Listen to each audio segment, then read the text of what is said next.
Good morning, folks, and we are live again. Same spot, radio detectors on. I hope you're all doing well, and I hope you got your coffees in your hand if it is early morning. I know I just made mine.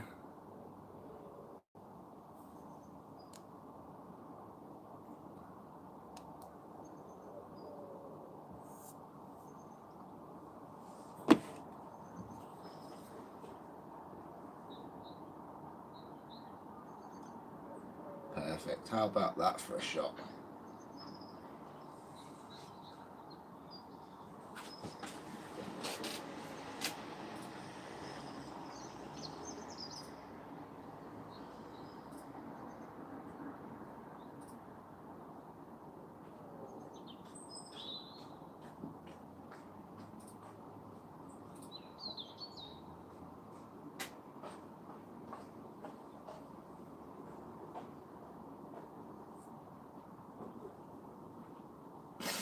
Oh, woke up a little bit groggy this morning, but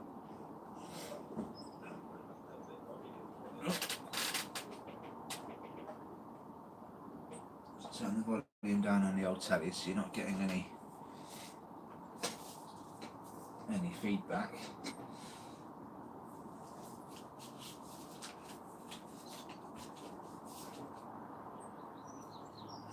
So yeah, I wanted to give another early session a go. We tend to get them all coming out around midday, but I've got a feeling they do mess around at some point during the morning. They got to be. I don't think they sleep, these things.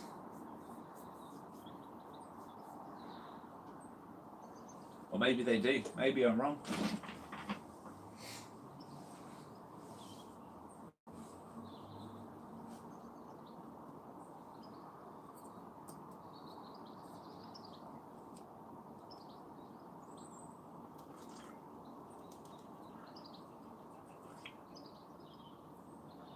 We definitely need some more, some warmer mornings, so we've got more wildlife. The more that seems to be flying around in the sky, the busier it is for the UAP.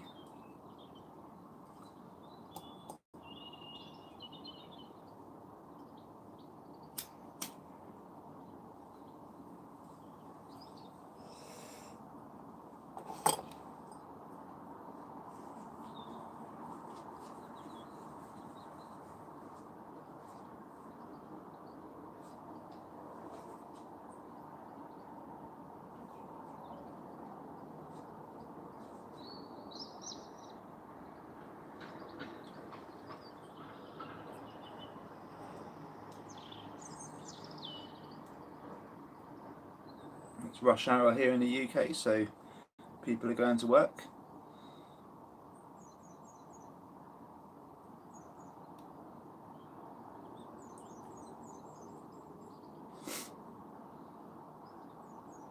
Currently no bugs out there, it's a bit cold. It's just gone 9:15 in the morning, so yeah, it's a little bit cold for insect life.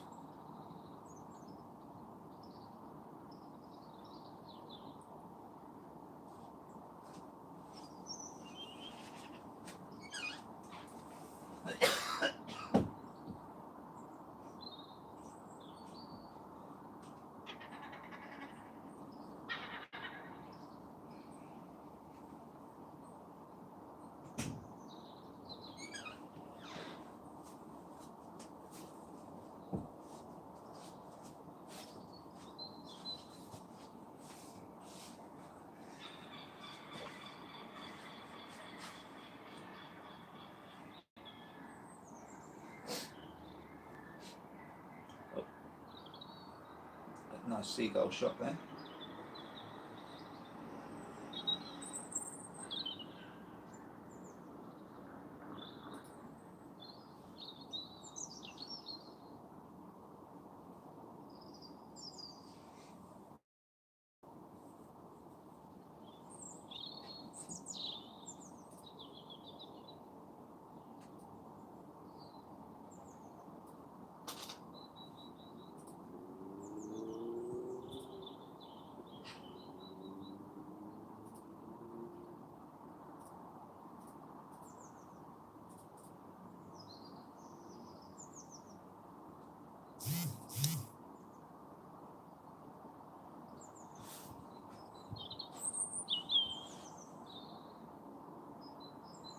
I had the radio detector on last night, just for an hour before bed, and it was going off. It went off 3 times in the final hour.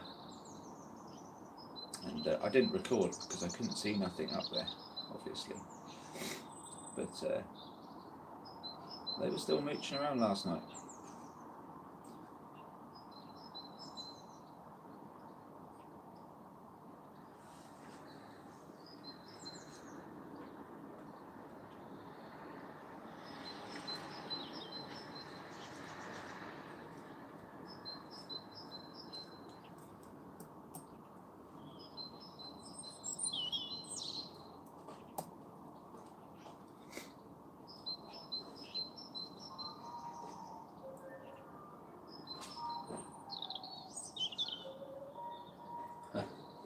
Is that the ice cream van at this time of morning?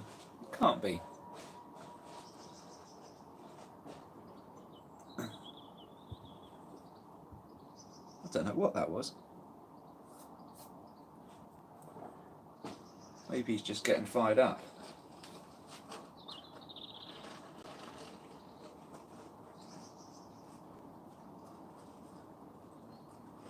And if you're new to the channel, folks, we record UAP. We analyse the footage of UAP around the world.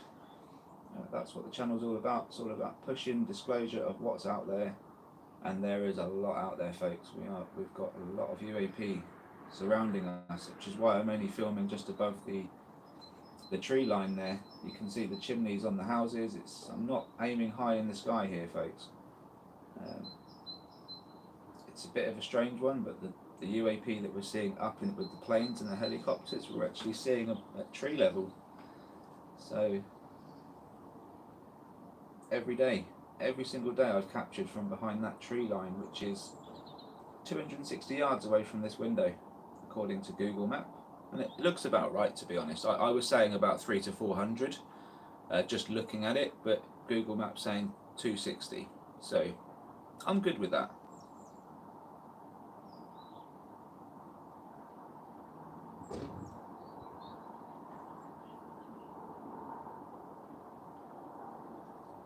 And yeah, we've had some fast moving objects yesterday, and pretty much every day I've done this. Coming from behind that tree line and leaving the camera's view, going up into the sky in a blink of an eye. In a blink of an eye. So I would always suggest keeping an eye on that tree line, not looking too high up. Kind of look central to the screen, and I think if anything does zip past, you will see it. Potentially even get more than one as well.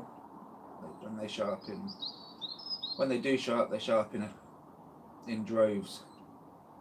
There's normally a couple.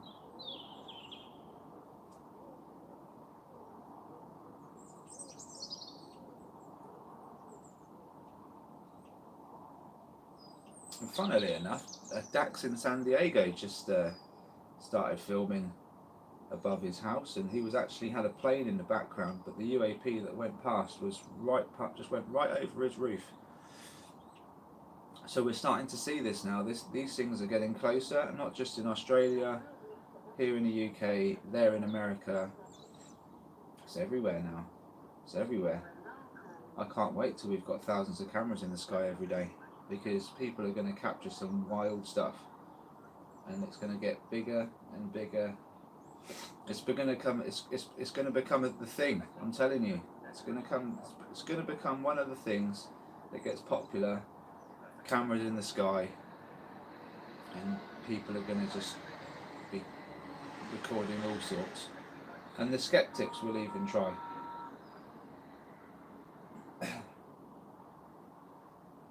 How you doing, His Highness? Good to see you, man.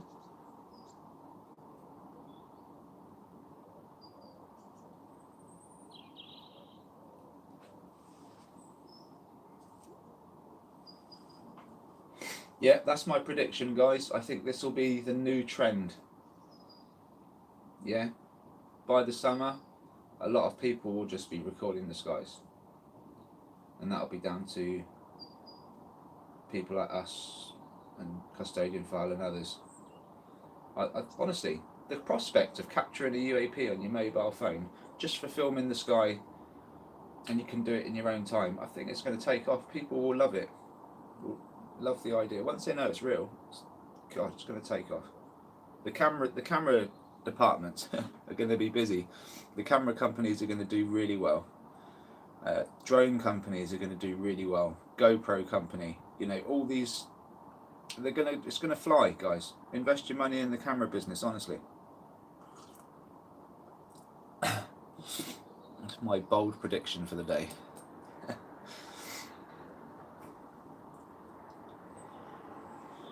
The last time I made a prediction like that, I started my channel, and I said it'd be a good time to start Disclosure channel because A, I want to know the truth, and B, I think it's going to come out soon.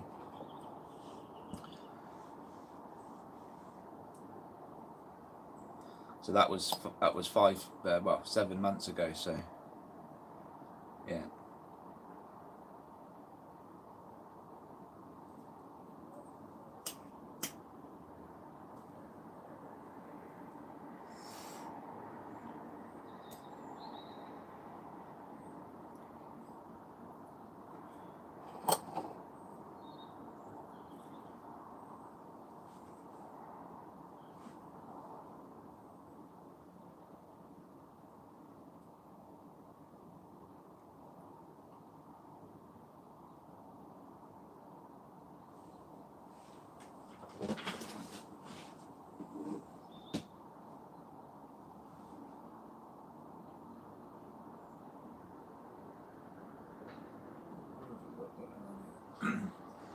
Not too sure if and when the sun's meant to be coming out.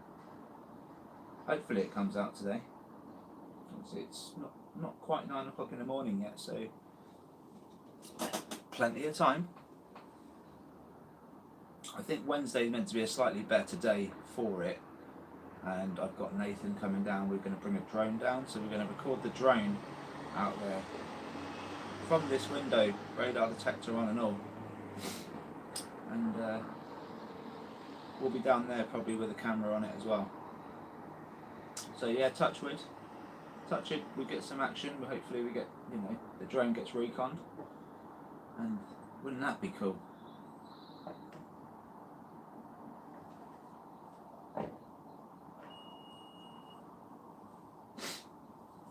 So there's a field beyond these trees as well, and I'm thinking I'm going to get a different phone, stick it up here with a better zoom, and get right onto them trees and beyond. No, I haven't got the sign out today, Sue, but then I didn't have it out yesterday either.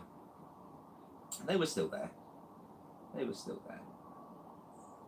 So I might put the note out. I've still got the note. I might put that back out because it's got a lovely picture of them on there anyway. Perfect hockey puck I drew on there.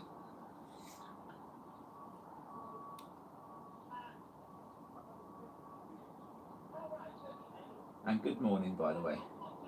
How are you?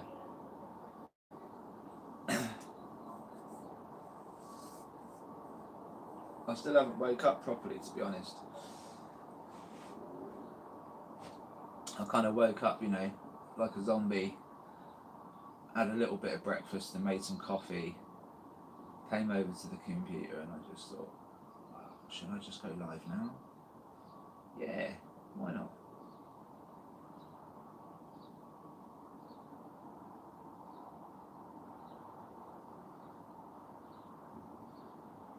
Good, good, that's what I like to hear.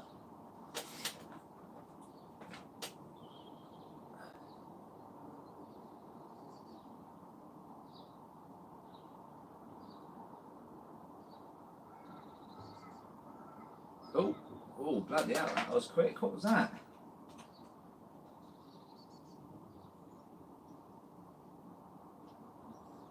Oh, it's a bird.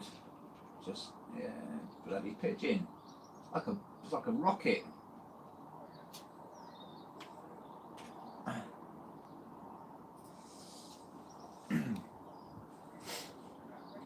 that actually must have got quite close to the view of the lens there.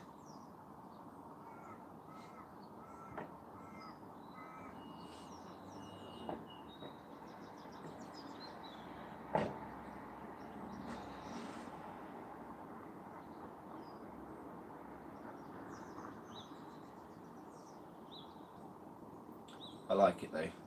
The more birds, the merrier, I think.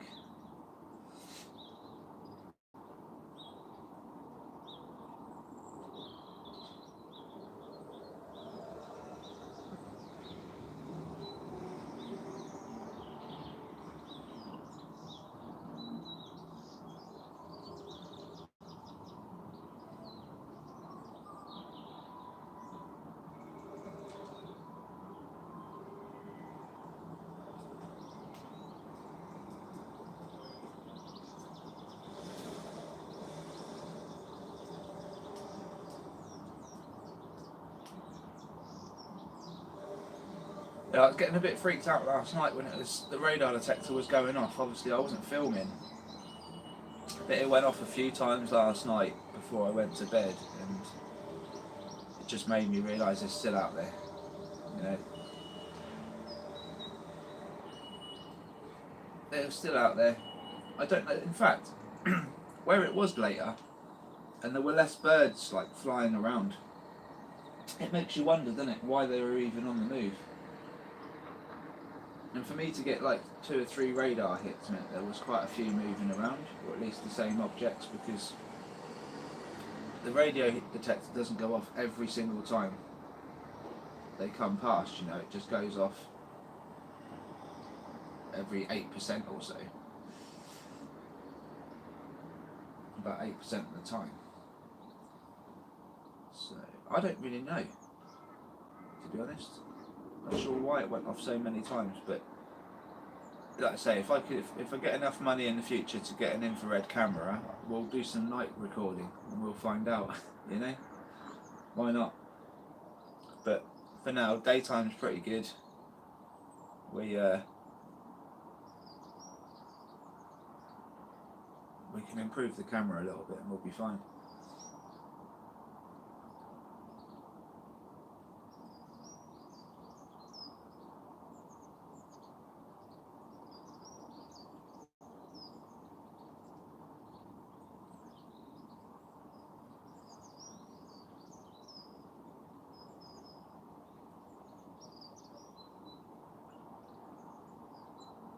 Got some really good evidence emailed against me last night.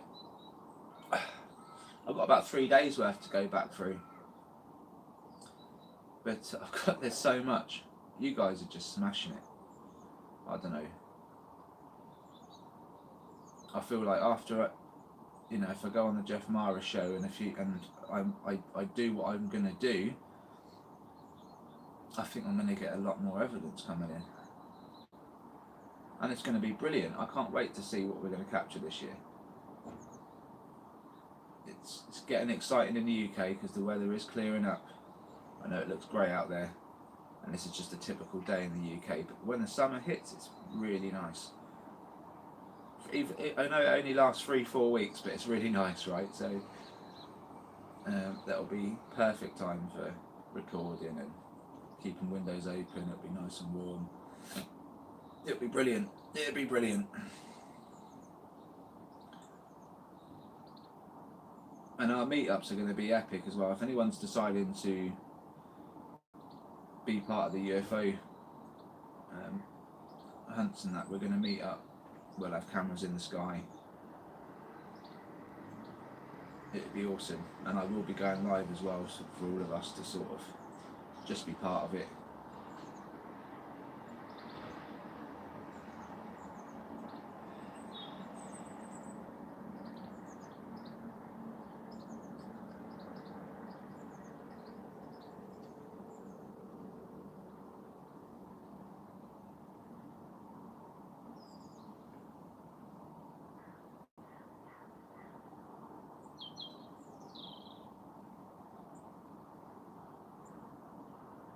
Bird. Come on, UEP, tag the bird.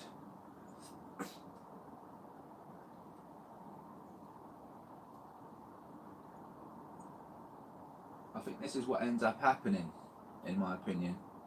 The wildlife wakes up, and then all of a sudden the UAP just come out to play.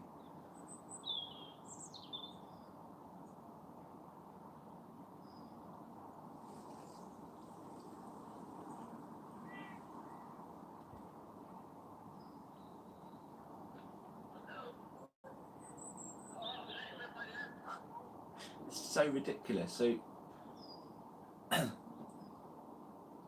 the building to the right, you can just about see the roof line. It's like a care home place, and their intercom on the outside of that door is so loud. I'm fairly sure the two roads behind it, and my road and the road behind me, can hear that intercom when they're talking. It's mad.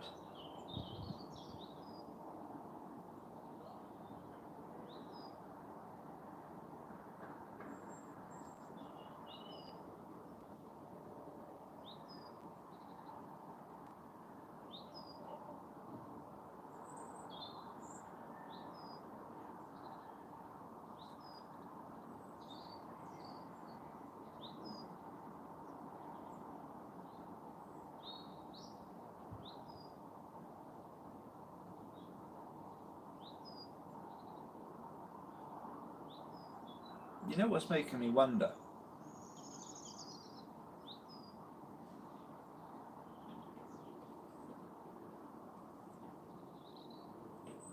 I just thought about this. But if we're getting objects flying, literally flying through that building that you see with the three windows to the right hand side, because they're flying. Like I've caught one go right through the building and up into the air, and they're leaving X-rays as well. So they're coming from behind that building, and you can see the white silhouette on this side of the building, which is crazy. That must mean that they're doing it to my building as well, because my building looks just like that one, by the way. I'm at the same height. I'm at the windows are at the same height as mine. The same style of building. You know, I'm recording out of a window that looks just like that, essentially. It's like I'm looking at my own building, my own self. So, the chances are, at some point, logic would say that the same thing that's happening over there has potentially happened over my building as well. Like, they could have gone right through the top of my building for all I know. You know? Or even lower. Swooped down right through the building, popped out the other side. Just for a split moment, for whatever reason, they decided to take that route. I don't know. But they did it the other day on that building. So, a little bit confused. Could have happened, likely has, but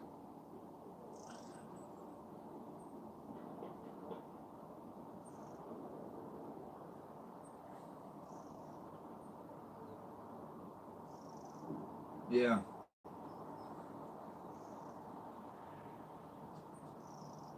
yeah. It's funny, the one I witnessed had an underhead cloud, so the big cloud was underneath the saucer. And so the only reason why I was able to witness it was because I was elevated. I was on a place called Winter's Hill, and you can see over the town I grew up in. And it just so happened that my mum worked up there at the time, so we dropped her off and was driving back, and we looked, and yeah, I could see a massive cloud with a massive UAP over the top of it, like a massive saucer, and you wouldn't have seen it from below. So it's just like they use the clouds. Oh, that was something. As then birds came up then. Yeah. Those birds. Yeah, this is what we were seeing yesterday, guys. So just had an object just pop up from the bush there, or behind the house. I think it's the bush, and it just shoots up into the sky so fast. And that's happened the moment them birds were hanging around. You see that? very quick. Just looks like an out of focus ball in the air.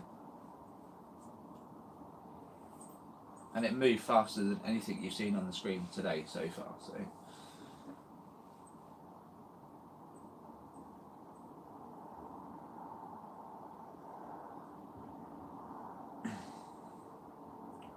But fairly soon, if I just get a better camera on this tree line, I'm telling you, we're going to get more detail out of these things, and we will get a close capture as well.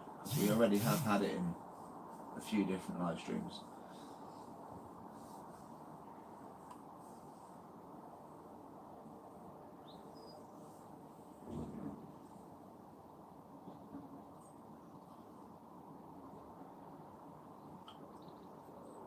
No radar hit off of that one, but it was definitely there.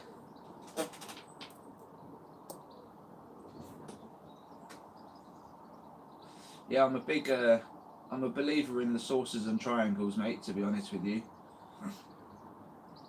It makes sense to me that they're triangular in shape based on what we're seeing. I know I say they look like hockey pucks, but the vast majority of them do look like they have cornered edge, and you just can't tell when they're all solid black. Like when something is dark black, like really dark black, you can't really tell what you're looking at, even if it's got edges. But I believe these things do spin around and they have corners as well. Some of them are just round domes. Some of them are different shapes, but yeah, you just can't really tell if they're that dark.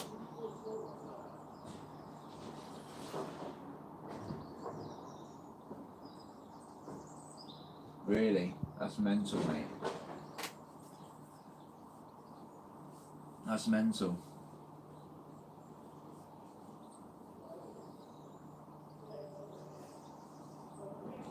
It's just...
I've got an interesting clip that I'm going to analyse soon, and there's UAP there.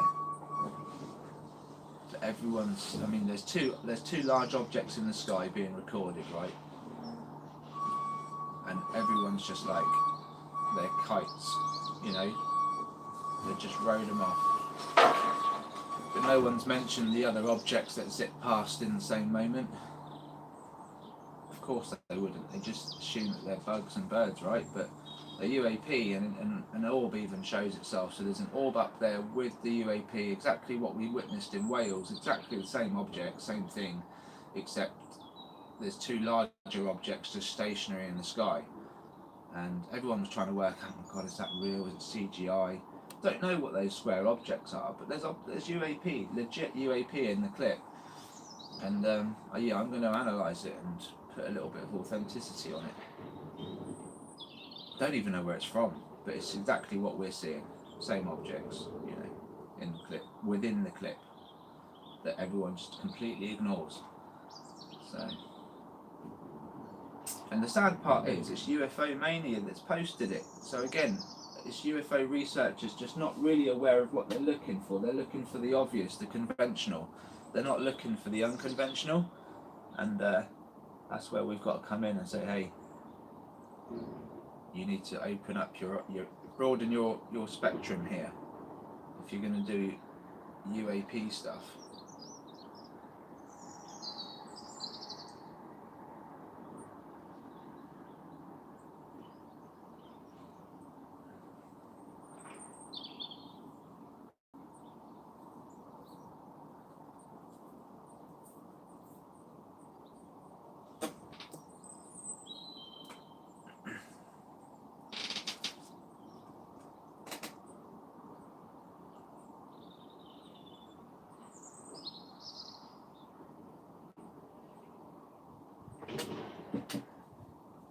What was that? Just having a sip of my coffee then. Did something flash? Did I miss something? It might have just been me. I do this a lot, by the way. If I like look somewhere else for a second and I look in my peripheral or I look on the screens for a split second, I think I just saw something, then I have to double check it. So I don't want to miss a thing, see?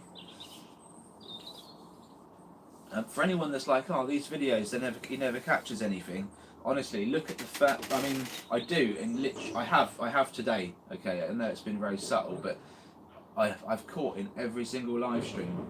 But if you really want the good, hard evidence, then you can watch the live stream. The very first one I did, the second one I did, I think the third one I did, there was a lot of activity. Certainly the first one, it was ridiculous, and the cocky pucks were really clear as well. So.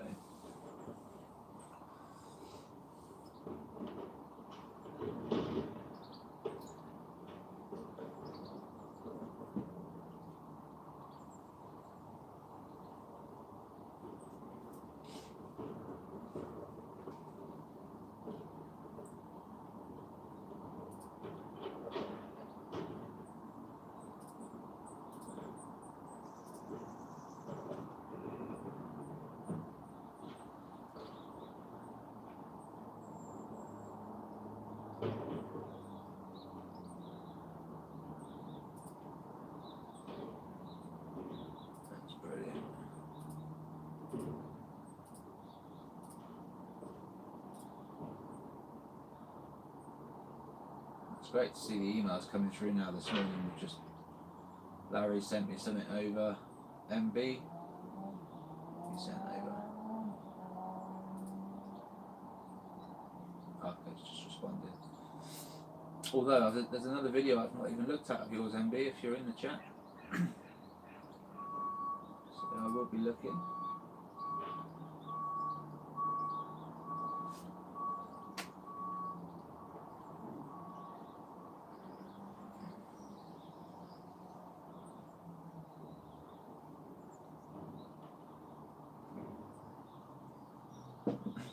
You guys keep me busy. You really do.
Indeed. Indeed.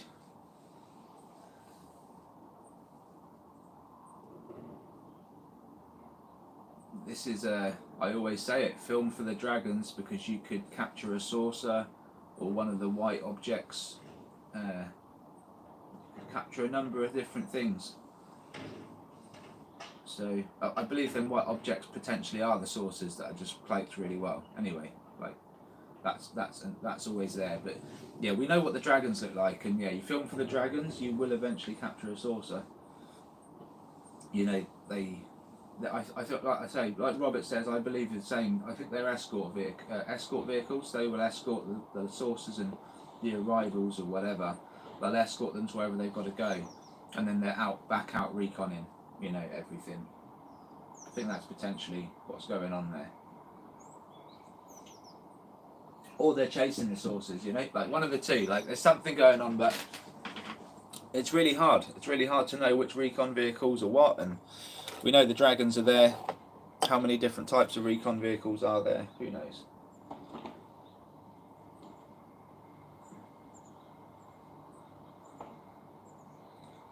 There's a lot of speculation within the truth of the matter. So we know they're around. We know, I can kind of guess and tell you guys what objects associate with what based on what we've seen. But there's a lot of stuff out there we haven't seen yet, guys. You know, that I'm seeing on all parts of the world, but I can't verify because I don't know the person. They haven't sent me the footage. I don't have the file. But there's too many objects for us to... We'd have to keep a logbook at this point, I think.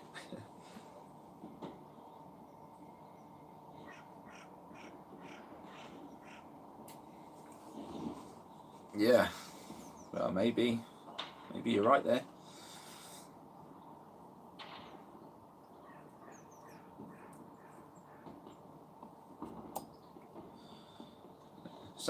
Something's happening anyway. These things are just... I know they've always got close to humanity, but we're noticing now, so something's going to happen. I don't know what.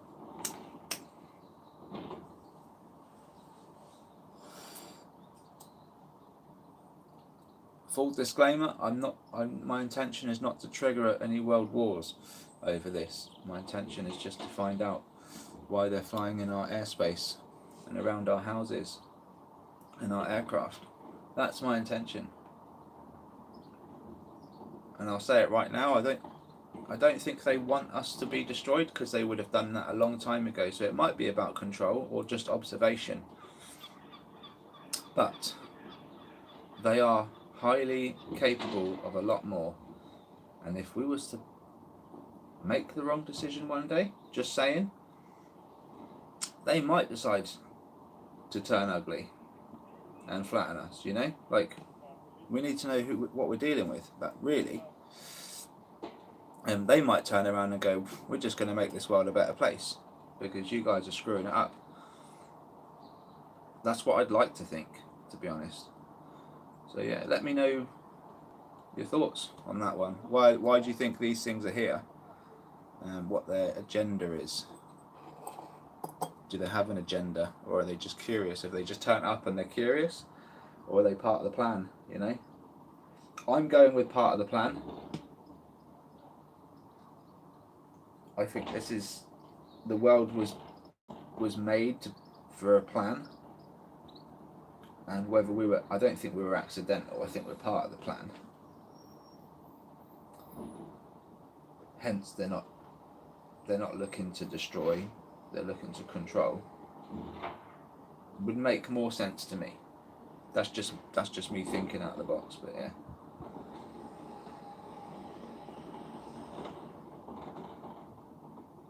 I don't think they'll allow us to blow this planet up as well. The planet's far too precious. You know, in a vast majority of space that doesn't have life, you know, the planets don't harbour life, majority of them. So they won't allow us. Intelligent life won't allow us to blow this place up, especially if they made it. Can't see it happening. It would be like building a car from scratch. Every bolt, every joint, every panel you built yourself. And then all of a sudden you think to yourself, well, that's a one of a kind. It's the only one of its kind for anywhere near the here. You're not going to let anyone destroy it, are you? You know, if it's the only way that it's going to feed the village that you're in because it's the only transport, say, um, you protect it.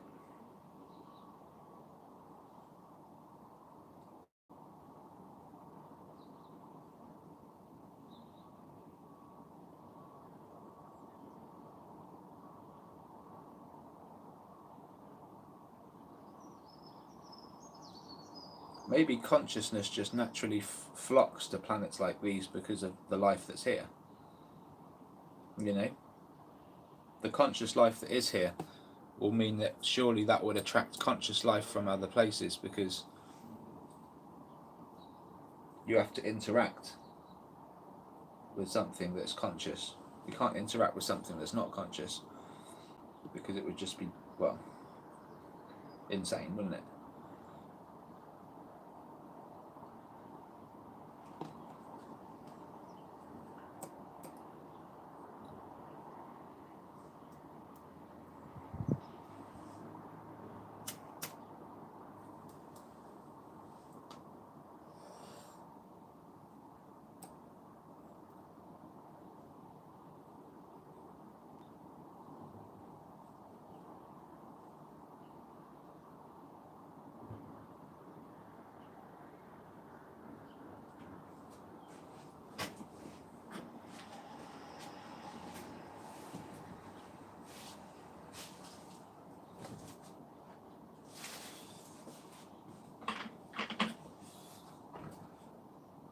So much to do today, but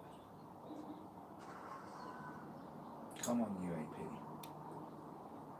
Let's get a nice flurry of UAP. It's 9:30, still really early. I feel like we're going to have a couple though.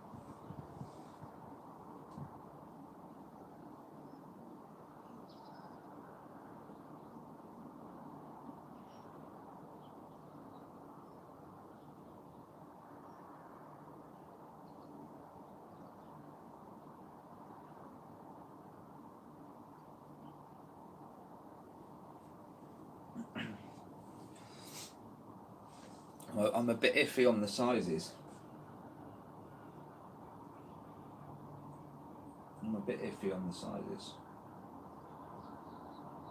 I mean, when you see it, when they're fully visible, yeah, you can see the size of them, and they come in different sizes. But some of these objects don't allow themselves to be fully seen, and you see an object and you think, oh my god, it's a triangle, but actually what you're seeing is just the bottom of the craft, and the rest of it's up there. And it might be a big triangle, you know. It could also be a perfect circle, and you wouldn't know because you're only seeing a triangular part of it, you know. And this is because they are that advanced. If you look at the mimicry, they can look like a bird and a bloody bee in the same moment. It's insane stuff, and that's, you know, something the size of a thumbnail flying around. It's not even it's just not even funny, man. These things are just that advanced. It's just crazy. So that's why I question the size. Honestly, like these things could be the size of cars flying around all over the place, and we're just seeing a very small dot. You know, because that's all they want to show. They just want to show the bottom of their bumper. They don't want to show the rest. You know, unless they get a malfunction, and then all of a sudden we see a flicker or something crazy, and you're like, what? What was that? Yeah, and that's what happens sometimes. We get odd shapes. I think that's what we're seeing, for the most part. And it looks like morphology, right? It looks like these things are morphing. That's, again, open to interpretation. When you're surrounded by metamaterial or plasma, you're going to look like you're morphing, aren't you? Because it's making the whole area around that object blurry. So imagine if you're only seeing partial glimpse of the craft, and you've got that metamaterial to deal with as well. You're going to see a small object that looks like it's changing shape, when it could just be the corner of their toilet cubicle on their ship. Do you know what I mean? Like, we don't know. You're hearing these stories as well of these craft that people have stepped into, and it looks like a small dome, and they've stepped into it and it's opened out like a bloody football field, like a stadium. Like there's loads of room in there, you know? Some Harry Potter stuff going on. Like, some weird stuff going on.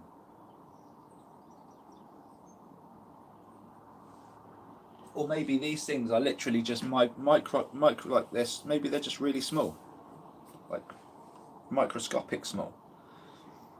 And then, you know, by the time you enter their world, you go down to the size that they are, and everything that they see becomes huge. You know, maybe that's what it is, dimensional.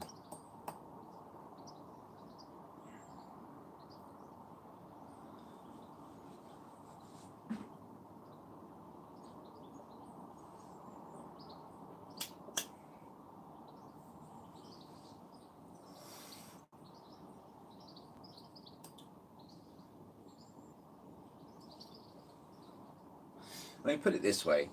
I remember watching Ant-Man. Anyone watched Ant-Man?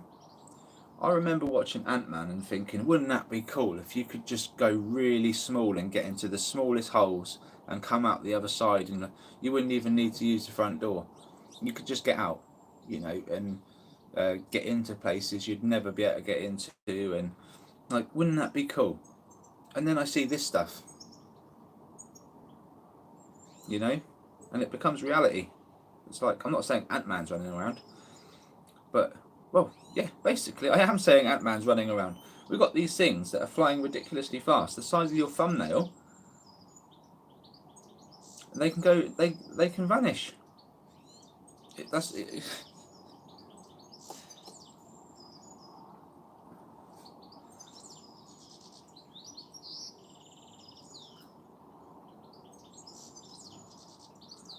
It's a little bit hard to get your head around, but that is the reality of it. Like, can't really beat around the bush here. Like, based on the evidence we've got, these, it just matches. It just matches up to some Marvel shit. I'm sorry to say it.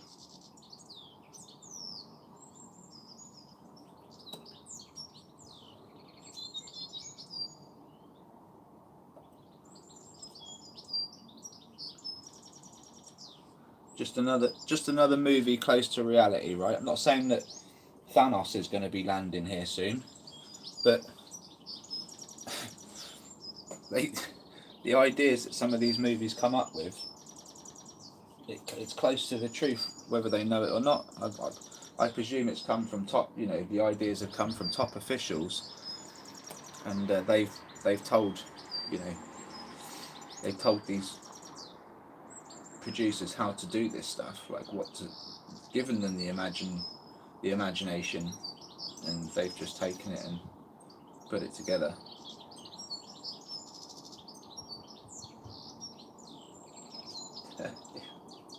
Yeah, I thought it was a bit early for you, man. Ming. You know it, Tony.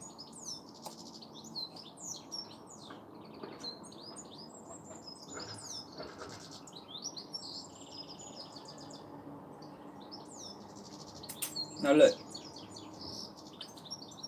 like, in my opinion, like, Steven Spielberg has been spoken to by people in the past that have given him ideas, right? I've always said there's no way these people think of this stuff up off their own back. Like, there's no way. And it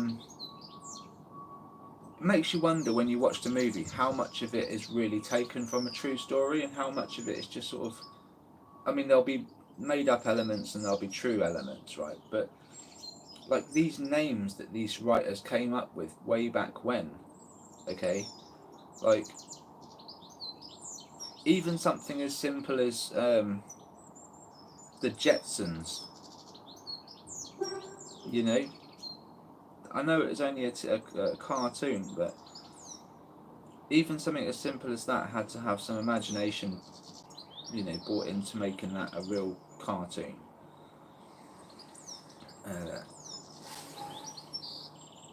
All the early Alien videos, You know, I think before any information was given out, people would just assume that an alien was the blob. You know, way back when, just the blob, big blob. And then no one really thought of the grey ET look with the big eyes and the big head until I think it was Spielberg did the not ET, although he did ET, but he did films before ET came out. He did other films. There's a couple, but anyway, I think it was him that came up with the big head and big eyes thing. You know, and that's kind of stuck, and even to this day now we're finding Peruvian mummies that have like long elongated craniums with bigger eye sockets, right? So it's not a coincidence there. Like, he didn't just think of that stuff for a movie and then luckily that's what the beings look like, you know. And I think somewhere along the lines he realised, shit, what I was told is close to the truth because it's coming out.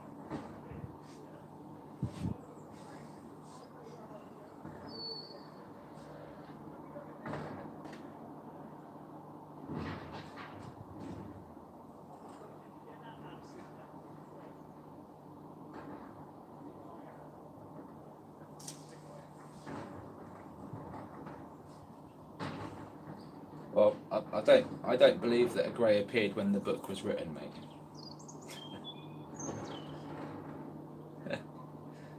The code is an entertainment factor in the code.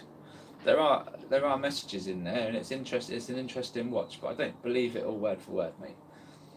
It's put together for entertainment purposes. You just got to keep that in mind.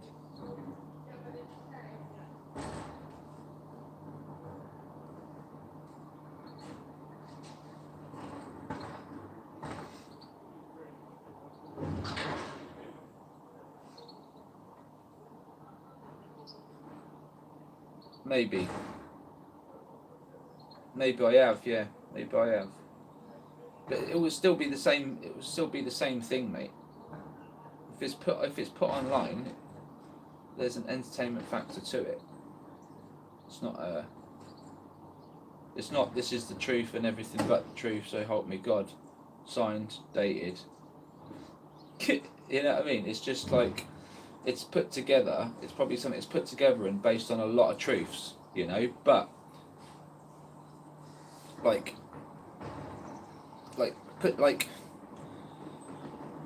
let's just give you an example. Like the Men in Black. Right? They always say, stay away from the Men in Black. If the Men in Black are at your door, you're in trouble. Are you though? Like, people can say stuff from way back when and write it in a book, but does that make it factual? They might exist, you know, they might not. But like, you know.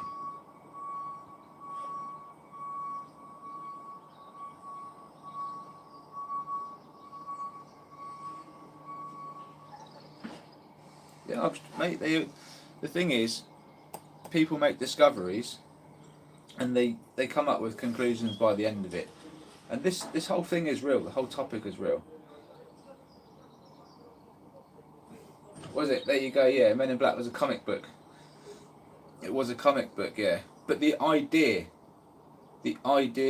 of it being made into a comic book in the first place, you know, it's the idea that was sold on.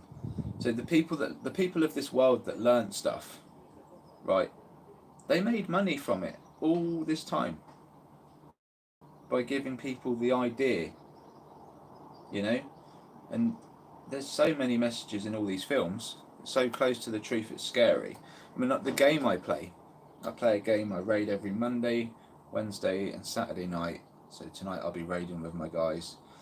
And it's an old game, 1999, yeah, the first MMO game to come out for PC in 1999, right? Still the best game to this day, in my opinion. But the stuff in that game is so close to the truth of what is really, it's insane. and this is, like I say, before 2000 even hit. Whoever made this game, well, it was Sony, funnily enough, Sony Online Entertainment, right? And it's just out there. You know, they've got different creatures, and then you learn, like, so I played the game for like, I played it for like 3 years and then stopped playing it for like 17 years, right? And had a bit of a life, and I came back to it during the pandemic, and because we were all locked inside, weren't we? And I went back to it, and mate, it's like the characters and the creatures that they made for the game actually do exist, according to Stephen Greer. According to Stephen Greer, some of the like the things within that game do exist. He doesn't say the game specifically. He just shows images of these beings. You know, if you've ever been on DPRI archive, he's got pictures of actual ET beings. Okay, and they look exactly as the things in the game, right? So, so what I'm saying is the game was made in 1999, and they had ideas about what these things may look like back then. You know, and it's just, you know.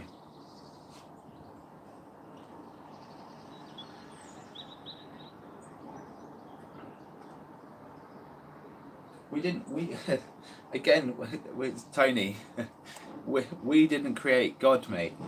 God was created from an idea and was placed to someone and said, you know, well, we did create God, because when something is unexplainable, you would automatically go, oh my God, that's the creator. The one that created us must have done that. So yeah, we did create God, but the way God is now followed, so religion, has been created in such a way for people to follow it. Yeah.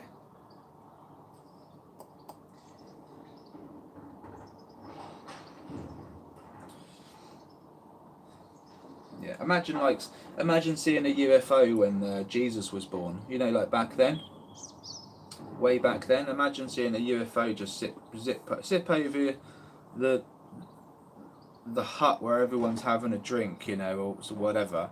Everyone's on the mead. You've got your horses parked up outside. All of a sudden, your horses freak out. You look up and a UFO zips past, and it looks like a bright star. You know, an orb. What we say is an orb today. Imagine seeing that, and it just zips off. They're gonna sit there and go, "That was incredible." You know, like, we don't even have anything that flies. And that thing's flying, and really fast, and really bright. And they will just turn around and say, that must be God. That must be our creator. That is so much more powerful than us. You know?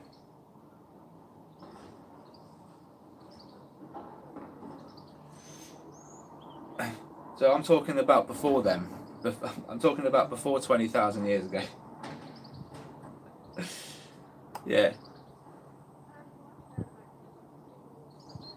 I mean, but you're right. Yeah. There's been a.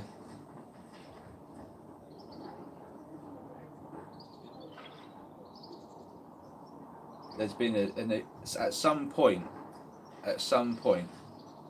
again, and this all might be fictional. Yeah, so the era that I'm talking about with Jesus and seeing a UFO, that could all be fictional. Made up. It could be. That era might not have ever happened. But you're right, because at some point, civilization like the Egyptians had knowledge that we didn't have. And although there's no real evidence of them having things like trains and cars, so they weren't advanced in that way. They were advanced in another way, which actually made them more advanced. I think that would be safe to say, right?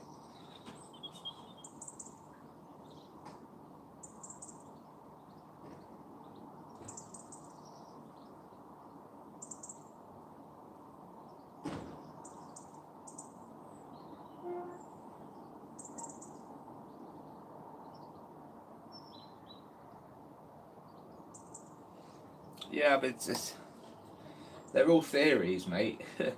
No one can claim to know how civilization started. Do you know what I mean? I will watch it. I will watch it, but just don't. Just because it makes sense to you, don't mean it's 100%. Because honestly, we're just never gonna know that shit until the ETs come down and go, look, we've been around for a millennia. This is how our technology works, and we can tell you how what's happened here because our drones have recorded your history. You know, like, which I think they probably have, to be honest with you. So until that day happens, we're not going to really know. For sure, 100% we're not. But we can take a good guess, though, that these things, there is something else out there.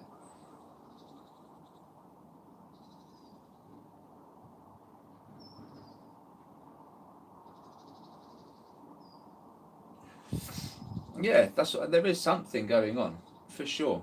There is, and you know that I'm certain. That I'm certain.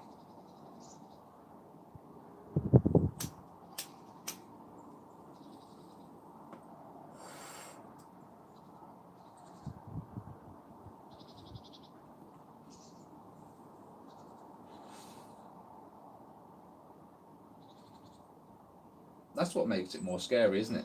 Is the fact that all that other beings do exist, and that there is something going on. That's what this Age of Disclosure kind of points out. The documentary, they kind of say like, look, there is something going on, and it goes far deeper than what you think. It's not just a secret of aliens are real and we want the tech. It goes far deeper, far deeper than that. So it's going to be interesting.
Yeah, I know, but I get all that, Tony, because that's like, I can believe that, yeah, because there is like, it's all compartmentalized, and I get all that, but I don't doubt that for a second, and you can understand that's happening because there are people within Congress now that are frustrated because they don't have the clearance, and it's like, well, they're running the country, how can they not have the clearance, right? So this is where it's it's clear, you know. But you have to remember, and this is my point. You're only getting part of the story, even if you know someone within government over there that's suppressing the information. Um, this is not just America, man. Goes beyond America. I mean, like in all honesty, there's no way. There is no way that the core of the problem is America. The core of the problem is something else that America is attached to, and America is just going to be the face of the argument, right? We're probably talking like Five Eyes, America, Canada, New Zealand, Australia, UK. Like, we're probably talking multiple countries. I know that Iran is involved, you know, so although people don't have clearance in the US, there'll be people scattered all over the world that do. You know, and that's the problem. So the military-industrial complex is an army. It's an army. They've got a military, a larger military, and the most powerful military in the world. And they're not even a country. You know. So they're made up of multiple countries. So whilst this little war's happening in America, that's just the face. They're just the face of what's happening. But the people behind closed doors they're not showing themselves. They're not speaking publicly. There's just a few puppets that are trying to cover this up. You know, it's a bad. There's some bad things that have happened in the past that's going to come out, and it's going to be like, oh my God. Like that incident happened because you were fighting over alien technology. You know, like really? That kind of bad shit. Wars would have started because of this sort of thing, because of this subject, you know? And there will be countries that will be responsible. It's going to be bad, man. The truth is going to be really bad. It's not going to be like, oh, this guy in America made $5 billion because he was selling alien technology. It's not going to be like that. Well, it will be. That's going to be part of it. But it's going to be like 4 million people lost their lives in this war. It's going to be that bad. You know? That's just what I'm saying. Just what I think.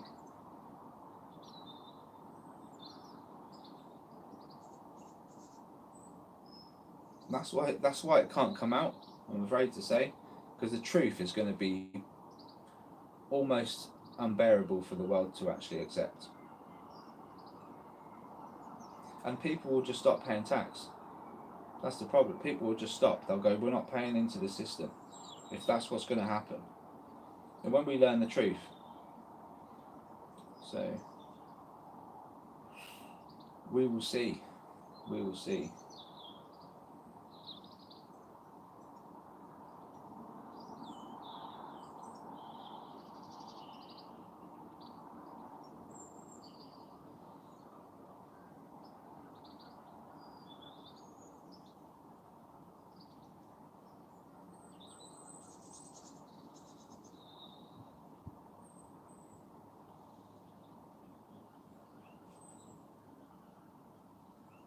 The system will collapse, yeah. But I mean the truth, that like there'll be people, mate, that you thought were good in government previously, 10 years ago, 15 years ago, 20 years ago. There'll be people that me and you both sort of supported one day, or people that we didn't think was capable.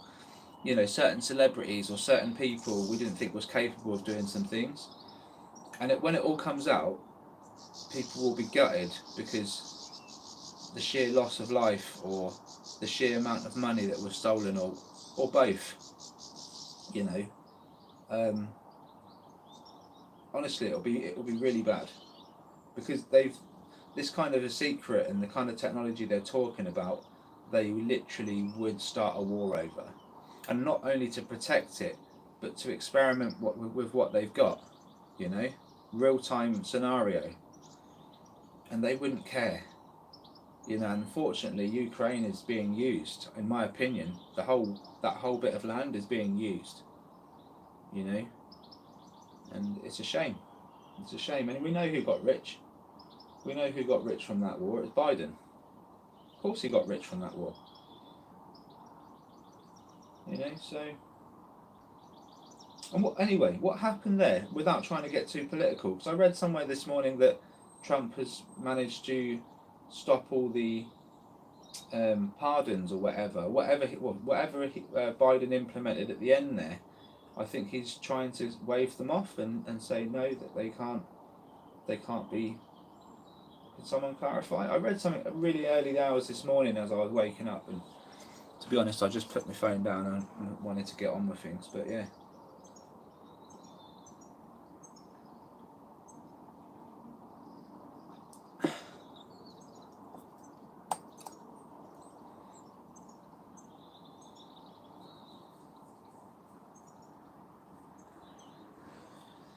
Yeah, it's a sad state of affairs.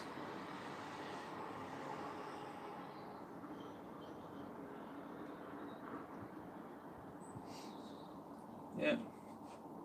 I tell you what though, the world's had enough. The world had enough of all this. And I'm not being funny. Age of disclosure, the documentary needs to happen, right? But at the same time, how many documentaries need to get made about US intelligence and how they found this out and this out? How many? You know, how many documentaries are out already about ex-military and pilots talking, and how many podcasts have had them on their show, and where's it got to? You know, that's why I do this channel. In all honesty, because if they fail, if they fail, at least we can make it more overwhelming with actual evidence. Like, we can just say to people, well, film your skies. You'll capture something. You know? And you know how it is. You capture something in the sky, next thing you know, you're talking to your friends, your family, your neighbours, and you're showing them, look at this, and they're all looking at that person like they're mad. Then they watch the channel, and I say the same thing. Just film the skies, you'll capture. And eventually people will. It will take a few goes for someone to go, oh, go on then, let's have a go. But eventually they will.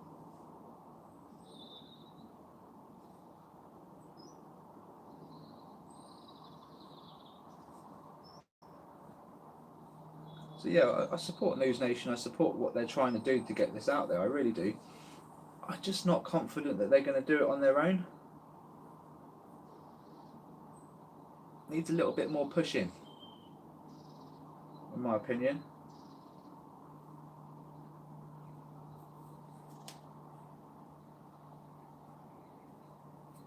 It's probably important enough that the biggest whistleblowers with the right there's probably someone out there with some physical, tangible evidence, right? They should just put that forward, get all the whistleblowers in one room, all give testimony, give them whatever evidence they actually can, and then just lock those people up in a really nice mansion, top security, guards, the lot, and lock them up till all this blows over. Like, if they're worried about their lives, just give them a good life for a year, 2 years, you know, in a nice complex that's secure, and just let all this blow over, let everyone else take care of business.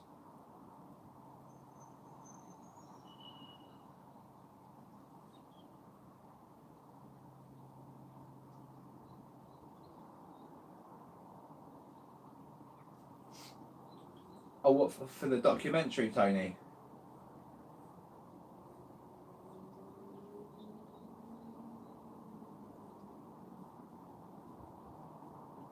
What do you mean? How many people?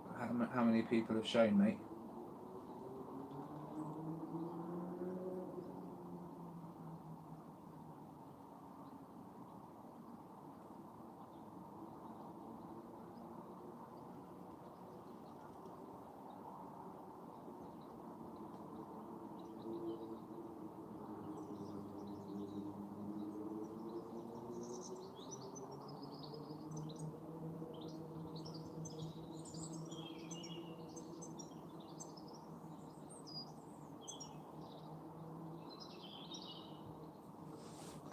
Bit of fast movement there. I'm just going to go back and have a quick look at that.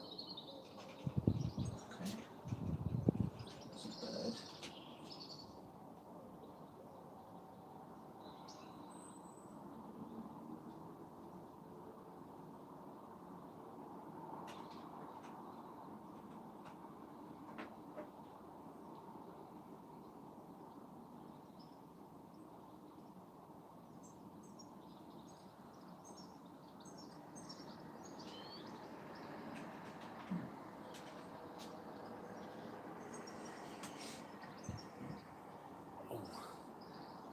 sun might even peek up in the next sort of half an hour. It looks like it could peek up from over there. I can see it's trying to get above the house there. You can see where it's getting a bit brighter above the house. Might happen. You never know. Come on.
It's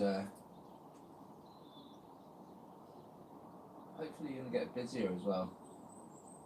I want to get more like-minded members like yourselves who are open to this topic to discuss. Try and work this out, you know.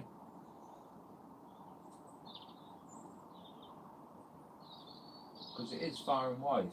It is far and wide. These things are all over the world, which means every country, and there's what, 246 countries in the world or something like that.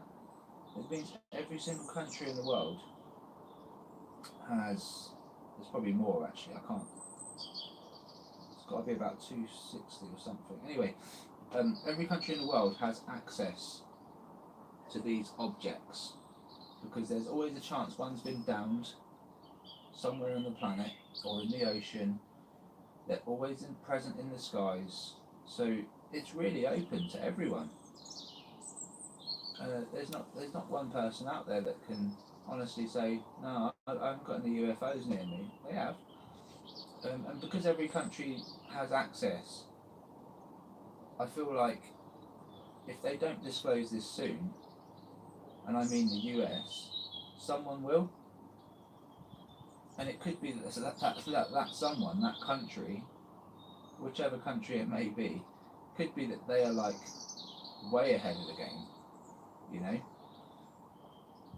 So it is a bit of a danger, you know, I guess to America's national security, and even to the UK's. But it depends how much we know, and you know, there's always a chance that we know stuff already, you know. I think there's high probability that we don't know enough.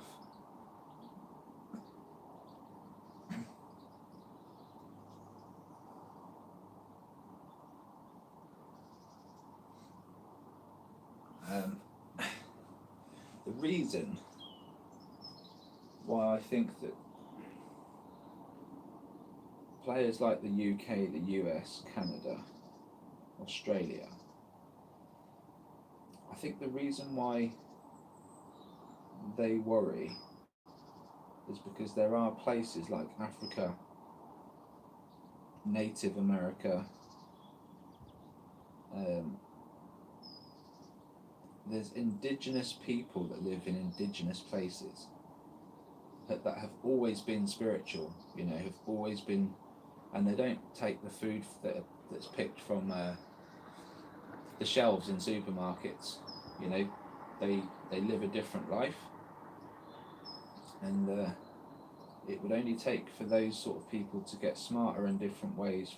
And I'm sure somewhere along the lines, people have picked up some useful methods without actually making anything in a factory, you know. And that's more powerful than trying to replicate something that they can't replicate. Like, or if they have replicated it, they're limited to what they can do based on their understanding. Which is why they're pulling in all these remote viewers and psychics and all that, because they need them. You know, the US government actually needs them. So, yeah, I think they're behind. It almost makes me think they're behind, because they're having to pull these people in, and it just makes me think there's a chance that, you know, someone had a craft a long time ago and connected with it and nailed it. Must have been. There must be someone out there that nailed it.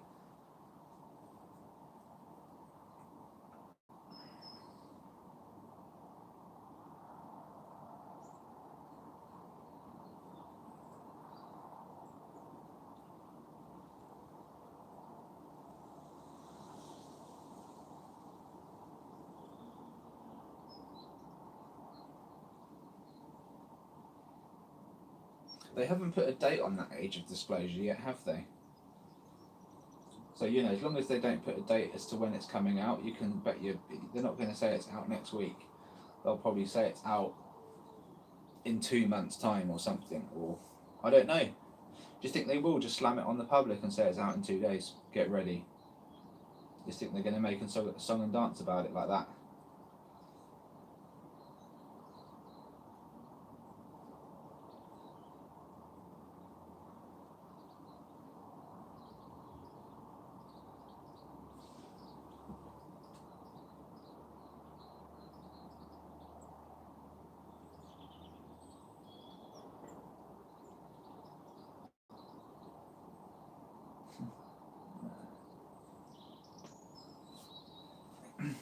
Well, they were saying 2026 it starts, didn't they? They basically said that 2026 is when the real signs start happening and it becomes apparent, and then by 2027 we will know everything that we're going to be told, I think. And the world will know, you know, there'll be no... And whether that's because something is due to happen by 2030, like, they've all put a timer on it because something's obviously due to happen, you know. But if imagine if 2027 comes and 2028 comes and nothing changes. You know, like, this is what I'm saying. Like, they say something's going to happen. I think these things are being more, they're showing themselves more frequently around us. I think we're recording more, and like I say, I think the next big craze is going to be everyone recording the skies for these objects. Once they're confirmed, once we get these things confirmed, that'll be the next big thing, is recording how many of these things are around us, and everyone will be floating around ideas, and hopefully they'll then push for technology to be made so that we can record what's here.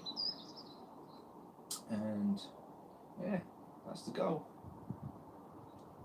That's the goal. I'd love to know what these objects are that just seemingly show up.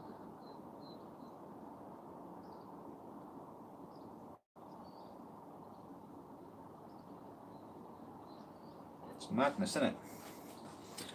It's madness that we're even discussing it.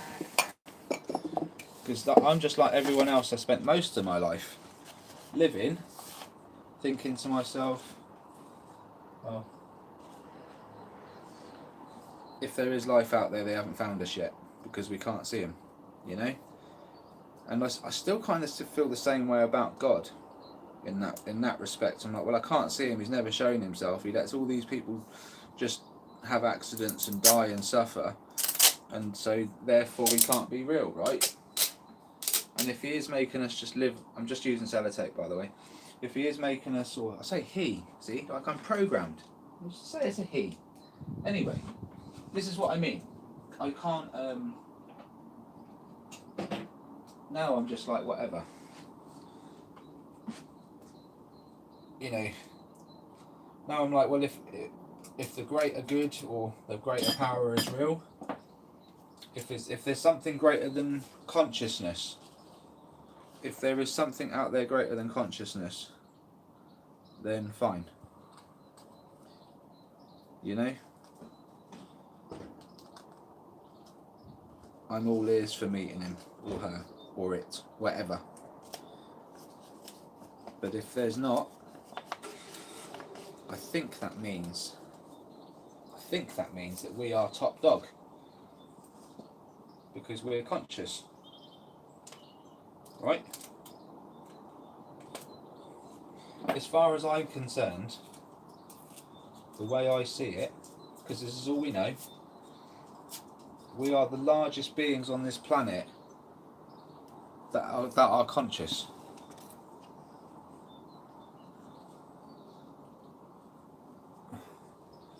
Which means we're top of the food chain. You know?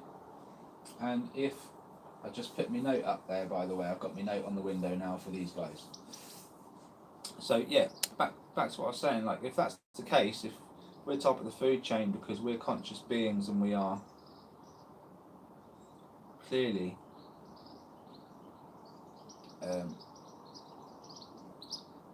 implementing ourselves on this planet by building roads and cars and living a life that the bugs can't live,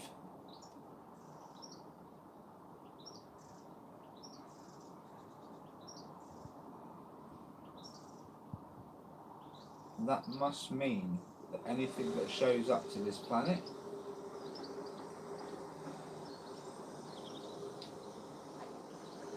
would have to be conscious or worried, to be honest. If they were conscious beings, they'd be on the same level as us.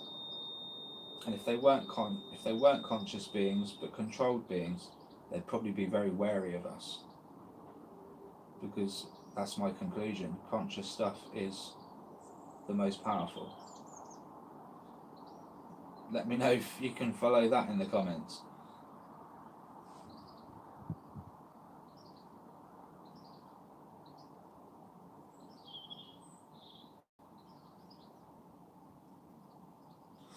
Our brains, so our brains won't recognise, our eyes won't recognise, but I'm not talking about the physicalities of the world, I'm talking about conscious. We are conscious beings. We are just in a body that does what it can. Now, if we had 100 frame per second eyesight and 10k vision, we'd be like an eagle, right?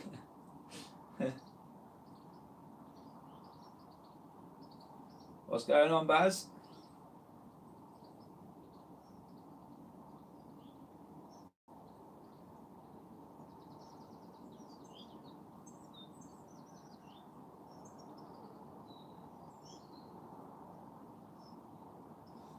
Yes, so I mean, what I'm saying, Tony, is that our ability of man is vast. Yeah, some men really can't read, write, based on the education they've had. Other men can read, write very well, can even write novels and become very rich and famous, right? And do very well for themselves.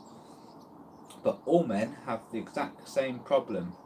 We've got 24 frame per second vision, our hearing goes when we get old, our bones start to deteriorate, and we've got a lifespan of about 100 years tops, with an average of about 70. So we've all got the same problem no matter where we are in life, because we've all got the same tools. But consciousness is the all-powerful, in my opinion. It's the all-powerful. So we are all-powerful because we don't. I mean, assuming that that consciousness survives after death, as in our vessels drop to the ground and deteriorate, and we carry on. That makes us the all-powerful, no?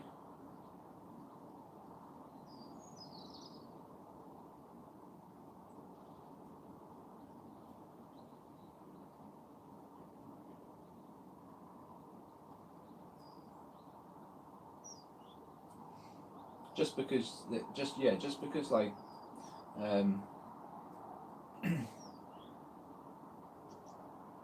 just because like technology is better than what we can produce doesn't make it more powerful, like necessarily, you know, because the end game is eventually the power to that device will run out, but will consciousness run out? That's the question, isn't it? So we're probably in a really good position as human beings, even if we're being trapped here. You know, let's say that Courtney Brown is correct, and this is this is a prison world, and we're trapped here because we're not liked. The conscious ones aren't liked because we're a threat, essentially, because we just can't be killed, right? If he's correct, we're still going to live forever. That's it. That doesn't change. If anything, what becomes inevitable is all this comes out. That's like when something lives forever, you won't be restrained forever, no matter how good their techniques are. So maybe that's what's going to happen in the next 2-3 years. There's going to be a realization, you know. I hope that's the case. If not, we're dead. We're doomed. If not, if consciousness doesn't live forever, and you only get the 70 years average that you get, we are doomed. But if you believe that, then well, you know, you may as well stop worrying about the bills. It's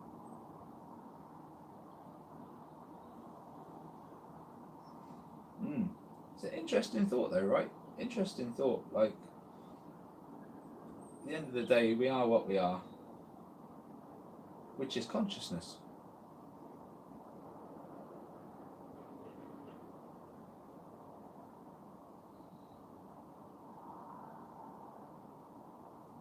Well, you wouldn't want to live forever in the world that we live in because it's just a bloody it's a sad state of affairs, isn't it? Let's be honest, Tone. It's a sad state of affairs.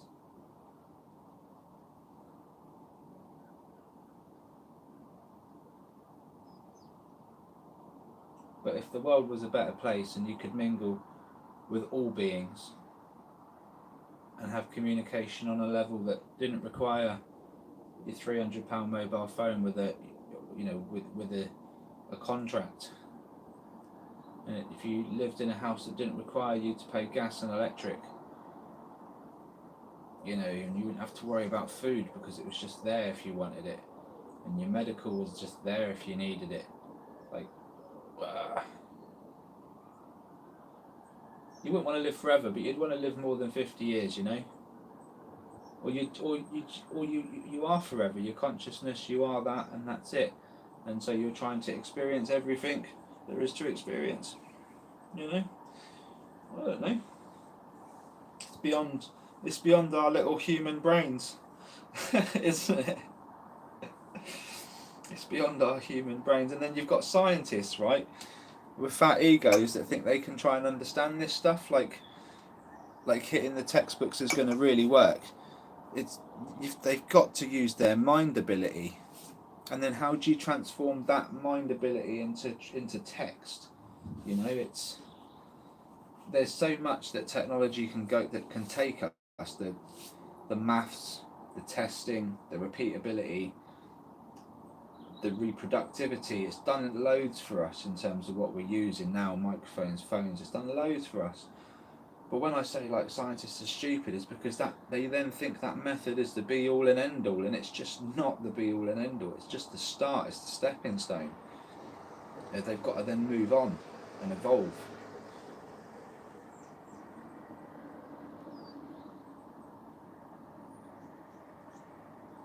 Yeah, and they're small as well, Tony. They're still small brains. You know, we've only developed to use them for so much, but like there are beings obviously out there with bigger brains. You know, evolved to this crazy, intelligent life. Is it that high? I thought it was less than that.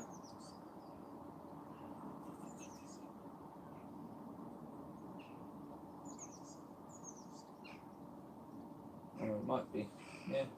But either way, it's not much, is it?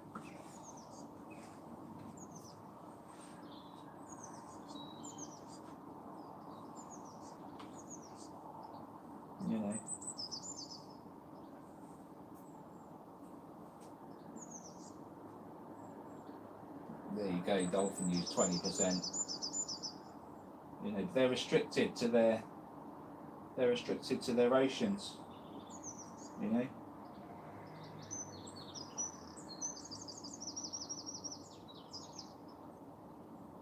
If they were given different bodies, the dolphins would be. If the dolphins could live on land, were given arms and legs, we would be. They would be top of the food. They would be top of the food chain, probably. But we would probably still exist, because if they had 20% of their brain capacity, they would probably learn to be civil with us and teach us, as opposed to killing us and eating us. Do you know what I mean? So reality is we'd be ruled by dolphins if they had arms and legs.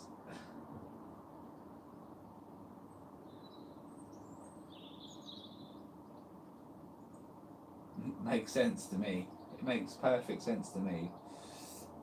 You know, if they could actually, yeah, I mean, using more of your brain would be a massive step if they could actually build things.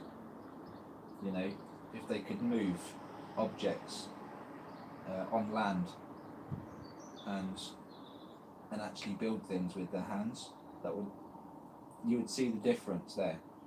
Yeah, that would be the difference between us and them at that point, would be how fast they could work something out that's, you know.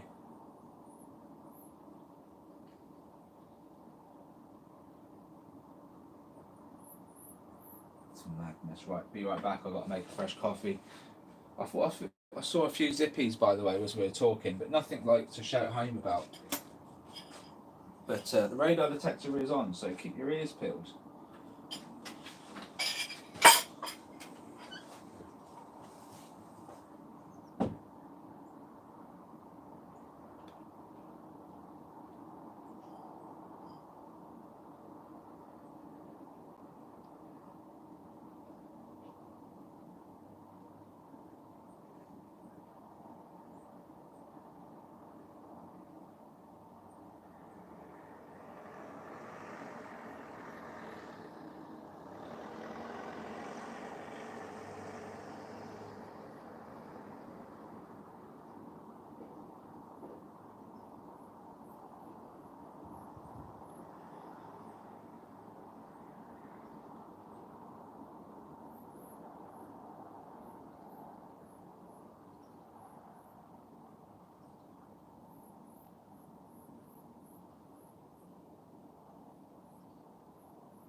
come back.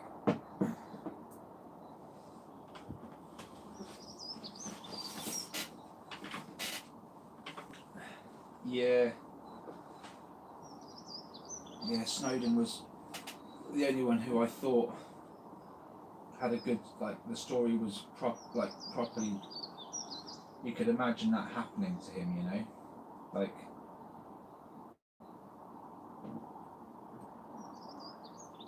No one wants to admit that their wife cheated on them, do you know what I mean? But it's part of the story, it's just part of what happened and why they chose to let him go and all that. And the reason why he's obviously stepped out is because they let him go.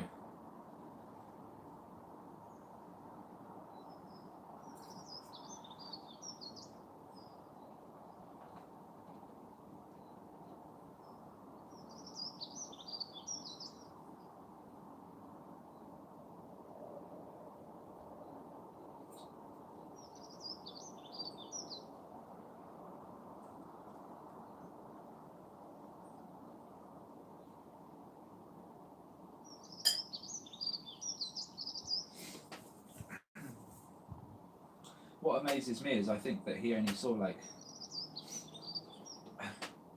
10% of what's out there. Edward Snowden, that is.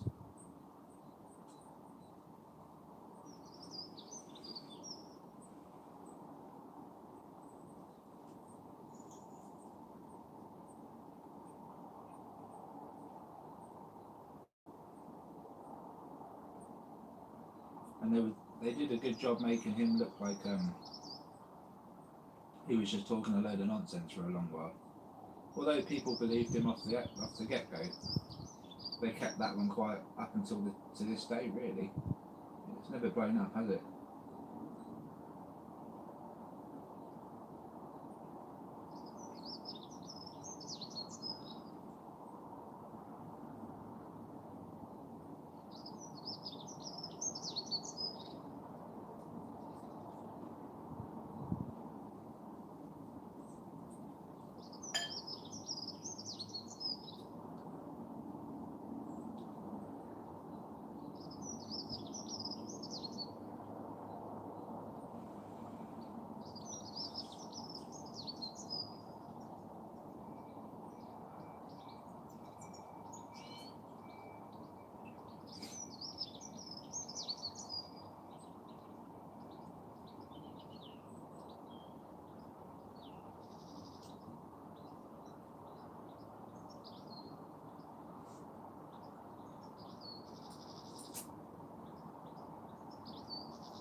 Seem to be out there, does it? We saw one earlier on. Really, just I think there might have been 2 or 3 as I was talking to you guys. Just moved through really fast, but nothing definitive yet. No radar hits anyway.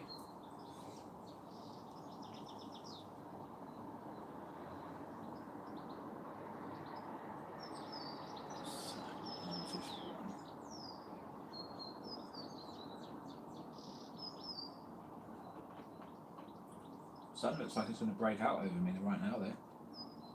So let's see.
be sure to hit the live button as well, folks, just to make sure that you're on the most up-to-date live version that's available to you. You can just find the live button next to the volume button there. It should have a red dot to the left of it. If it's got the red dot, that means you are seeing the live version, which will mean I'm about 5 seconds out when I speak. That should be about right, 3 to 5 seconds.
Oh, I needed that.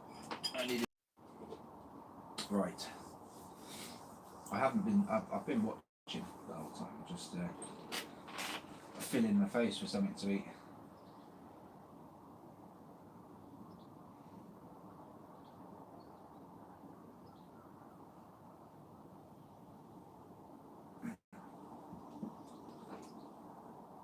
So let's see what happens. Let's see what happens.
You think point the camera at the clouds?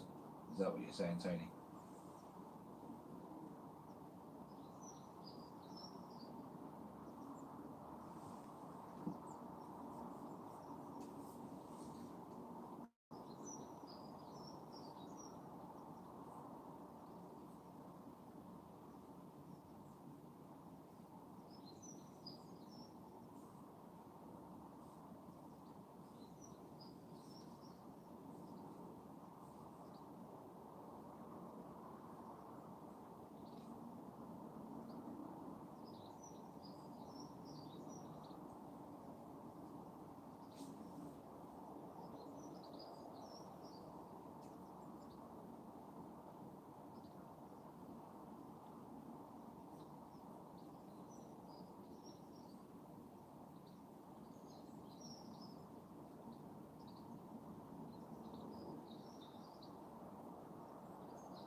it is. There's a big grey cloud just where you can see. It's just in front of. It's all over me. Just a big crowd, but it'll go.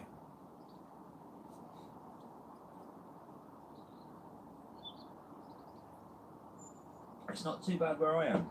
I mean, the window's open here, and I would be shivering if I was cold. And I'm not, so can't grumble too much right now.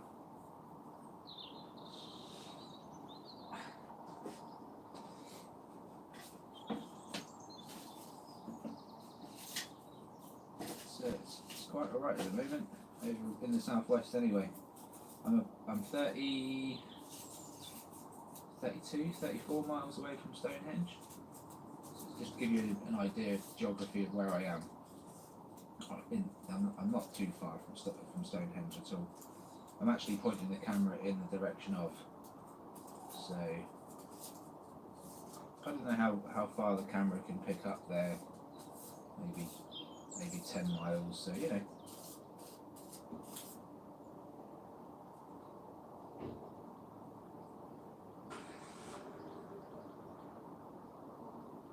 There's a few, Tone.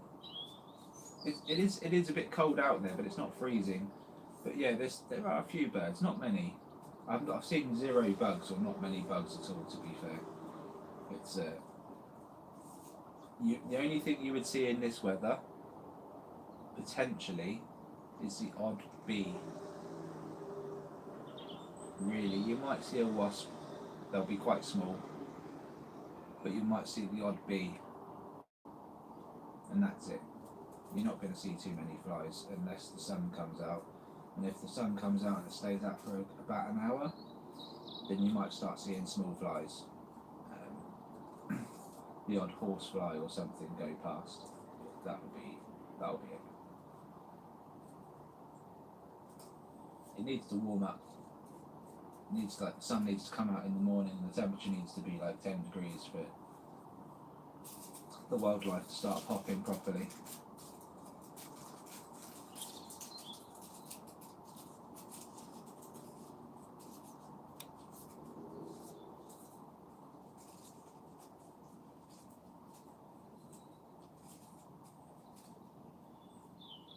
I'm just trying to work out if it's temperature based that these things move about, or whether it's. I don't think it is. I think it's down to just whatever's flying around in the moment, in terms of whether they show themselves.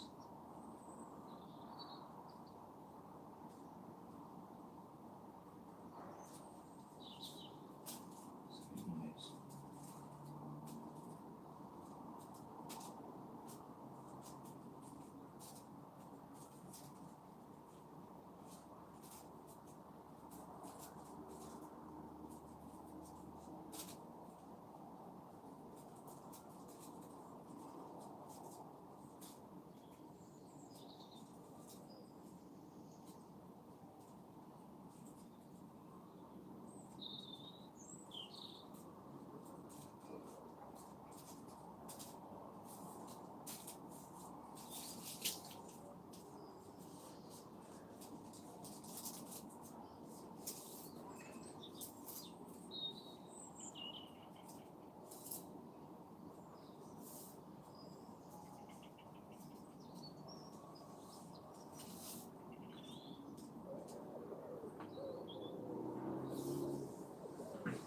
On my screen it just looks like an ice cold day. It's not actually that bad. It's not. So the brighter parts just above the chimneys there are actually looking slightly yellow now. They're starting to come through as slightly yellow, like the sun might be breaking out back there a little bit. In fact it is. But yeah, here it just looks cold and white, doesn't it, on the screen? But yeah, it's just well, but I'll be honest, the camera is probably not great because a couple of weeks ago I did drop it in the wash basin as I was washing up. I got it out quickly, but you know, that's not going to do a phone any good, is it?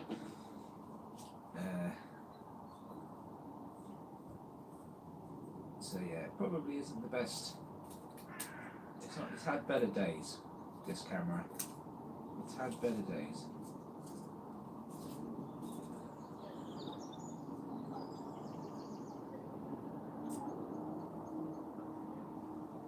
Oh, what's that? Some movement on you.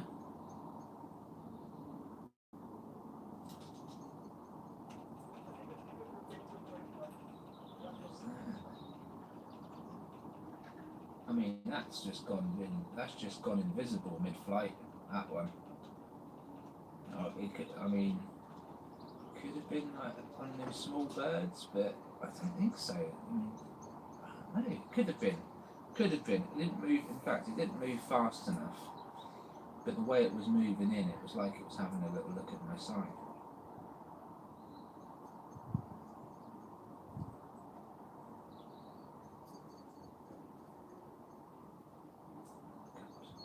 Maybe I'm going to cause a rift here one day with this sign up. Maybe I'm going to get some attention. There's something moved very fast then from the right hand side. Again, no bugs at the moment, guys. What was that?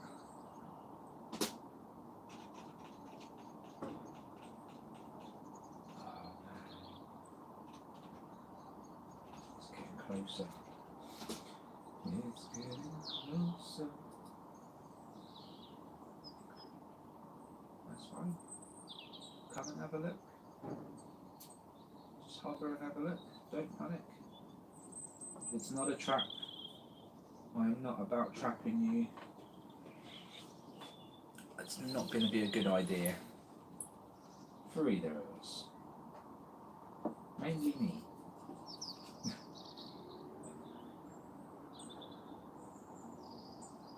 Yes, I agree. It does adapt to anything. It will adapt to anything. Take the technology away, and if the climate changed 20 times a year, we would adapt to take that climate 20 times a year. You know, like, I believe that. And information's no different. It might be a bit of a shock to some people. Some people might just have such a fat ego they just can't change their belief system because they want to be right about everything they've done, and they can't accept the fact that we're just primitive people trying to work out like things that are just far beyond our understanding. Some people just won't accept that. They just have to be right, you know. But that's what I mean. The world will wash its hands of those people because it's going to get, this change is going to happen. Whatever it is, it's going to happen, and I don't know what's happening, but I plan to try and find out. Even if it does turn out at the end of it, it's the God Almighty. That means I go from an atheist to a believer of some kind, you know. But I'm willing to change if it happens. If it happens, it's a big if, right? But it's there. And yeah, a lot of respect for Churchill. You see, Winston Churchill didn't go around to each country going, we need to fund the war to fend Germany off. He just went to war, took himself over there and did the deed, you know?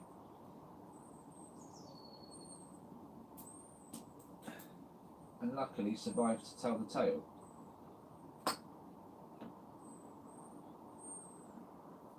Nowadays it's like money, money, money, money, money, money. Invade, invade, invade, invade. Build missiles. Make sure you invest before we do though, yeah? You know. And then when we clear up the mess, we'll make sure our companies go in there to do it. Alright? Savage, isn't it? It's a savage world we live in, a sad state of affairs.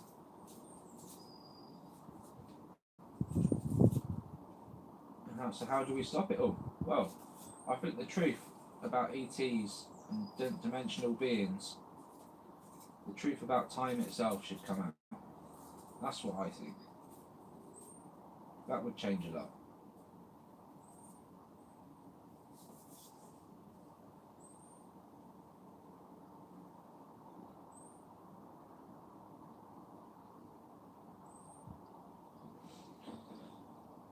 Again, it's all speculation, isn't it?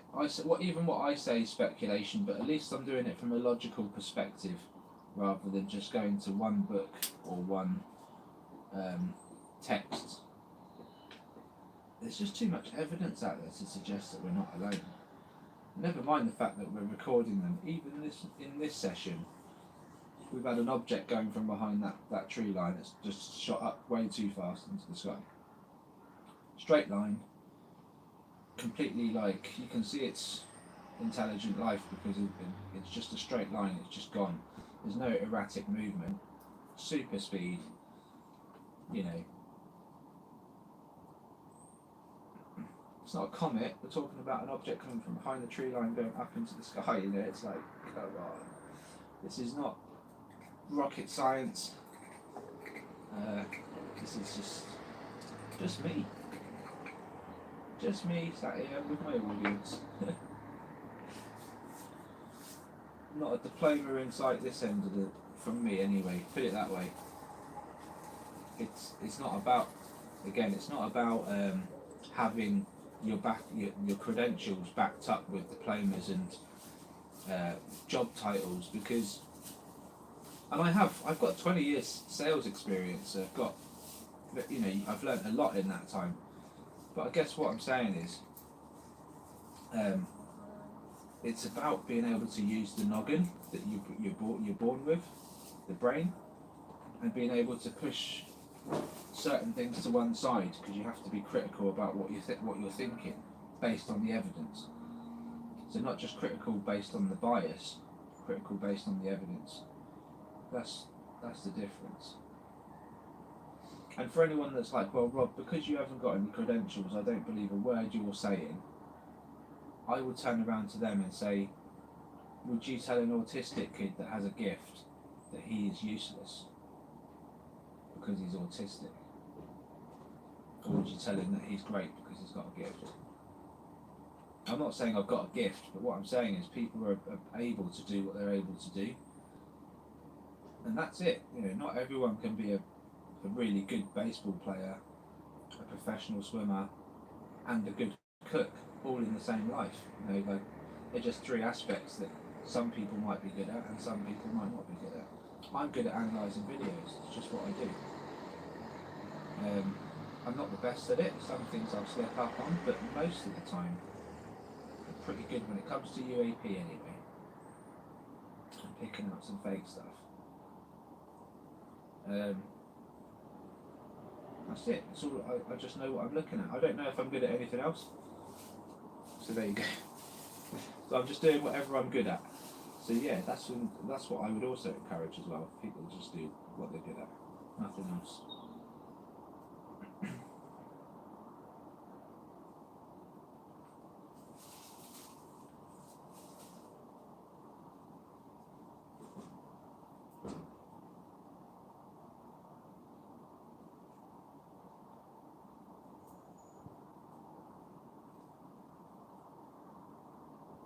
You're a good cook? Yeah. I mean, between me, you and the front door while Susie's not in here and Deb's, men are better cooks, let's be honest. I think men are better cooks.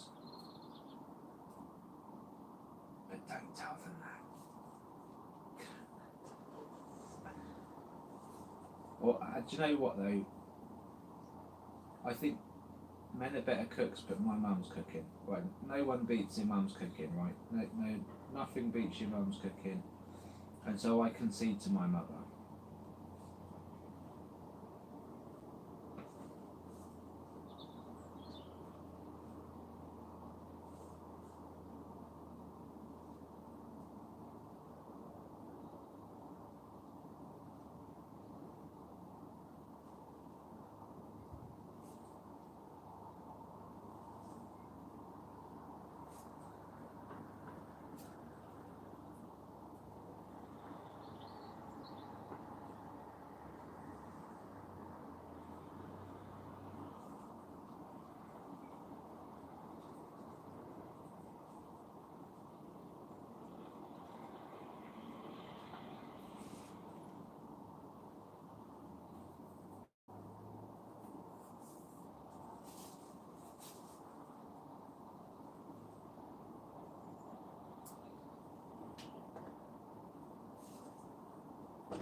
Oh really? Yeah, okay, you got unlucky then. Yeah. Yeah, my mum, well, she couldn't cook loads and loads of different stuff, but the stuff she did cook, she cooked really well. So I was, I was blessed to have a mum that could, and she couldn't cook to start off with. She had to learn when she had kids. So fair play to her. She ended up being a good cook, and yeah, so I have to bow down to her. On certain dishes, my mum nails it. I can't even get close. But then when I say I can cook, I'm probably a bit like yourself. I can probably go and do quite a variety of different stuff that will taste all right. It's nothing to. I would serve it up in a restaurant. What I could cook, I reckon. You just wouldn't get loads and loads of variety. I mean, I've got a few things that I do really well. I do like cooking just as much as I like eating. Don't all men love the eating part though, right?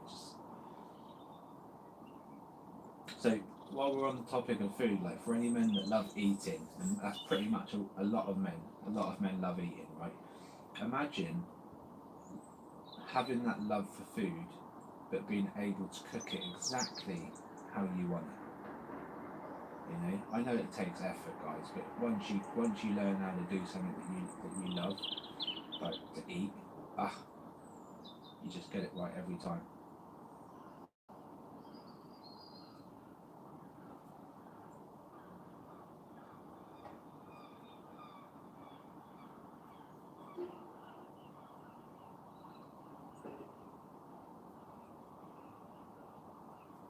Yeah,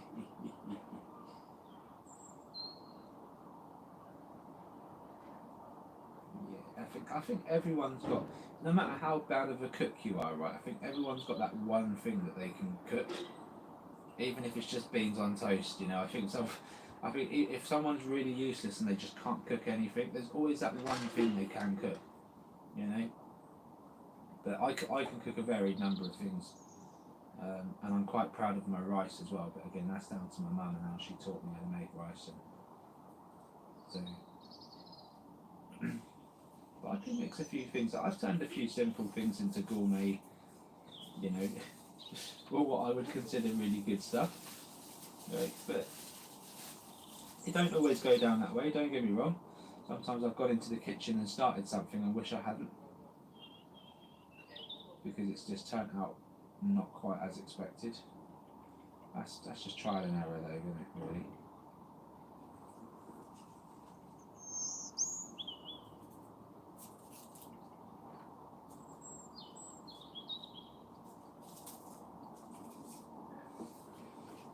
I think we'll have to do that on the channel one day.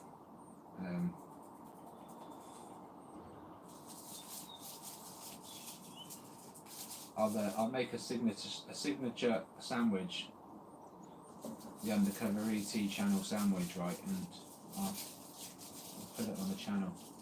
Or I'll do something. We should have a cook-off actually. Get all the members involved on the Discord. I'll set like a date where you've got to cook something. Either do a video or take a few snippets of yourself cooking it, and then show us the finished result, and then everyone judge. See, just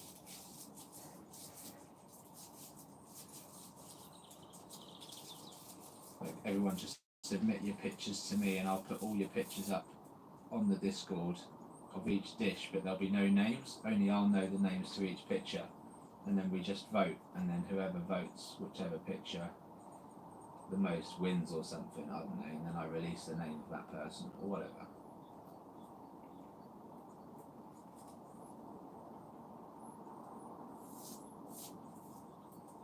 Oh mate, I'm not much of a baker or a cake maker.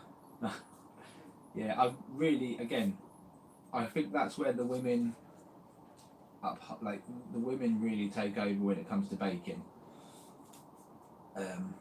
Men have no patience, so, and we just, when it comes to baked goods, we just want to eat it, right? So that's why I'm a firm believer women totally take over on the baking front, and they make stuff with love as well. Men are a little bit like, if I'll put it in the pan, but if it's not done within the hour, You know what I mean? But with baking, you've got to mix stuff up, you've got to get it the right texture, you've got to get right measurements, and you've got to put it in for the right temperature, the right time. Can't leave it in too long, can't leave it in too, take it out too early. It's just one of them. And you could get the timing right and then but get the texture wrong, you know. I just hate baking.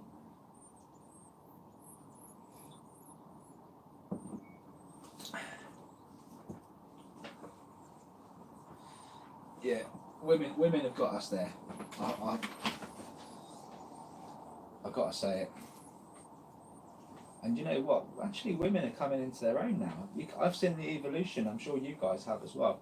It's not just about rights and that. They've had the rights now for years. We don't even talk about that amendment anymore. But just the stuff they're doing, mechanical work, bricklayers, cooks, like they're obviously always been at the kitchen, but now like the standard of cooking's gone up so high where the men have got involved and they're right up there with them. They're right up there with them, cooking away, doing stuff that's absolutely phenomenal. And yeah, and now look at the physical, the boxing, the UFC, the football. They're taking off a little bit. It's good to see.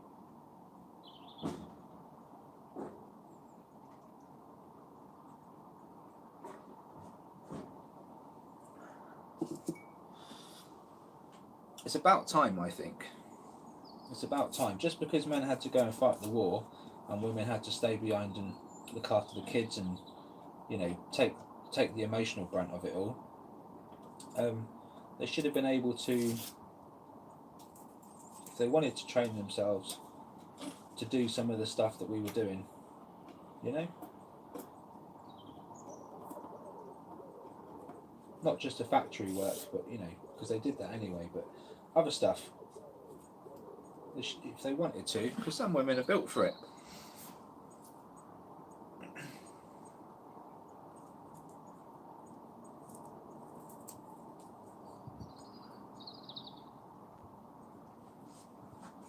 But again, it's down to the people that make the decisions, isn't it? It was down to them back then, so it's the same now. Like, look at what Keir Starmer's doing to the bloody country in the UK. Is anyone in the chat in the UK that's a fan of Keir Starmer at the moment?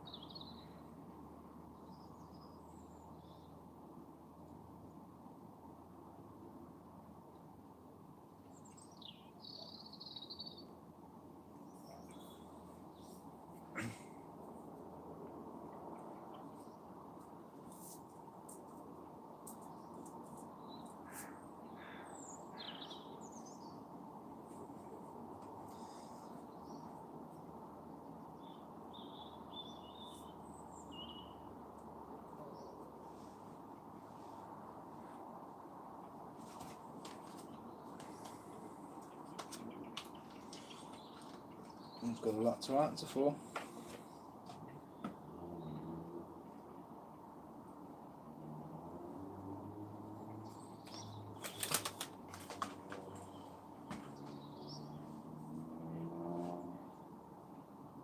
It's pathetic, isn't it? But it's...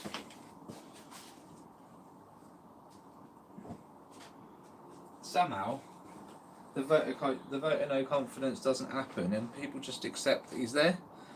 You know, they don't like him, they say they don't like him, and that's as far as it goes. It's the same for at least the US are talking about this topic and disclosure and UFOs. The UK, they're just waiting for America to make the decision, and that's what I'm saying. It's not a case of we're waiting for America to make the decision. I think America is just the face of it all, and the UK are very much involved as well as other countries, and they're just waiting for the decision to be made, and they'll use the USA as the talking ground for this decision. But they're all fully involved, you know, but it's just not talked about here. It's just not talked about here. All the pressure's on the US, but it should be on other countries as well.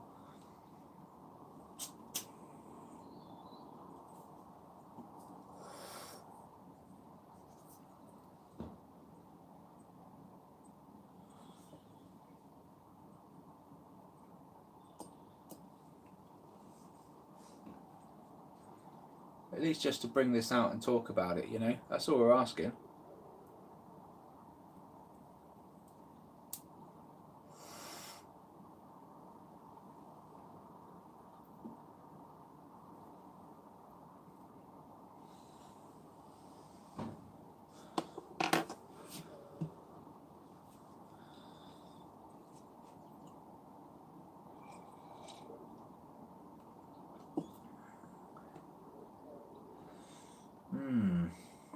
Interesting times, guys. Interesting times. Interesting time to be alive.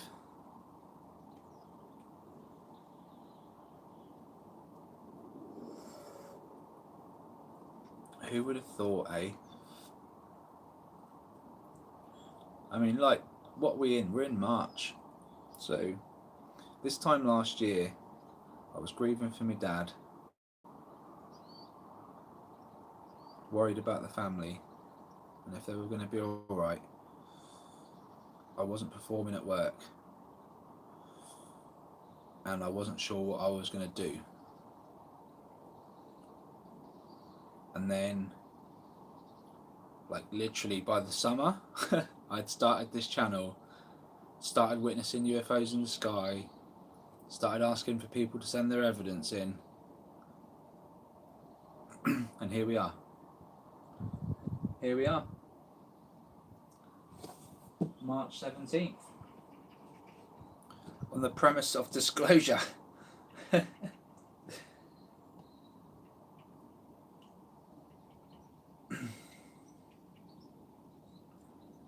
It's mad.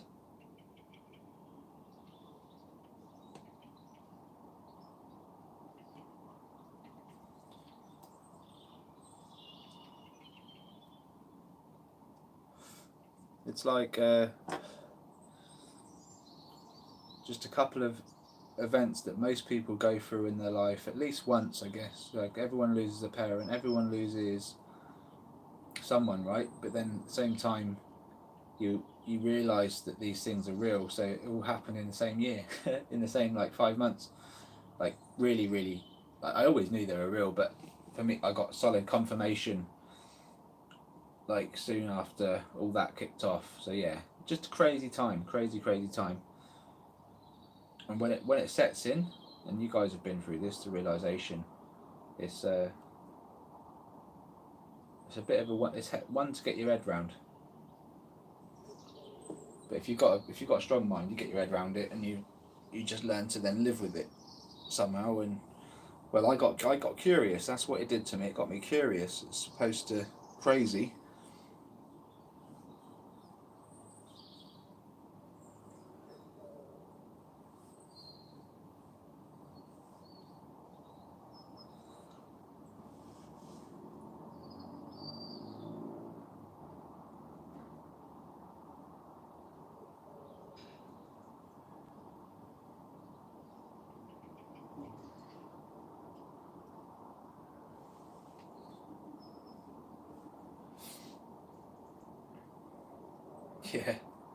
Yeah, exactly.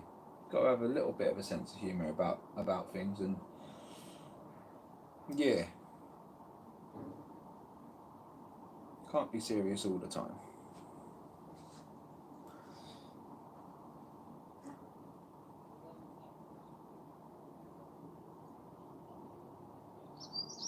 Sometimes that's why I give these things silly names. You know, when I'm analysing stuff, I'll give it a silly name based on what it looks like, or I'll say something that's a little bit out of the ordinary, but just try and put a little bit of a fun spin on something that we don't know what the hell we're looking at, you know, apart from it looks like a massive sausage, you know, whatever. But we don't know what it is, really. We know it's a UAP, it's gone invisible, it's gone through that helicopter blade, it looks like a hockey puck, whatever. But we don't actually know what they are until we're holding one in our hands, analysing it. I guess you could say dissecting it, but I don't think we need to dissect something that looks like it's intelligently moving or alive. We should probably just communicate. You know what I mean? It's like, if put it this way, if we was all looking in a field and all of a sudden the Starship Enterprise turned up in our atmosphere, just for example, and they decided to beam down a bunch of people to the field to meet us. And we knew that they were more advanced than us, and they weren't quite human, say. They were like Klingons and that. Just say.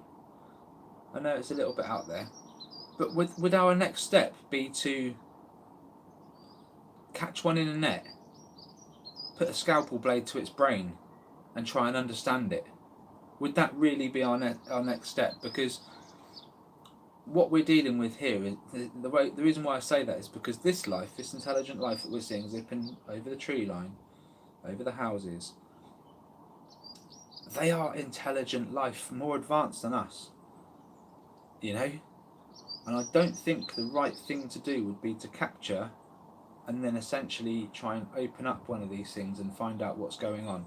That is a bad move. Communication would be great, because if you communicated, they could just tell us without starting any trouble, you know. Like, that's just a natural way forward. So what was that?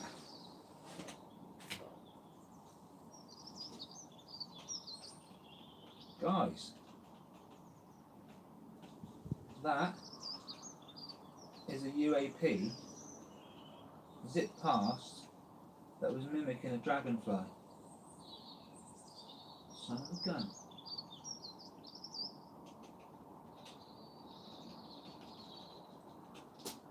Strange, because we don't have any dragonflies right now running around. It's just not warm enough. Hello, little boy. There is a tiny, tiny bird that's just sat on the tree below the camera. He's tiny.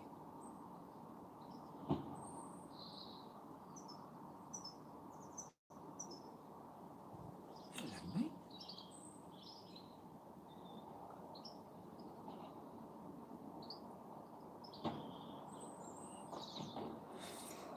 But yeah.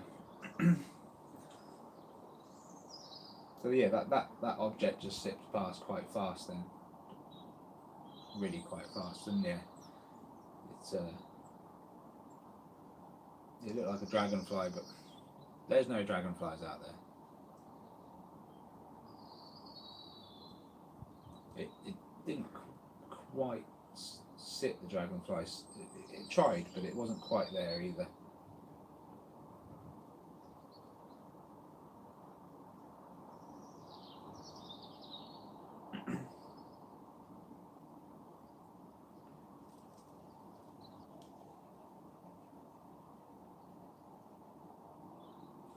Just going to see if I can sort this wobbling out, guys. I'm going to just push the camera on so that it's...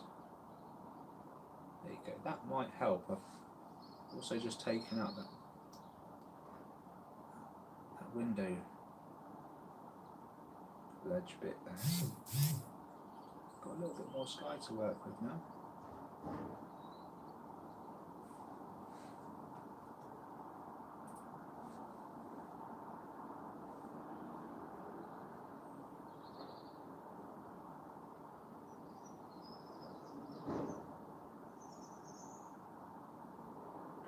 Oh, that's a perfect shot.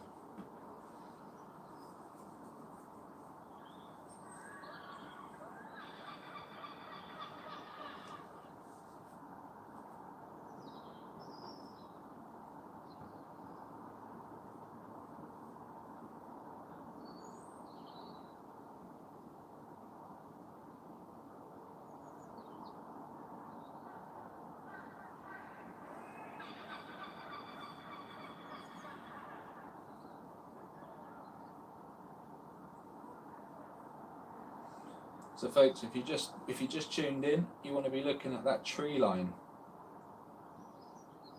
Obviously something could show up higher in the sky, but I'm seeing these objects coming from the tree line and shooting right up into the sky. So,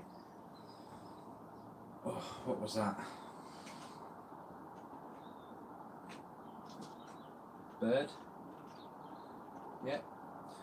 And it looks like it was...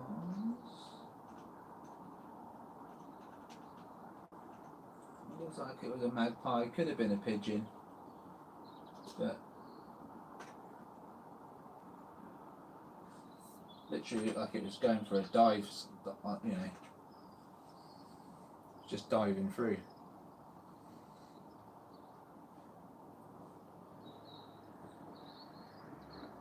Which is great. They're diving past. It gives us something to measure against. But I know I could slow that down, and you'd get it. You'd see it in more. You'd see it in more frames than what you would a UAP. You know, by the time it leaves the screen. So it's a good way of sort of just measuring against something. Like this, that was a relatively fast-moving bird.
Got the radio detector on as well, so no radar hits so far.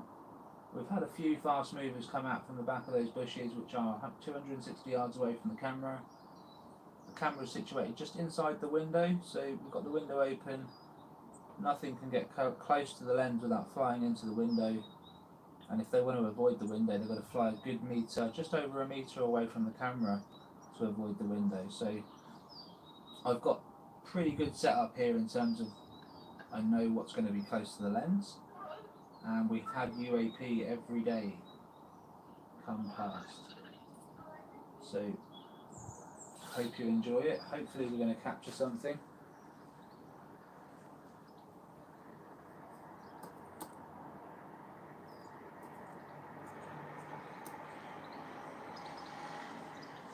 And please get involved in the chat as well. If you just hit the chat button, like the live chat, you'll be able to interact with us. You can ask whatever questions you want, and I can answer away to you guys.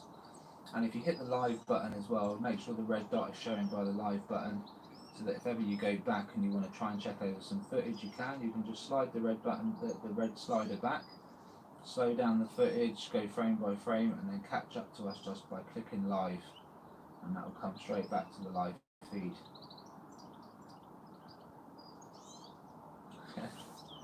We do need more sunshine.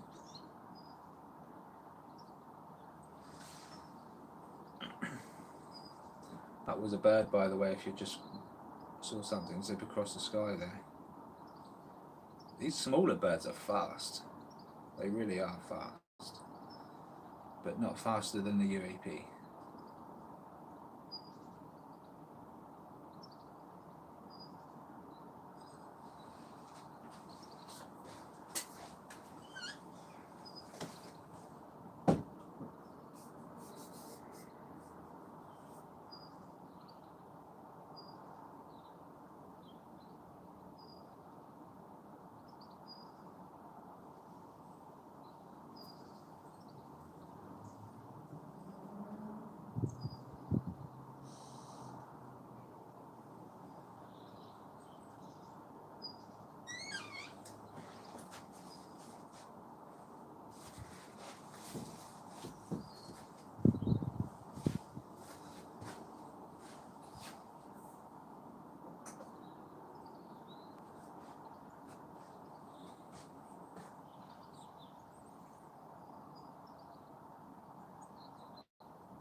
Lost focus there a little bit.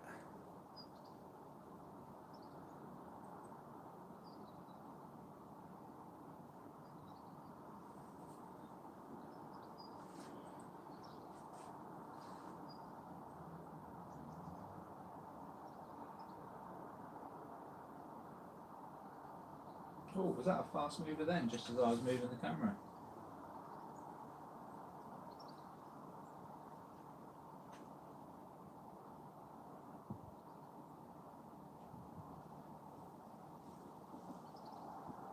I thought I saw something zip past really fast then.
How you doing, Beat? All right.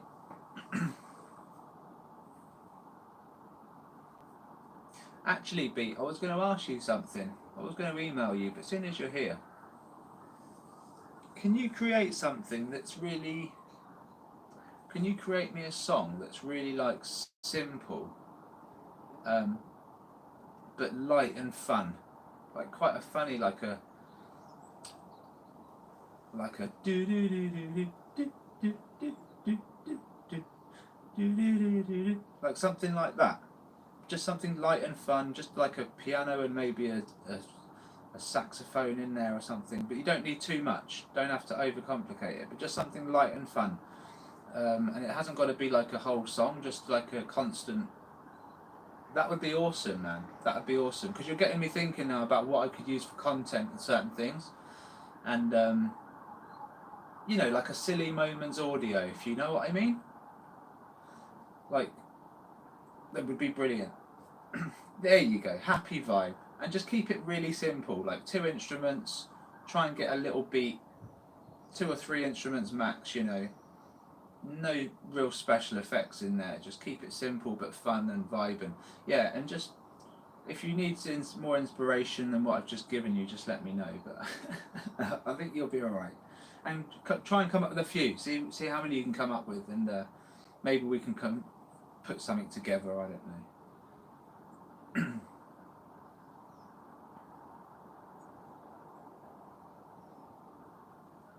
That'd be awesome.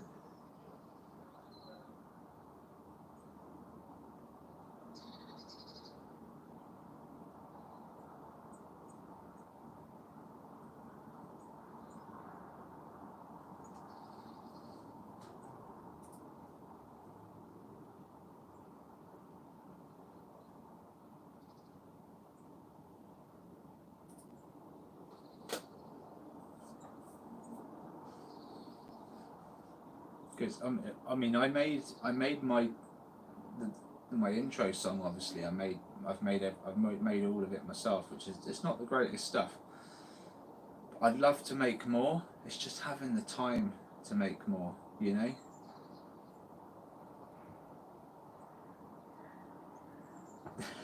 Yeah, they definitely get a different vocalist. Well, look, I can. I can give you an example. I can send you an example or two, but I don't want to like. I want to see if you can use your creative imagination based on what I've said.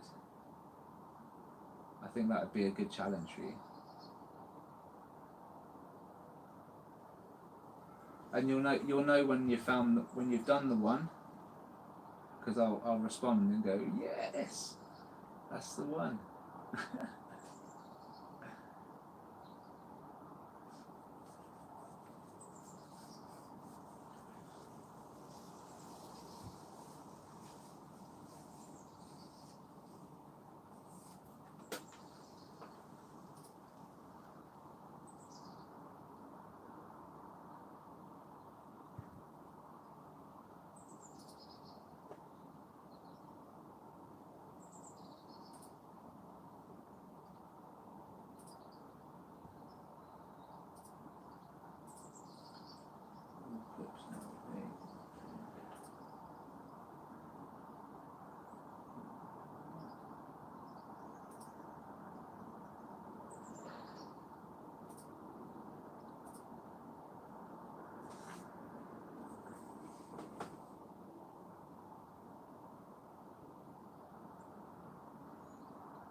Well, I made it using several different beats, and then just timed the images with the wording to go with the beats. So I didn't essentially make the beats myself, but I used various different random beats, put them together, and that's what you ended up with.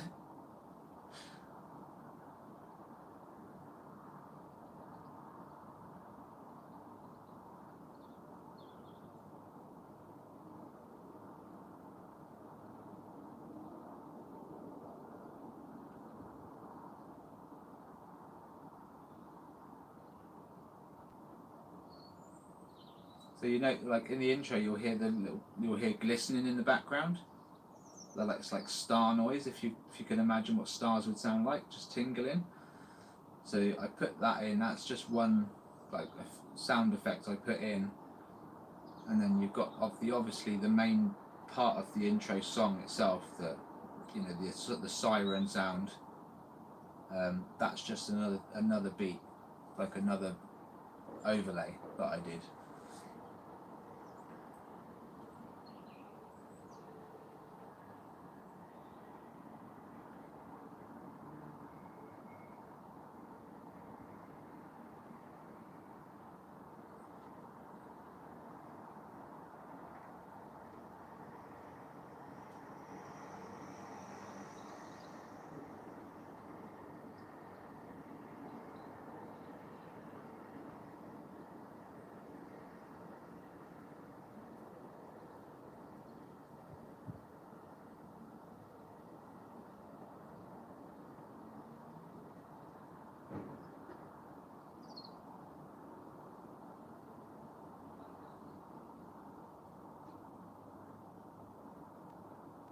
And then at the end of the song, there's sounds like something out of the Transformers. It kind of goes and then hits with my name, so I added that in. Yeah, just like sound effects. You just add sound effects into the track and fade where you need to fade and all that stuff. It took me about an hour and a half to put that together. But and that but the thing is, it takes time, doesn't it? Putting music together takes time, as well as content. And again, I've got to at least look at some evidence before I even consider it for the channel. And then I've got to build the day that I normally build on the day. So I'll level with you guys. When I do a video, I don't really know what I'm going to do the day before. I just decide to open up some emails that morning, put what I want to put into today's video in a folder, and just roll it. I just go with it. So, and then I do all the analysation. I try and analyse stuff that I haven't really looked at properly. I deep dive maybe one video, and then that's it. And then the next morning I do the same thing. I check my emails, I look at where I am in my list of emails, and where I'm at video wise, and then I just build that day, and then I post that day. So that's how I've been working so far. But it's hard to squeeze making music in there as well, and on top of other bits that I'm trying to do for the channel, and I'm uploading to TikTok and to Rumble, engaging on Facebook, and trying to deal with life in general at the same time. So it's busy. It is busy. I understand why content creators have so many moderators and people that help them out. I don't have that yet. I'm totally on my own in terms of making the content and doing everything else. But it will come. It will come. It'll be cool if I use the beat from someone that watches the channel as well.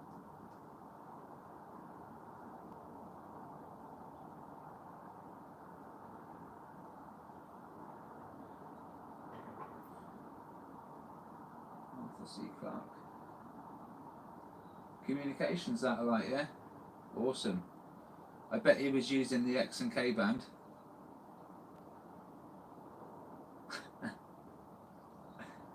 I would just, as an educated guess, Tony, I reckon it had something to do with the X and K band, don't you think?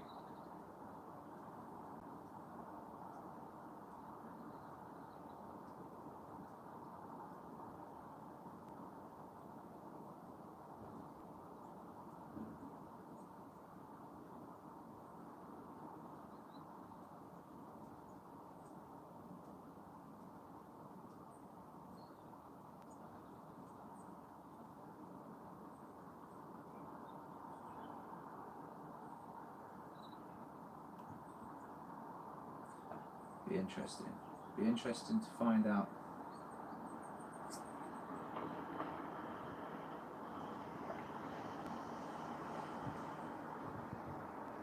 I mean, Gordon's got a satellite there ready.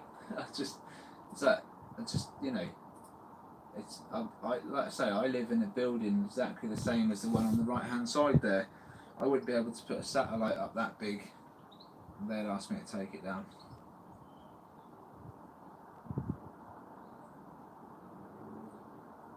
But it needs to happen somewhere.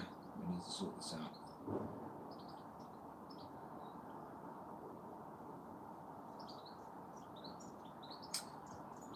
Yeah, I bet it was, mate. I bet it was.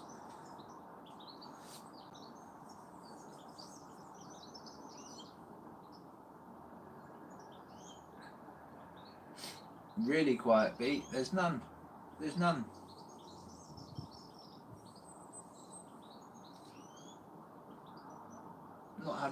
Not one beep all day, Tim. Nothing. Not even a little, a tether of a voice. Nothing's come off of that speaker. We have had UAP though.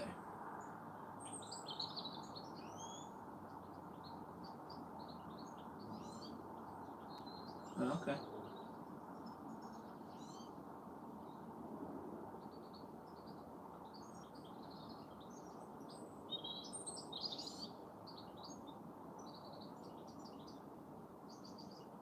Yeah, we've had one dart from behind the bush there, behind the tree line, and I'm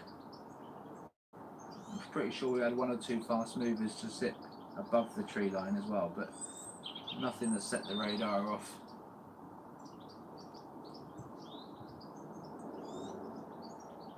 I'm feeling pretty certain on at least one of them though. But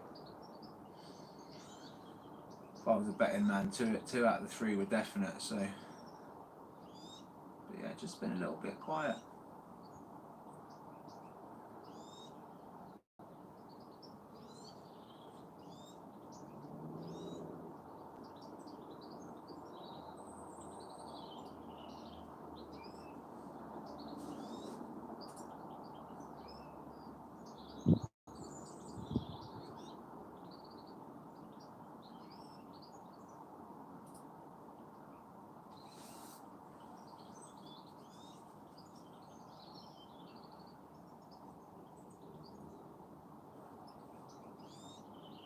Do you know what? One thing is apparent, and I'll keep reminding people this is, if you're in an area where there's lots of birds,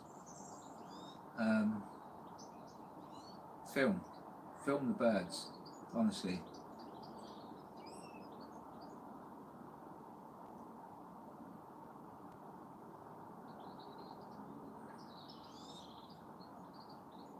It's mains powered, beat, so I've got it powered to a plug socket.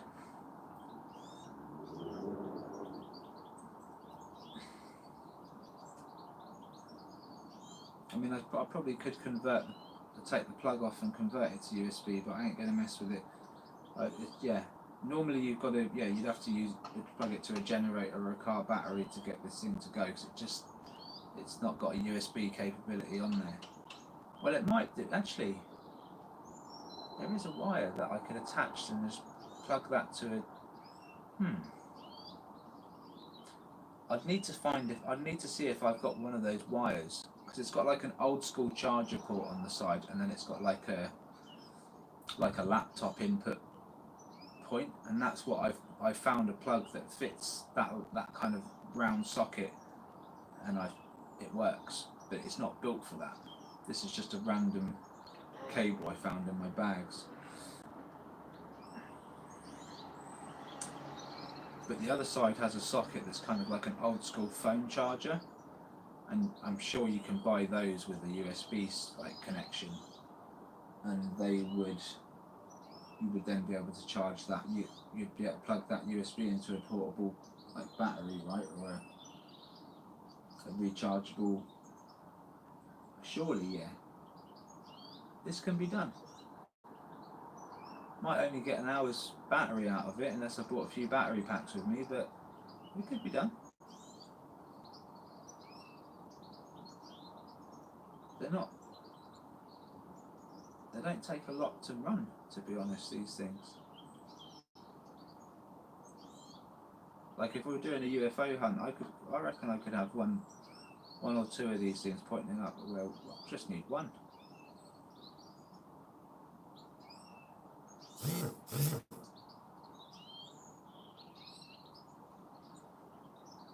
What's happened there?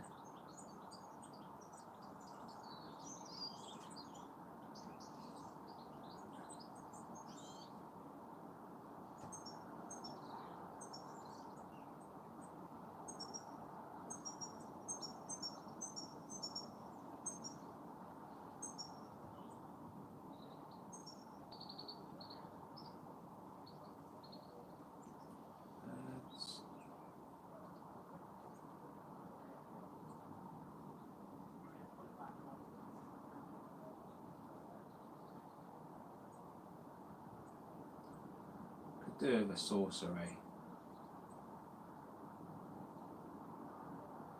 Give us a saucer. Just a wobbly, spinny saucer.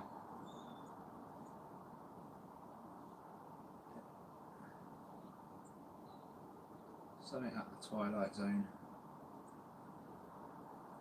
Can't wait to get a better camera out of this window so that we can get right up to that tree line and get a close-up view of potentially what we're seeing zipping past these trees here. It'd be phenomenal to get a better view. It's only a matter of time, guys. It's only a matter of time.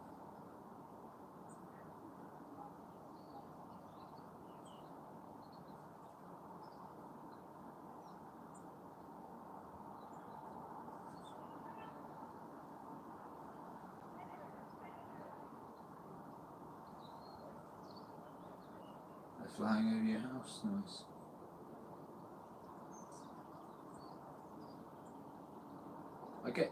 We get the odd Chinook fly over my house as well. Fly over the flat here.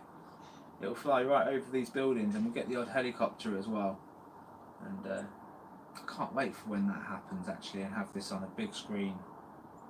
There's been so many times where I've been like, oh, I wish I had a camera with a big lens that I could get in on that.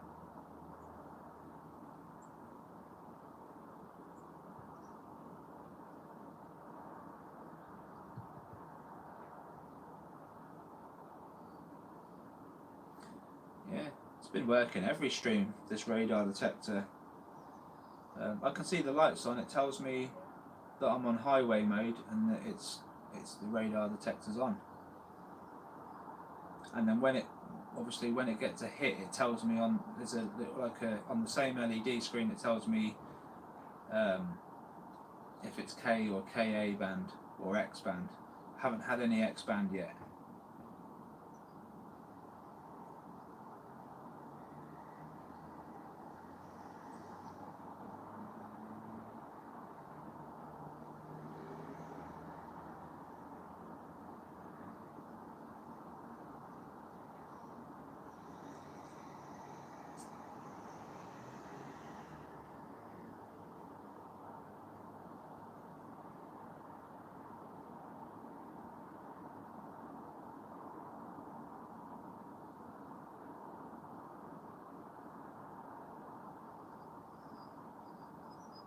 Oh, what's going on, Ben? Oh yeah, of course you have, mate. Of course you have. And I never know with you because you always say the same thing. Sent you a couple of videos, and I'm like, all right, and I look and I'm like, God damn. All right, I'm downloading the first one now. I'm just going to have a quick sneak peek. All right. Let's have a look.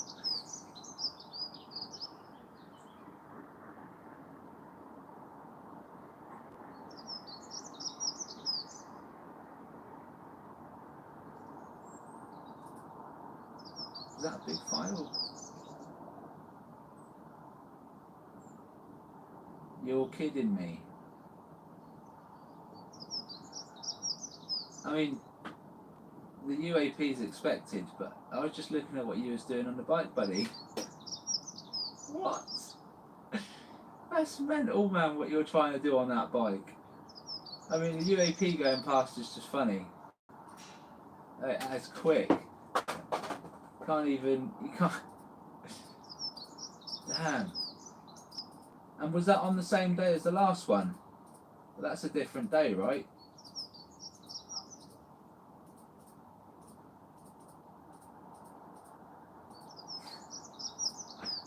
That's mad. I'm only going to look at one video, mate.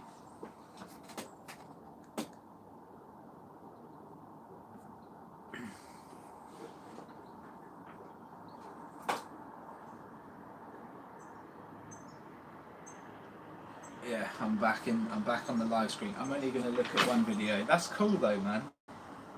I'll look at the other one when I put it on the channel. I'll look at the other one.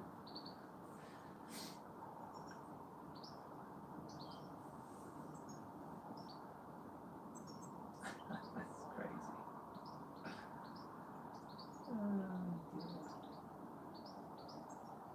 You're mad, mate. Fair play to you.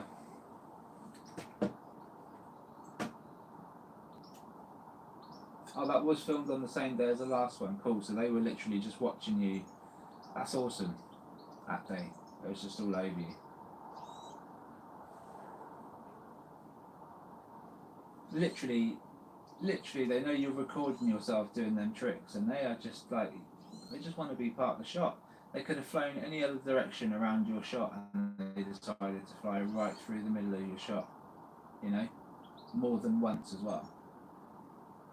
So they either just do not care, or they're just saying, hey, look at me. You know what I mean, as they go past. Hello. That's flipping awesome, man. It's flipping. I just can't believe, like, I can, because I'm filming them bloody just 200 yards away from my flat, above this tree line here. And they're there, you know. But it is funny.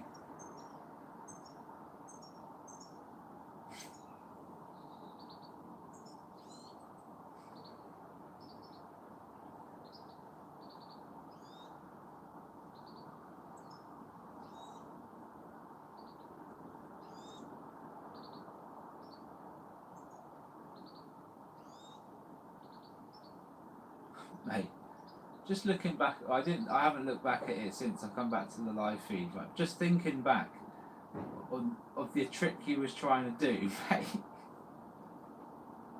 Well, you did it as well. To be fair, you did it.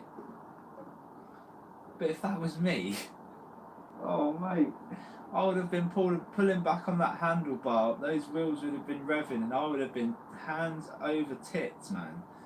I'd have just been like. On the floor, you know. This was after I would have probably accelerated into the air and just hit the floor, like.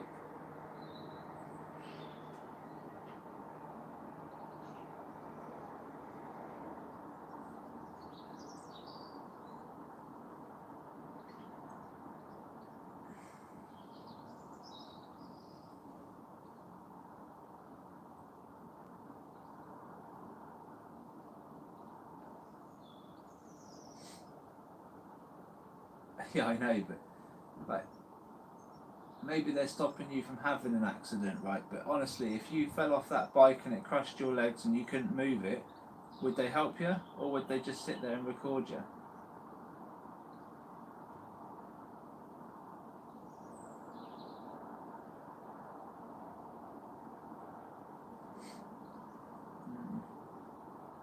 Well, it's difficult to say, Tony. It's difficult to say, mate. Because these dragons have been recorded back through time, like into the 50s and 40s, right? Now, the reason why there were less sightings is because A, human eyes can't see them anyway, and B, only a camera can really pick them out.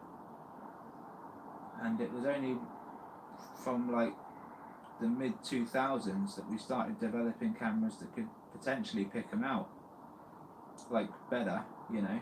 And then all of a sudden, now here we are, 2025, and we're starting to pick them out all too often, like all the time.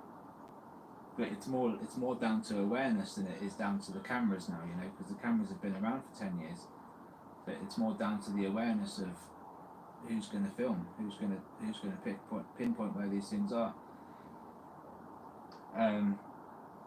So do we know how many of them have been present in the world and when? Not really. We just know they've been around for a long ass time. Even the Egyptians depict pictures of these things in some of their carvings. So whether there was just a few hundred before and now there's a few thousand or a few hundred, there's not a few thousand, we're talking a few million here, in my opinion. There's quite a few around on this planet.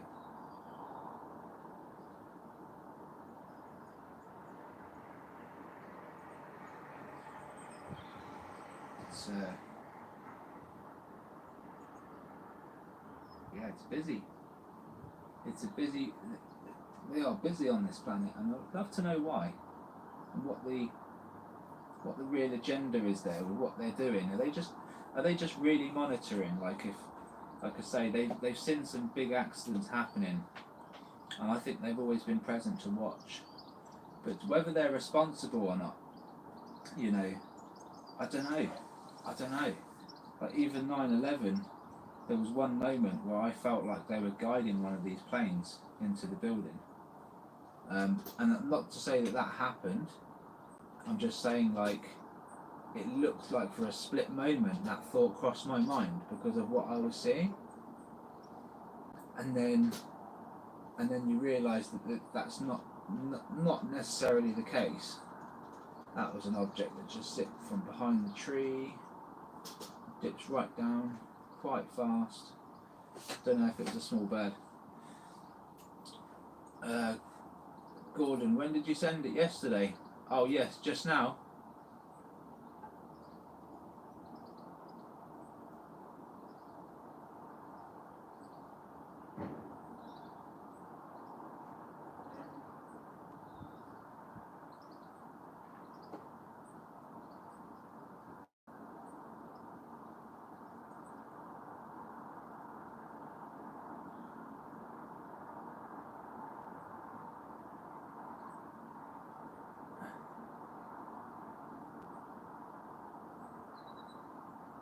Mate, that's a lot of money, man. What do I think? I think I don't want you to spend that kind of money, mate. It's £200 a lot of money. Like, that's why I said if you had one spare, like, you know, I really don't want you to spend that sort of money. I don't, genuinely. I know we do, but it's not a it's not a case of, I know we need it, man. Yeah, it doesn't matter. It's like, I've got to look. I know it's not the best right now, but I have a phone here, like, recording, and I'm sure someone will come along. So will I, mate. I might be dead tomorrow. I don't believe you will be, Gordon. I don't believe I will be. Can't think like that, can we?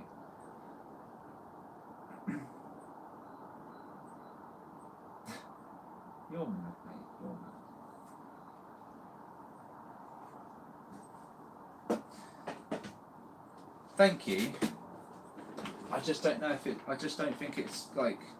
It's a lot of money to part with when someone eventually will come along and say, look, I've got a phone I can send you. You know, that's, whether it happened in a week or two, that's still 200 quid in your pocket, mate. Do you know what I mean? Like, I appreciate it.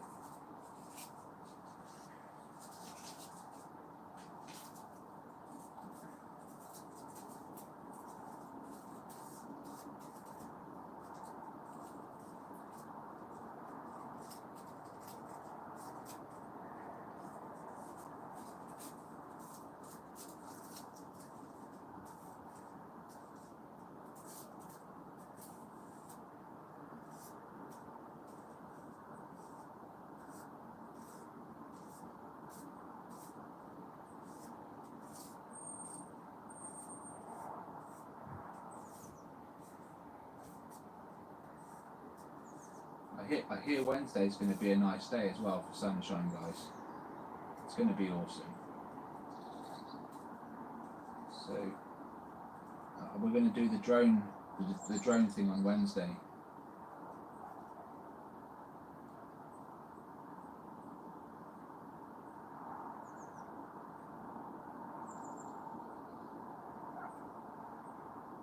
I hear you, man.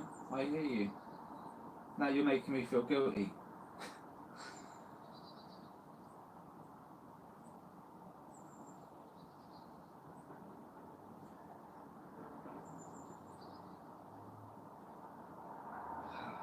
Well, look, Gordon, how about this, man? How about this, yeah? My pledge to you, dude, right? If you want to help, you can help, man. If you send me the money today, I will walk into town now, into CEX, to see how much I can get a phone for, or I'll look on Facebook to see if I can get one delivered here today, yeah? And I'll go live with that son of a gun for either today or Wednesday, when we got the drone, because we're going to get the drone out here, yeah? And as soon as I'm done with it, I'll sell it and just send you the money back. How about that? Because I don't, and do not even consider it if you're living tight month to month. Do not even go there. Right? If you've got a bit of money in the bank and you can help, fine. If that's what you want to do, I don't want to stop you from, I know your situation is, but I'm not even going to entertain it if you're struggling. So that's all I'm going to say. But I'm willing to do that. If you want to do that, mate, all the more for you. I'm sure that an S22. But just hold fire, because I might be able to find an S23 something second hand on Facebook, maybe somewhere local. I don't know. I would honestly have to have a look.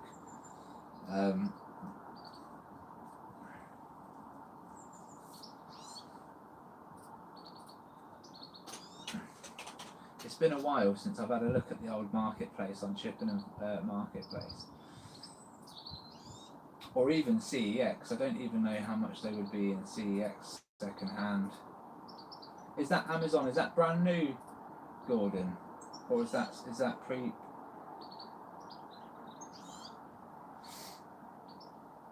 It's just my email address. That's my PayPal details. Undercover. Oh, hang on. Let me just double check that.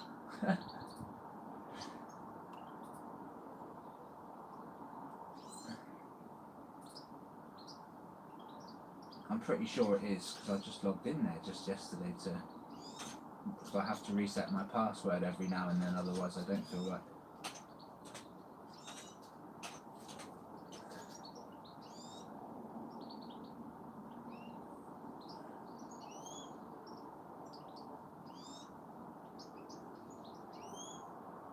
Yeah, just undercoveretuk@gmail.com. That's all the.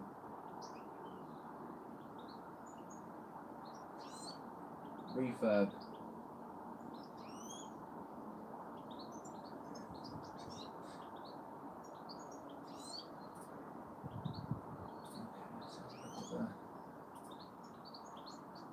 Let me come off my email and actually have a look at this. If I can get one here by Wednesday, that would be brilliant, because we'll have the drone up on Wednesday. Nathan's going to come over with his drone, and if I can get a camera like to zoom in better, I just want to see the specifications of the S22 as well, because if it's going to give us better quality, fine, but if it's not going to give us a much better zoom, it might be worth just putting something to it. Maybe I can put 20-30 quid to it and find something else. Let me just have a look.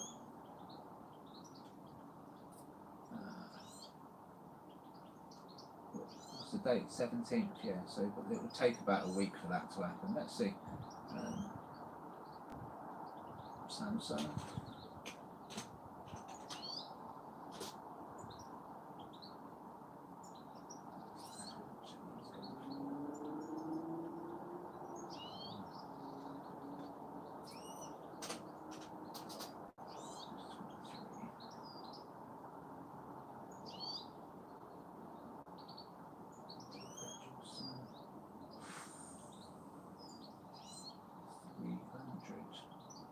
The F-23 is 300.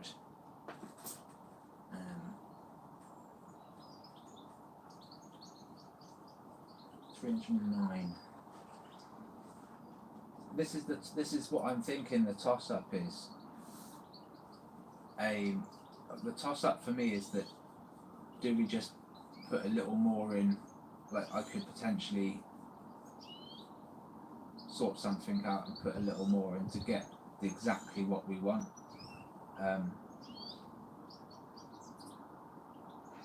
Let me do some research after the live. Gordon. Anyway, in the next few days we will end up having better quality camera for this window, and that's going to be brilliant, man. That's down to you, mate. Thank you very much. Yeah, so mate, exciting times. I don't know what we're going to do yet, but we're going to sort something out, and we'll have a better camera. It's going to be awesome. I'm going to use it just solely for recording, nothing else. So I'll just keep my mobile phone the way it is for me, and I'll use this phone just for recording. And then when we're done with it, once I've got a proper camera, mate, I'll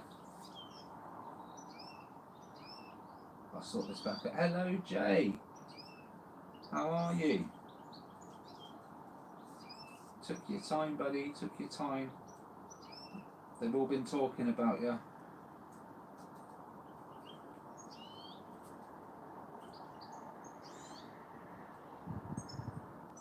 Oh no, mate.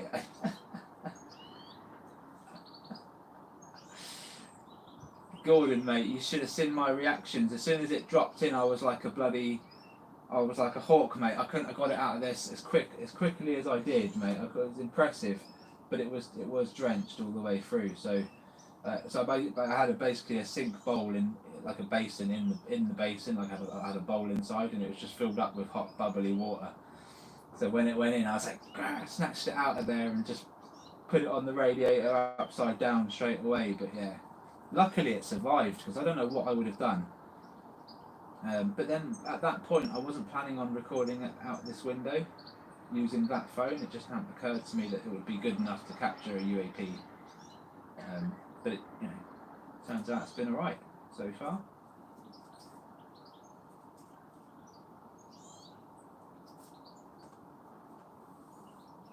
Get a waterproof one. Do you know what, B? Sometimes do you know what I learned from my experience?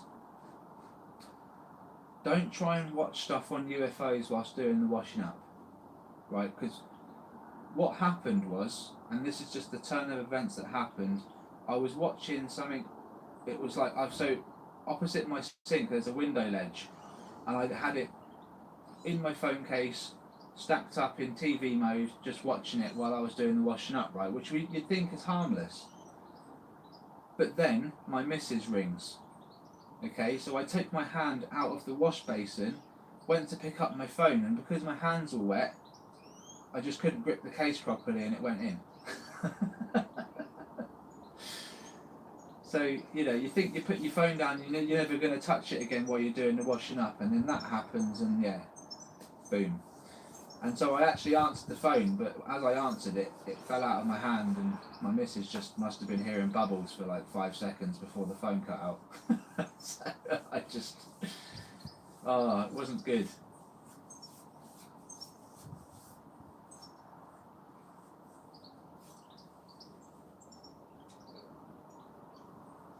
Cheers, Tony, mate. Take care. Can't believe you're still awake, man. It's like 6 o'clock in the morning there. Go to sleep at 6 a.m. Mate.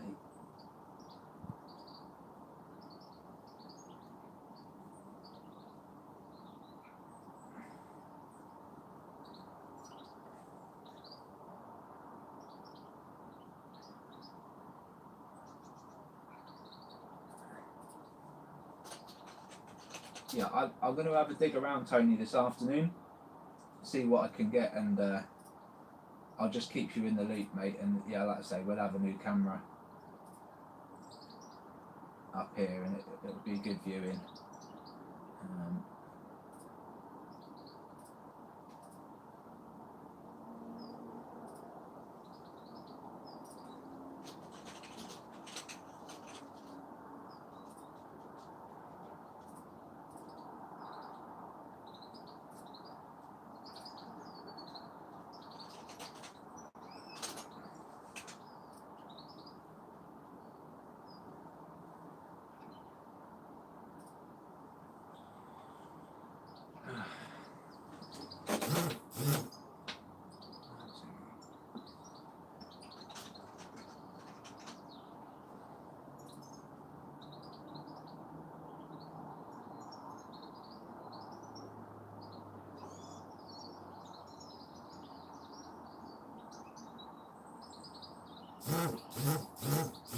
I've received that, Gordon. Thank you very much, mate. I'm just going to keep it in the PayPal account until I know what we're going to do, alright? But I've got it. Thank you, mate. You're a legend, man. Talk about putting your money where your mouth is for disclosure, mate.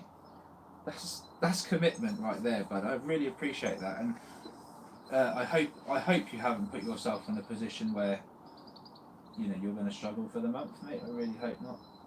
And I promise I won't drop it in the sink. And when we're done with it, I'll just either send you it or sell it and send you the money back, whatever, mate. It's your investment into the channel at the end of the day, and yeah, I'll keep it for you, man. What we did, yeah. So we can get a phone. We can go get a phone. I might go and have a look in town. Just see if there's one, just to get an idea of how much it'll be, and then I can try and get one maybe privately. If anyone's got an S23 Ultra, they want to sell for £200 and take a little bit of a profit loss, but do one cause for the community. That'd be brilliant.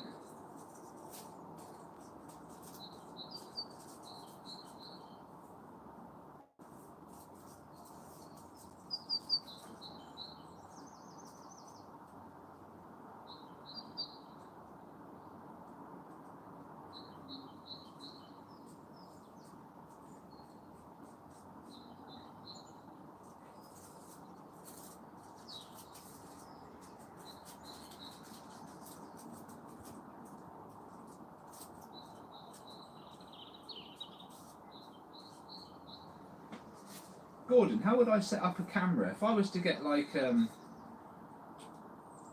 just an ordinary camera, with like a ×40 zoom, would I be able to get the image up on my TV of what that camera's seeing in the moment, without having to actually save it as a file and sending it?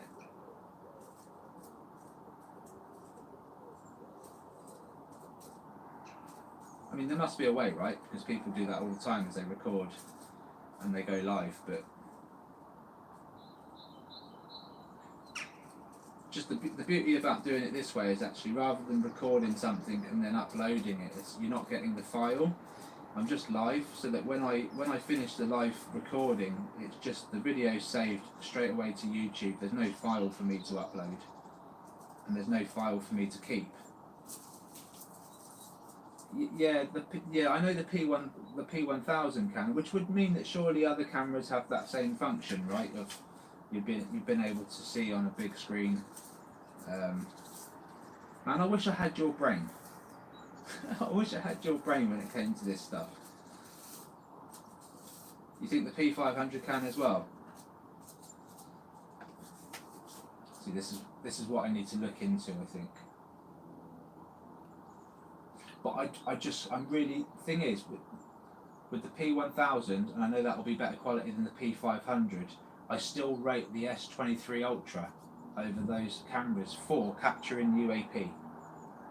Although they're really good at capturing long distance stuff, for capturing UAP themselves and trying to capture the object inside the silhouette in which they create for themselves, the Samsungs, I think, have the edge. I think. And that's really where I should stick to my guns. I said it the other day, didn't I?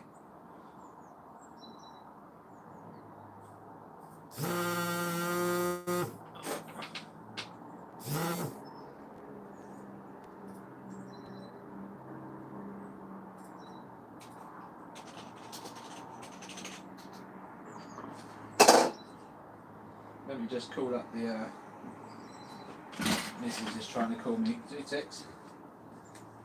Just about to call you on this one.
in the room.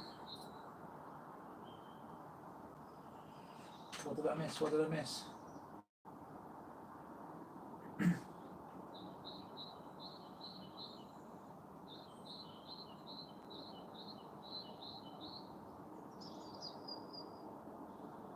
What did I miss, Pete?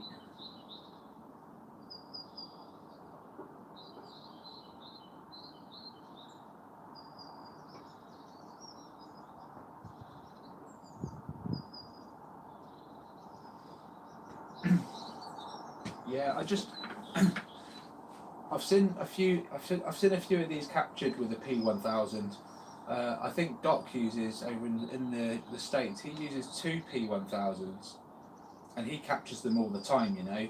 But he always sees the same silhouette around the same object. He never really gets to see inside too much, and that's what the Samsung brings to the table. When you're zooming in and you manage to capture one of these things, you're really getting a really good close up of these. I don't know, it's something to do with the lens and the way their technology works. It's nothing like the camera quality is great, but it's just I just find that certain cameras have different quality lenses and different types of just the way they're made, and it makes a difference to the way we're capturing these things.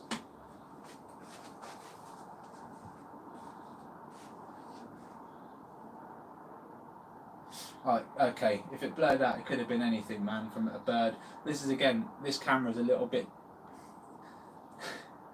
the sync probably didn't help it that week, let's just say that. So when we do get a new camera, which is going to be really soon,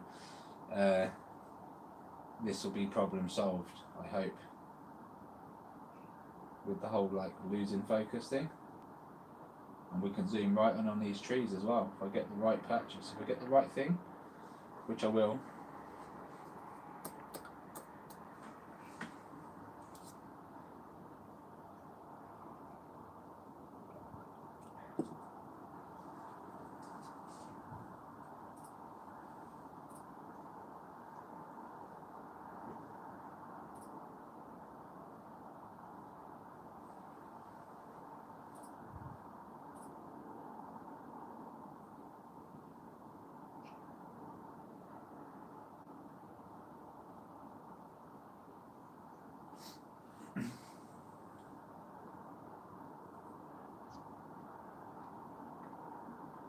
Yeah.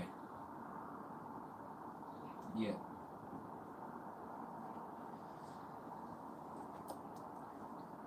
But both equally good cameras. Like the P1000 is actually a better all-round camera. The zoom on it is absolutely amazing. If you want to get a good close-up of a moon and on a clear night, you go with the P1000. Do you know what I mean? All day long. But if you're trying to capture something, like if you're zoomed in times 20 on your P1000 and an object comes right up to that line of sight and it's only like 300 yards away from you or 500 yards away from you, you're going to lose detail, because the focus is trying to focus in on something that's 20 times 20 zoom away, not however many yards that object is. And that's where the AI in the phone comes into play, you know, because it will help with those frames per second, and it will keep the stabilization of the object, and therefore just naturally I think you end up with slightly more detail. And it's only the 2,000 mile an hour objects I'm talking about. It's not the it's not everything else. Everything else looks lovely on a P1000. It's just the fast movers that screw it up.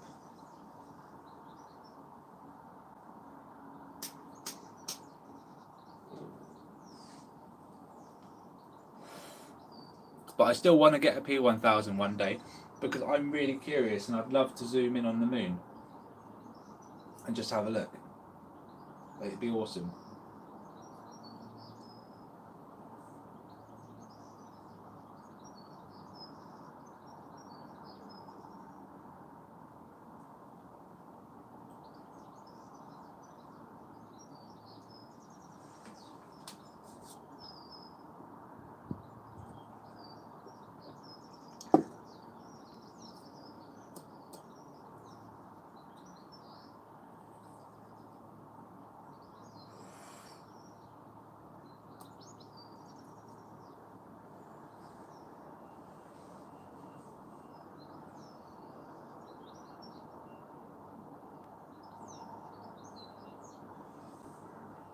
So let's see what we can do.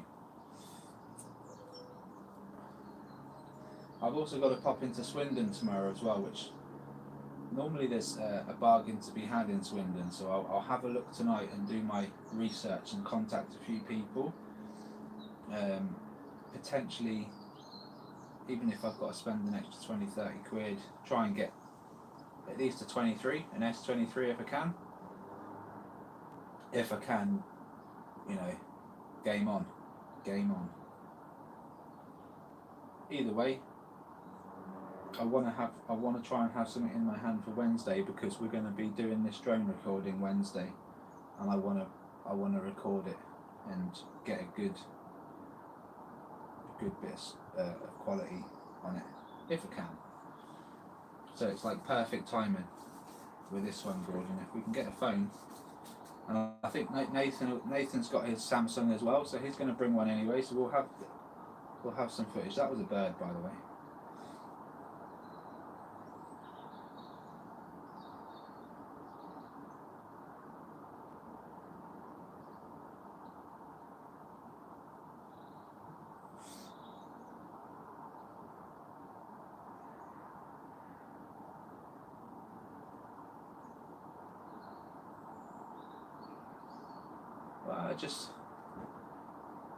Thanks, mate. Yeah, and that makes sense with the playback as well. Like, because the P1000, you'll get, like you say, if you max the width and then zoom in on the playback, that's better, because you're going to get all the detail then, and you can zoom in on the detail once it's been played. But yeah, I just want to stay away from the files if I can, because the files take memory, and memory costs money ultimately. And I've got enough to deal with everyone's evidence. So yeah, there are, man. I just don't like asking people, because look, I know what the struggle is. You know what I mean? I'm fully aware of what the struggle is, and I know there are people out there that are doing all right for themselves and that. But there are also people out there that are struggling, that just don't want to hear that, and you know, I get that totally. That's why I don't ask. But if people view the channel, I can fund it myself. I can fund all this myself. It just takes a little bit of time to get there. Do you know what I mean? If I had like 7 or 8 grand now, I'd have the truck, the radar detector, the battery packs, all the equipment I would need to hunt these things down. Not hunt them down, but I'd visit people, I'd record, I'd get the data we need, I'd hand it to some scientist somewhere, you know? And that's all it would take, is a few grand, just to get me on the road and get me the equipment I need. That's it. So, but I think I can do that myself. Like, if I get the viewers, if I get the right interviews, if I do a good job, I'll get there. And not only that, I'll be able to give back a little bit as well to the people that are capturing.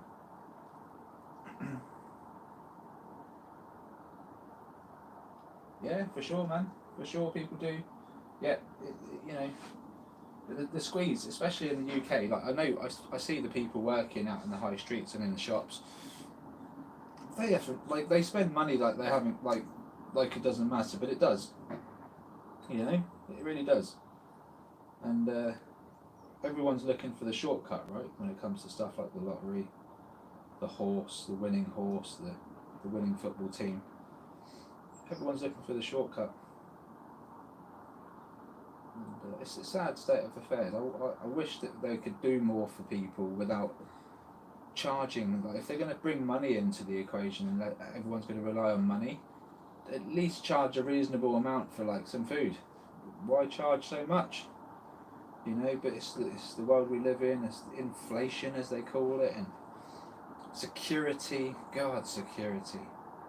If everyone just agreed not to mess with everyone, security would be at an all-time low, and money wouldn't be spent on security. It's beyond insane, this world we live in. And that's why I don't ask, mate, because the struggle is real, that's all.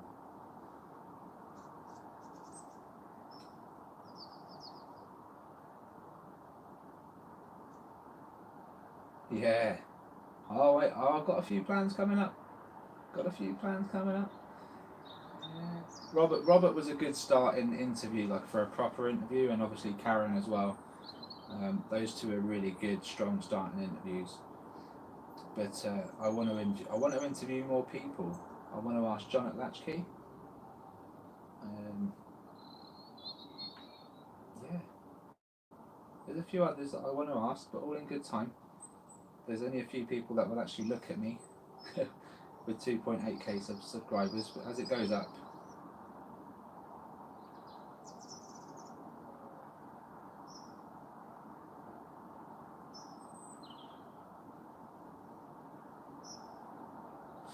Indeedy, mate, indeedy.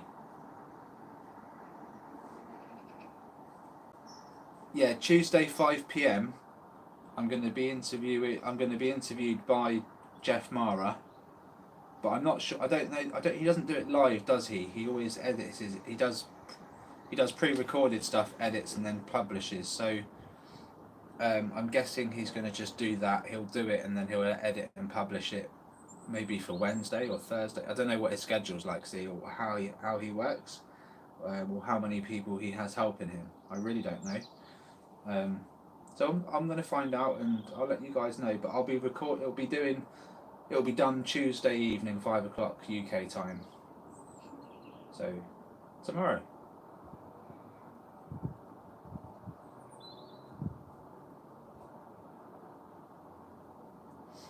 So I'm going to spend this evening kind of prepping a folder together, making sure I've got everything I need.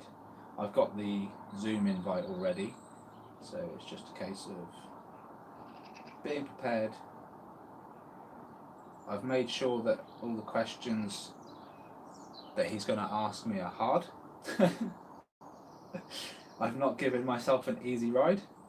Okay, so the way it works is I give him a list of questions that he's going to ask me, and they're not easy questions to answer at all. Some are the difficult questions, you know. So I hope it's going to come across authentic anyway, and I hope his audience, you know, if 25, 30,000, 50,000 people see it, I hope a large portion of them actually decide to take on board what I'm saying, or at least take up my challenge, which is what I did for you guys. You guys took up the challenge, and we're getting results. We're getting really good results, and I think this could be the next thing, you know. Cameras in the sky, cameras over the oceans, could be the next thing. And I'll be happy to go over everyone's footage, clarify whether they're seeing what they're capturing is real or not, to the best of my ability, you know. That's what I do. Just try and make everyone aware, and then it's down to the people, the mathematicians, the scientists, the real researchers, I guess. And I guess I'm a researcher, but the people that want to delve into this on a technological level and try and understand and recreate what we're seeing here, that's up to them, you know. But I'll tell them and give them advice, and that advice is you need to look within your own mind and broaden the possibilities here, you know, and be prepared to be disappointed about previous research. That's what I would say to them, and then I would just let them crack on.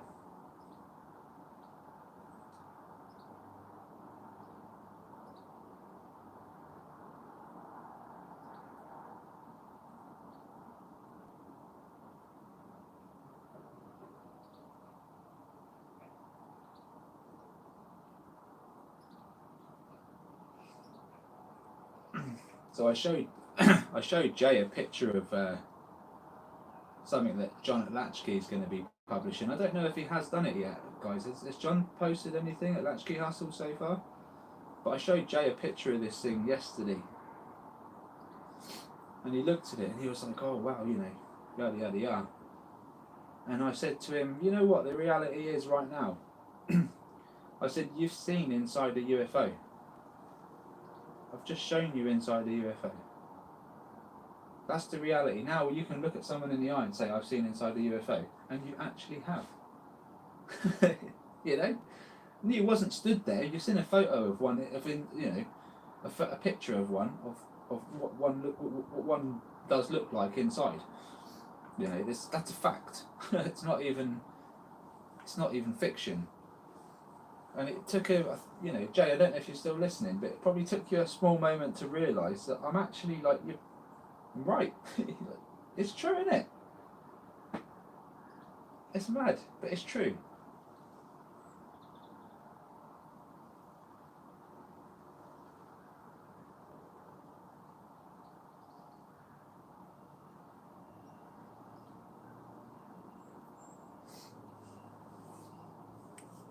Yeah, man.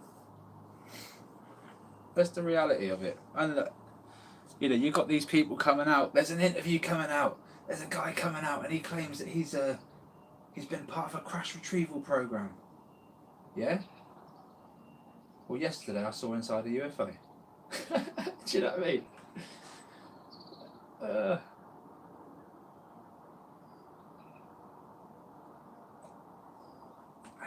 It's hard, isn't it? It's hard. It's like when people say to me, Rob, go over old footage, man. Look at this, look at this. And I'm like, or I could just go live and record stuff that's happening right now. I know it seems mundane, but the picture that you're trying to show me from the 15s, the object really does look like what we're capturing out my window. You know what I mean? Like, should we just record and see what we get?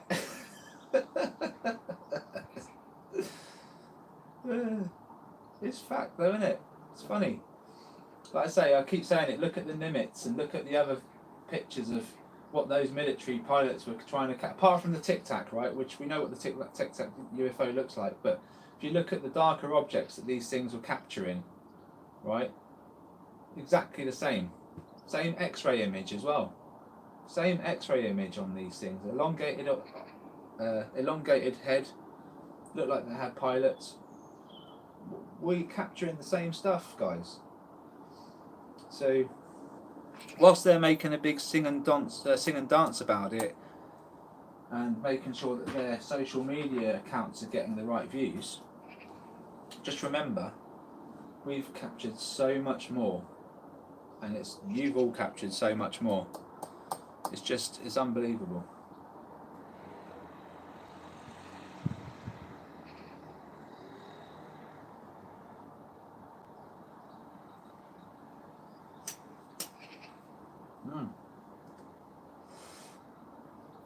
They're always out there, Gordon.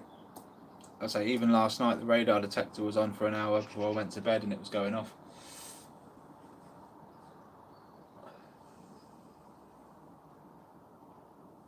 These things they're just insane.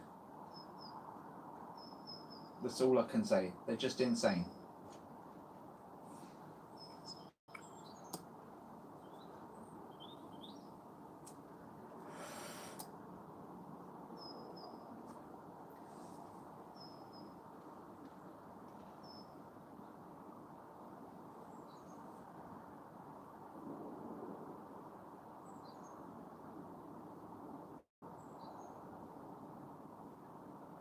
A millisecond, yeah. When you know you've only seen an object, like if you've seen an object go from one end of the camera to the other, and it's taken all of a millisecond, then you know. Like, you might see the odd bug if the sun's out, but a millisecond come off it, you know.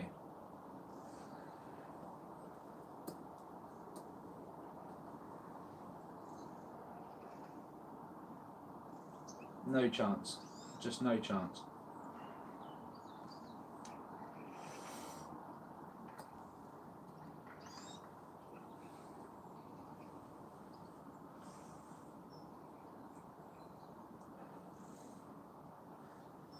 So I'm going to stick by what I said, Gordon, because you was going to originally send me one of your phones in the post, or we was going to just get a courier to just send one over, right?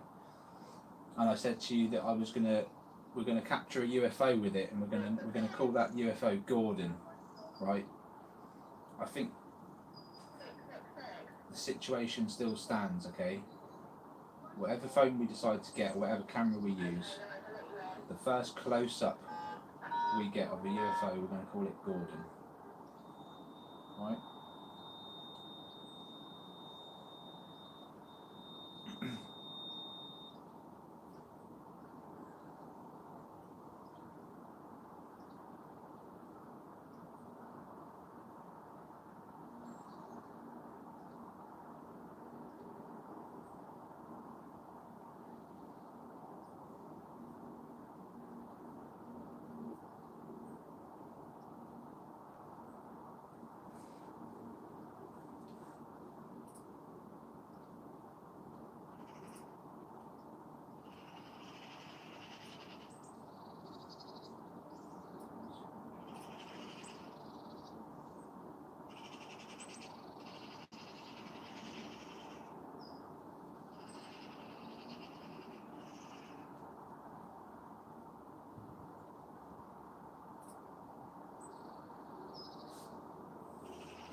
sunshine.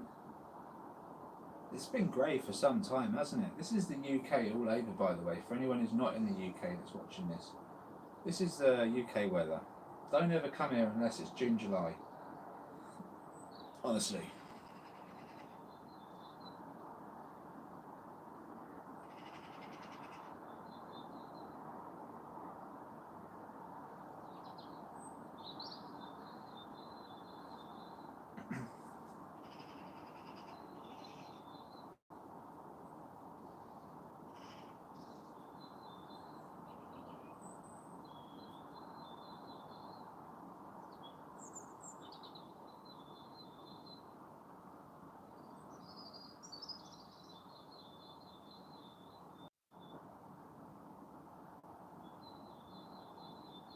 Ah, cool, man. You really are a techno geek, aren't you, Gordon?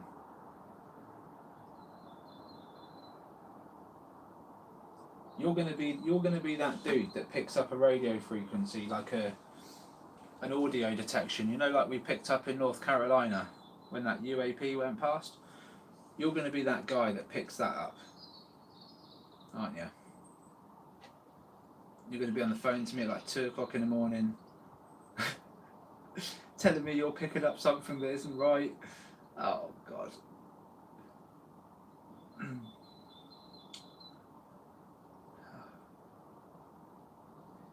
I do feel like it's all going to be kicking off this year, next year. There's going to be more sightings, more prevalent. There'll be more craft up there, more just a wave of evidence coming in, which I'm going to be pushing on to people to help me analyse, because it's going to be a wave of it, We're going to have to cross-reference everyone's, like, whoever's working part of this team, whoever's going to be involved. We're going to have to be like cross-referencing this stuff and getting it, you know, need many eyes on this stuff, so that whatever we don't pick up, someone hopefully does. So it's just open source, completely open source is what we need.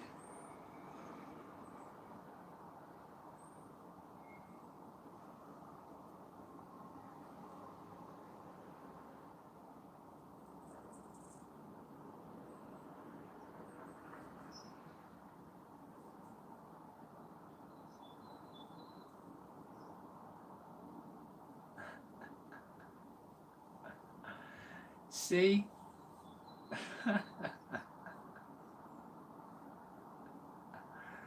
Not only am I thinking now and saying what you're thinking, Gordon, now, but I'm starting to tell people what you're doing without actually knowing.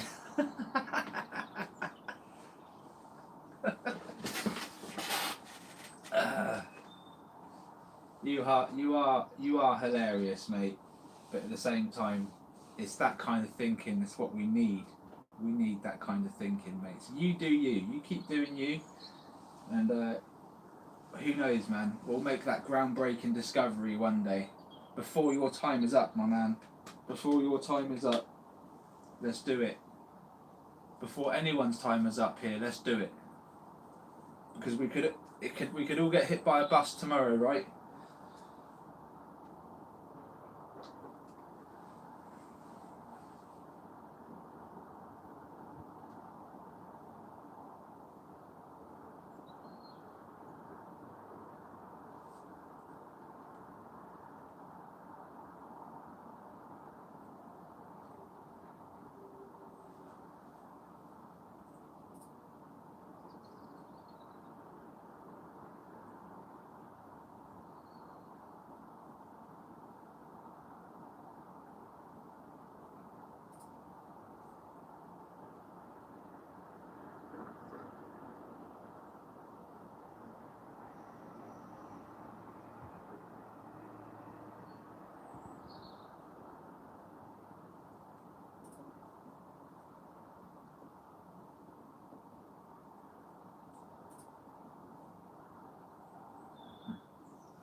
So if you're just joining us, we're in Wiltshire, England.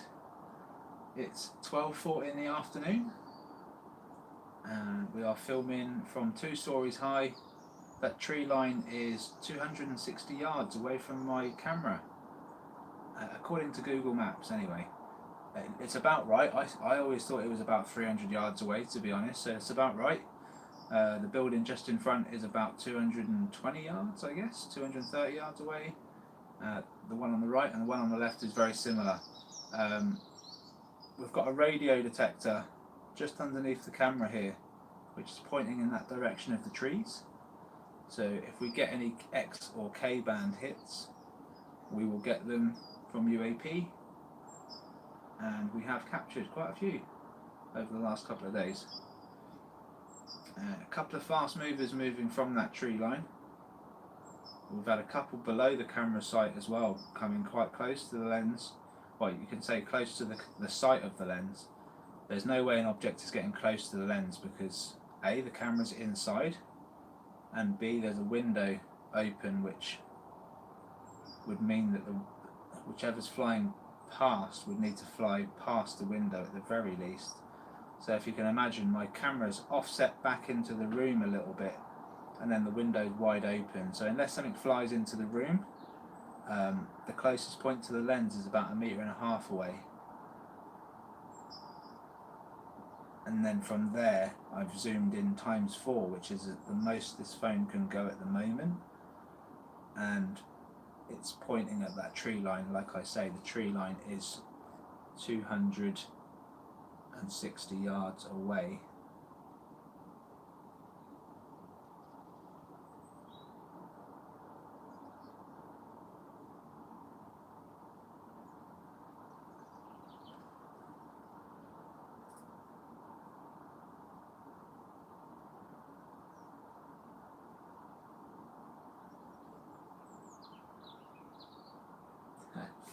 Gordon's not getting hit by a bus tomorrow. Fair enough, mate.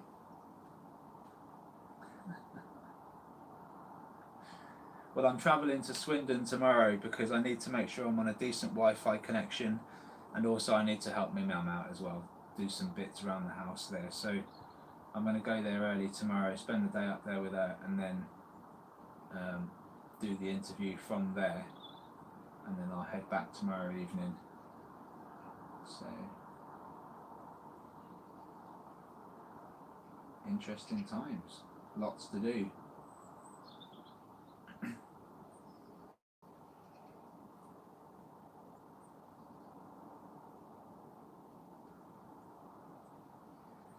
So if you're just joining us, keep an eye on that tree line at the back there. That's where we've been watching the objects shooting out into the sky, and on occasion they sort of double back and they come right past our sight. So we've had some really good close-ups of these things over the last few days, but certainly we're seeing the objects shooting past those trees. That's it, mate. Like I said, got to look after mum. You know.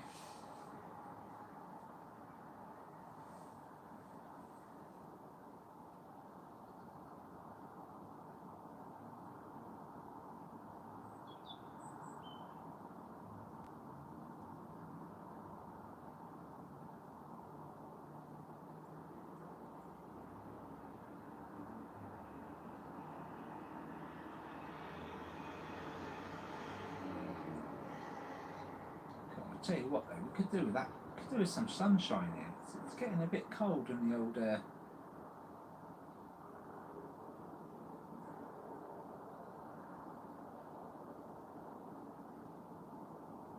mean, it's good because we're not getting any bugs, so it's giving us less to look at, which is fine, because we don't want to be staring at bugs all day anyway.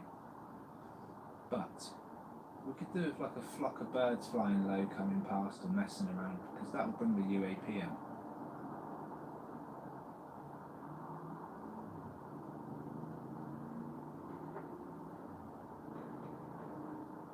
Yeah, get in the chat please. If you want to add your thoughts, or you've got an idea or something that you want to try, maybe we can. It will resonate with me somewhere, and I'll come up with a plan. Yeah, let me know in the comments. Just hit live chat and let us know what you think. we openly discuss stuff on this channel all the time. As long as it's sensible, we'll take it on board. The live chat has my full attention, by the way. I've got the screen open. I can see if anything zips past, and I've got the chat on the right hand side here, so I can see exactly what you're saying as you say it. Was that something then? Yep. We just had an object, and you just saw a flicker, and I just saw it in one frame, I think. Just trying to find it now.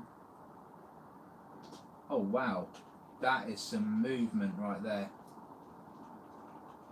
Wow.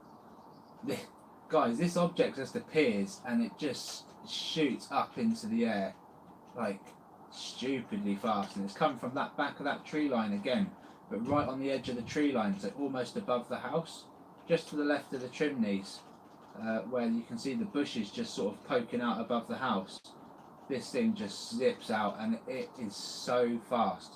And this is exactly why people don't see them, folks, because they are literally 2,000 miles an hour, poof, gone. Like, incredible. Now, if that thing was to double back and come closer to the camera and just sit back down, like somewhere into the car park or whatever, we would then get a really good shot of this thing. Or, like I say, Gordon, the man, the guy just wants to see these things. He's just donated 200 quid to my PayPal so that I can try and get a better phone, so that I can zoom in on this tree line, because we would have seen that object if we just had a better camera. So top man Gordon, mate, because you just stepped up our game, honestly. And if I can try and find a little bit more to put towards that, maybe tomorrow I can go out and get exactly what we need, and this will just change the game completely. Like what we're seeing here, it would just change the game completely. And we've got a drone coming as well, so Nathan's going to turn up Wednesday. There you go. Was that another one? So Nathan's going to turn up Wednesday with a drone, and we're going to fly it right in the line of sight of my camera here. And yeah, we're going to try and get some UAP tags. And this thing has just dipped right past the camera's, not the camera's lens, but right past the view of the camera, if anyone just saw that, guys. Which means they're getting curious now. They're coming over this way from the tree line. And I have got my sign out as well. Sue did say to me, get your sign out, so I've put it out. And it just says, you know, visitors, you know, please come say hello. And I've got a picture of a hockey puck there. It's pretty good.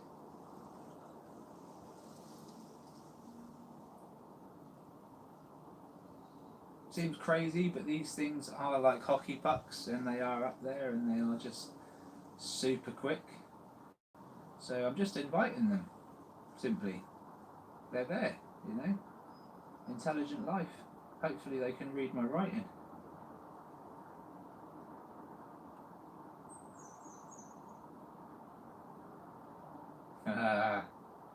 They got a buzz to get into the building, mate.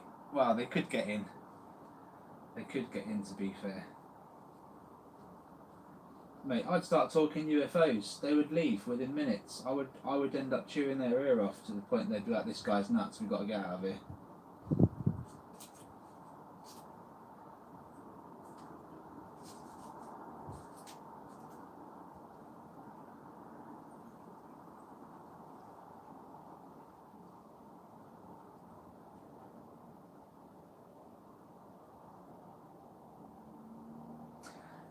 Well, Gordon, I would love to cover that B evidence tomorrow, but that evidence right there is still hard for people to take on board. So I have to try and keep it simple, right? But I have to give compelling. So what I'm going to do is I'm going to just show them. I'm going to show them at least 2 flying saucers. Okay, at least 2 flying saucers, and a bunch of dragons as well. obviously, from different countries, because we need to get the same objects from different countries, right? So I'm going to try and show that, but the sources and the inside of the craft are going to be the most compelling things, and the inside of these objects that we're seeing, and the bodies inside, and whatever entities we're seeing, and that. So I'm gonna share all that stuff and explain how that's all, where we're capturing and what we're seeing and why we're seeing this stuff. And then if people want to research and dive further, they'll find the B video and they'll understand it more on the basis of speed, radio hits, you know, that sort of thing. It does. Oh yeah, it does. And the way it moves across that branch before it stops and comes down, it's amazing. But if I showed that to someone and said, yeah, that's not a fly, that's a UAP, I guarantee you a lot of people that have never looked at this topic, most of them will walk out of there going, that was a fly. That guy's mad. Because they just won't see it for what it is. But like I say, if I start basic and just show them, look, these, I guess what I want to show in the interview as well is that these things are connected to the spirit world as well. Like the orbs that people are seeing in the spirit world are connected to the UAPs that we're seeing in these skies. 100%. You know, we've got the evidence. We're seeing the orbs flying around with the UAPs. You know? So, again, when the spirit world wake up and realise that, maybe they'll check back on photos and be like, wow, I've got a UAP in this photo. I didn't even realise that was a UAP. Like, you know, like, that makes sense because on that day this happened, or I felt like this, or whatever. And all of a sudden then people come forward with more evidence. So he's got that type of audience where they believe in spiritually something else, you know, like all the NDEs that he shows, and all the stories that people have of encounters and lost loved ones, and all these different things that mean something to someone. So like, this is why he's the man that I should have gone to, and I did go to, and hopefully if I put it across in the right way with the right evidence, his audience might look into what they've got and look into their own stuff and come back to him and say, Jeff, I found this. You know, like, this is what we need. We need people open dialect, open information, open evidence.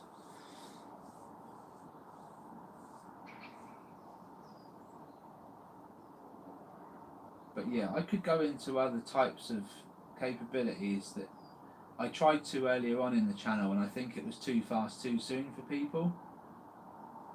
So I'm going to go over that again at some point, because there are some people now that have caught up, but not enough. A few more, and then I'm going to go back into capabilities and what we found.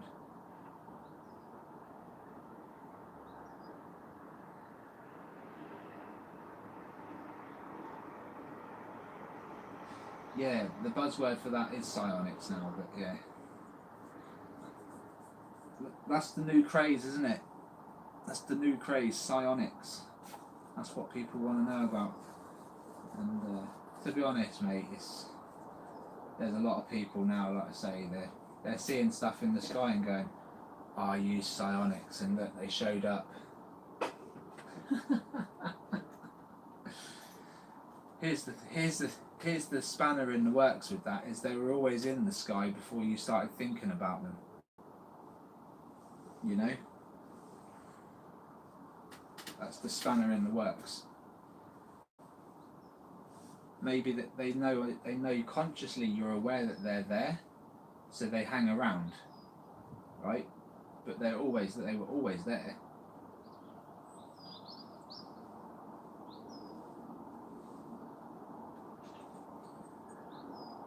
I mean, these things can be invisible and just show up. So, and there are millions of them. So they probably fly past people all the time and they don't even know it.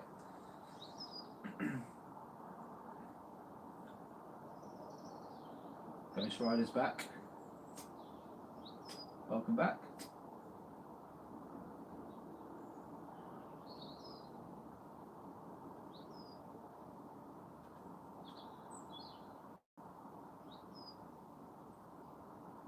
It's like me. I believe that I'm capturing these at random. Now I'm filming. Like I feel like I've just captured an area in which they are coming to and from. And I think you remember the first couple of live streams, I was getting really close captures, and I think they was allowing me to see, like, they was getting curious, and because they were getting curious, they showed themselves, at a closer capacity, right? Well, it hasn't happened since because they've seen me, they've seen all they need to see, and they've buggered off probably, and they're just carrying on about their day.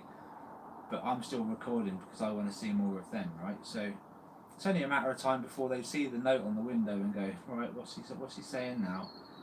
Go back over and have a look.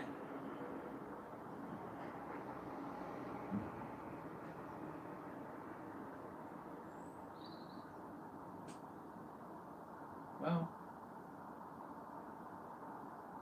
again, that doesn't really set with me. Just because of the old footage, they're there. People have captured them on camera in the 40s and 50s and 60s.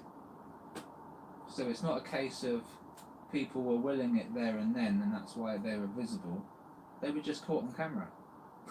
Simply. The camera just managed to, the picture was taken in the moment they were there. That's it. There's no, I don't think there's anything was happening in that moment other than the fact that they were there.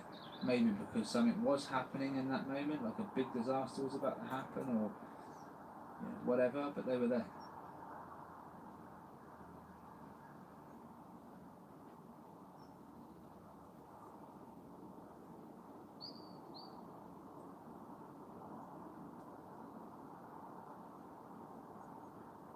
I mean, telepathy works, mate.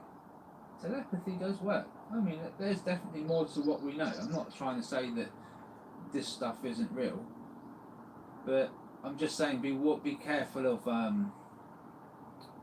people saying, "Oh, I used my mind to get a sighting and I saw one," because there are objects in the sky all the time. It's a bit like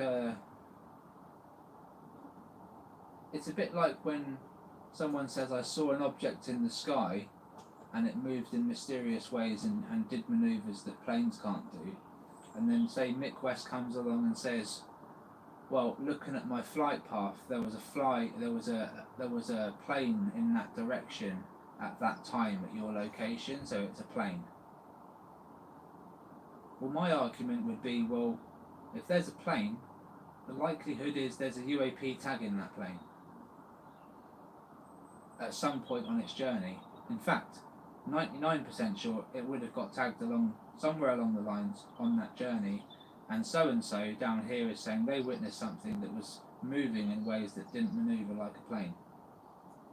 So what's to say that there wasn't a plane in the area, or there was a plane in the area, but there was also a UAP in the area? Like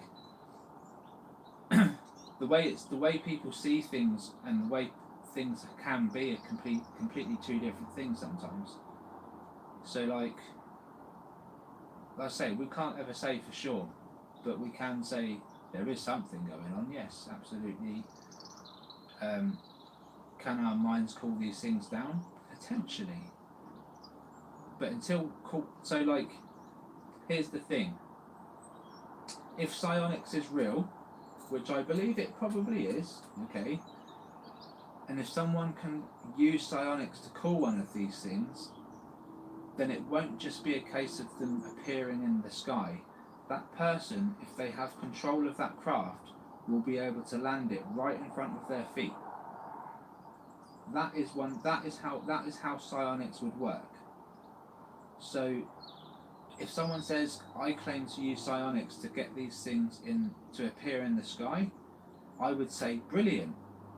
Now channel your energy into controlling one of those things to land at your feet, because that is essentially what you're doing.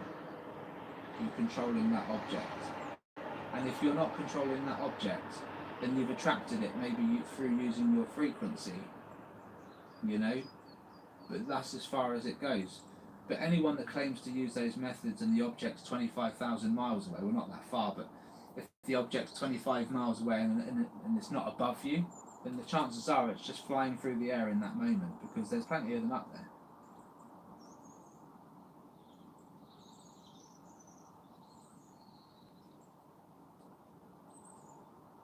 Yeah, well, the night sky, again, if you've got no light pollution, you can see these orbs, or the plasma, which whatever it is. You're not going to see a hockey puck at night because it's black on black. But if you're looking at the sky and you see plasma and it's flying through the sky, chances are, yeah, it's a UAP. Absolutely is. But you're never going to see any detail. You're just going to see movements and manoeuvres, like a dragon would make. Whoa! Did you see that behind the bush there? Come behind the tree line, really fast. Just disappears behind the tree.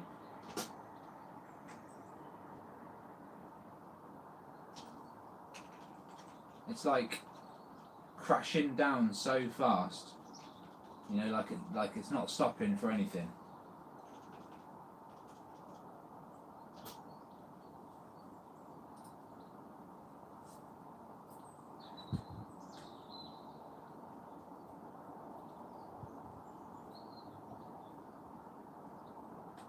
But you see now, guys, I'm not meditating to call these things in, right? These things are just flying past me because they were flying behind this tree line at that speed, because they're using this area as an exit and an entrance. That's what I believe. It's not me doing anything special. It just so happens that they're going up and down from this area, you know? People catch them in the skies all the time. So honestly, like, I don't believe they're anything much different to what we're capturing at night. I just think you can't see black objects in a black sky unless they pass behind stars, and even then pass in front of stars, and even then with small objects. So moving fast, if you know, you just won't see them unless they're emitting a constant plasma and look like an orb. You know, that's when you got to start thinking to yourself, okay, are the orbs hockey pucks? You know, that's my theory on it. And I know there's a few guys. I can't remember what's the guy's name. He's out there with a laser pen playing with these things every night.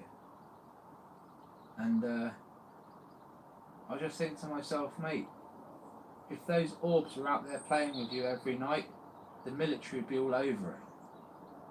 But they must already know what they are. And it's these hockey pucks.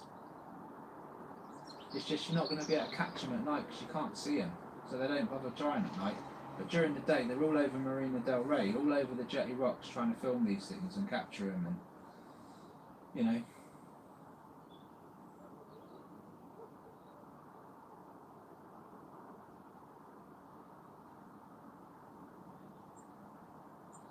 yeah, the drone's going to happen, man. The drone's going to happen.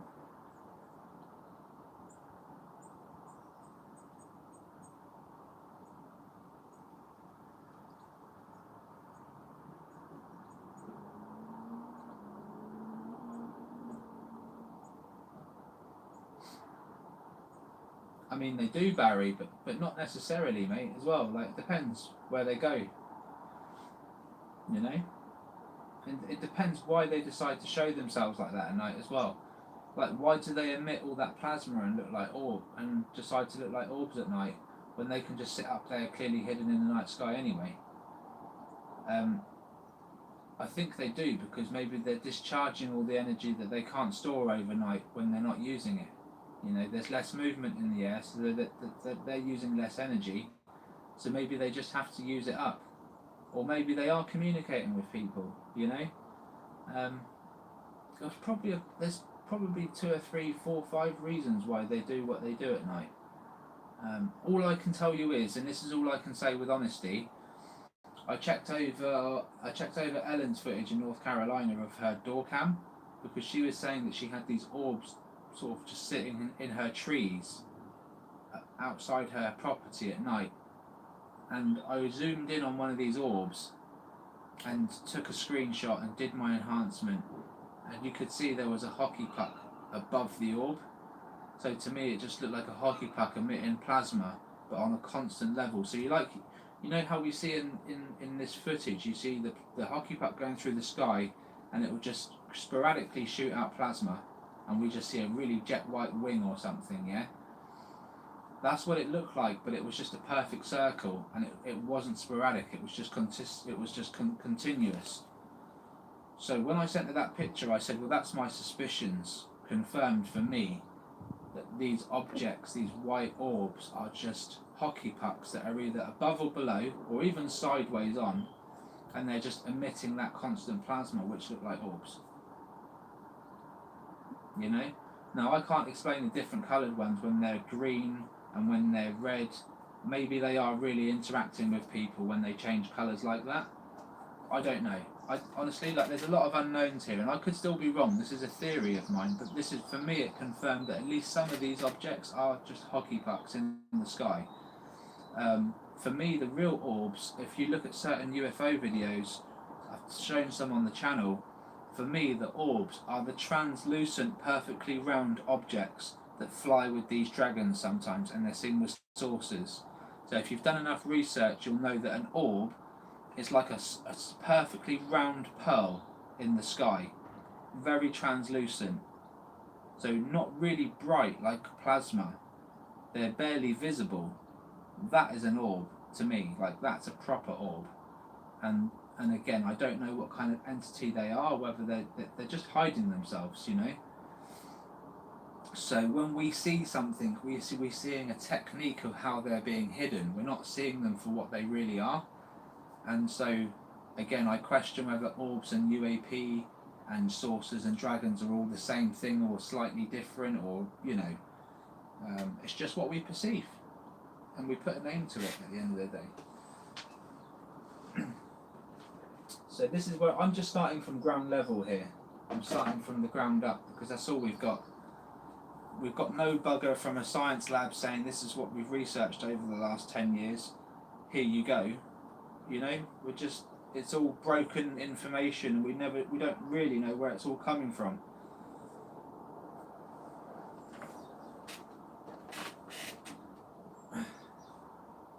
You've seen black orbs at night. So what made them an orb if they were black? You mean like you've seen a hockey puck within the orb, or an object within the light? Is that what you're saying?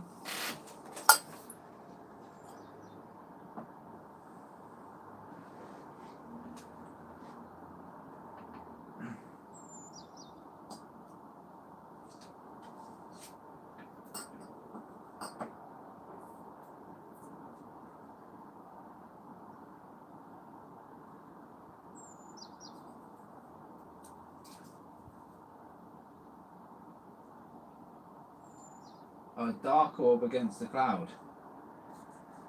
Yeah, so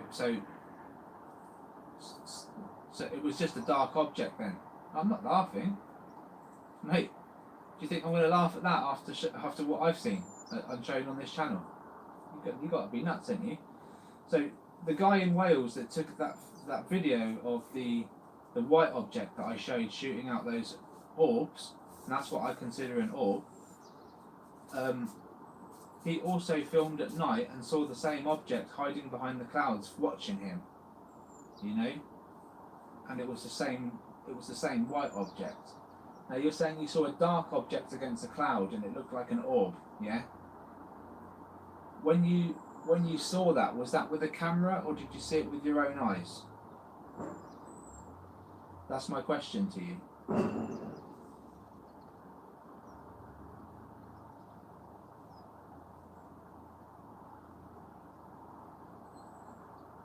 So with your eyes, okay. So I guess what I'm saying is your eyes probably wouldn't have picked up too much detail, and it would have looked a bit orby, like a little bit out of focus. because your eyes only pick up like 24 frames per second maximum, right? So although it probably wasn't moving fast, but it just moved up against the cloud, right? So I'm guessing you just saw it moving against the cloud and you saw it was a dark object, yeah? That wouldn't necessarily mean it's an orb. It just means that it's a really out of focus but shouldn't be up there object, like in that moment to you, right? If you take a hockey puck, so if like we just saw, like I just pointed out on this live feed, the object that passed behind the tree and left the camera's sight was a dark orb. Essentially, it's a dark object that's out of focus and it just looked like a round orb. If you go back to this live feed, this very live feed, you'll see what I'm on about. The object just shoots out and it's a dark orb, right? Which you would see against the white cloud, pretty much like we're seeing now. There's a white cloud in the sky. We saw it against the white cloud. It's the same thing, but you saw it at night because that makes it more special. There must have been some moonlight lit up that cloud and you saw it move against the cloud. Teresa in Kent sent in similar footage and she didn't even notice it till I did a contrast change. But these things were moving behind the cloud, right? So I'm totally with you. I wouldn't disbelieve you, but was it an orb or was it a hockey puck just with plasma around it like I'm seeing here? Yeah. So that's what I'm saying, like, if you've got a hockey puck emitting plasma and you're getting a fuzzy image, it's just going to look like, at a distance, it's going to look like just a round ball, you know? But I know, well, you might say definitely a black orb, but what I'm saying is in the day I've never seen a black orb. I've seen a hockey puck using technology to hide itself, and I've seen a saucer using technology to hide itself, and it will look like a black orb, but that's not what it is, because orbs aren't black. That's just the way I perceive orbs. The way I perceive orbs. Orbs are translucent almost. You know? It's kind of what makes it an orb. So the hockey puck, like I said, the one that just come from behind the tree, very vague. Very vague. I couldn't get any detail. It just looked like a black orb, like you said, just a black, out of focus orb. But that's not what it is. That's a dragon. You know?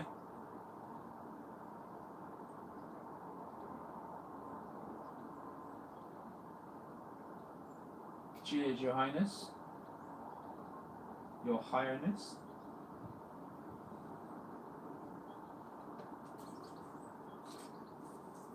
Now, having said all that, Philip, there might be such a thing as black orbs, and you might have seen a black orb. Right, but I'm just going by what I've just seen on my live feed there. That also looked like a black orb, but I moved so fast it just looked like every other hockey puck. It was just out of focus a little bit. But it just looked like it, to me, anyway. But I don't know what else is out there, man. There's a lot of stuff out there that I can't tell you what it is. There's a lot of stuff that we still haven't seen on this channel. Sky serpent, plasma snakes, skyfish, some people call them. So, okay, so I've heard about these things. I've seen them, of course I have. I've got a guy coming round on, well, he's coming round this week. Sky rods. Oh, what rods? Yeah, people call them rods. There you go, rods. So I've got someone coming over this week who's got a lot of these, and he's got his own theory about them just as much as everyone else has got his own theory about these objects. And this is just another one of them objects that we're seeing in the sky. These tend to be closer to the house always, okay? And a lot of them do kind of look like bugs, some of them.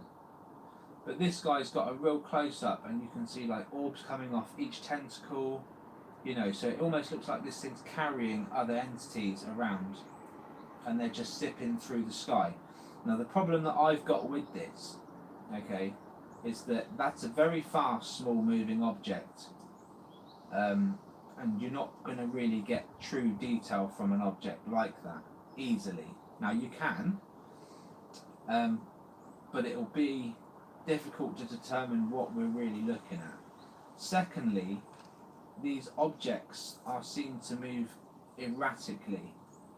Not all of them. Some of them just move so fast they look like a straight line, which is why you call them rods, right? And they do move fast. They do move fast. So whilst I'm not writing anything off, I just got to try and look at it from an analytical perspective. If these things turn up at someone's garden camera and they are acting erratic, no matter how crazy they look, the likelihood is if it's erratic behaviour, they are just bugs. But then you're going to get ones that look very similar to bugs that don't move so erratically, they just move with purpose and they move fast. And they're the ones I would question. It's a bit of a... Again, it's one of those things where someone can know that he's seen something out of the ordinary, and then the next time he sees something similar, they'll just say, that's it, that's what I saw last time. And it might not be, you know? So this is where it gets really like, I'm not saying that that's the case for anyone here, I'm just saying this is where I've got to think with a different kind of head to get to the truth of the matter. I can't, I don't want to make any mistakes, does that make sense?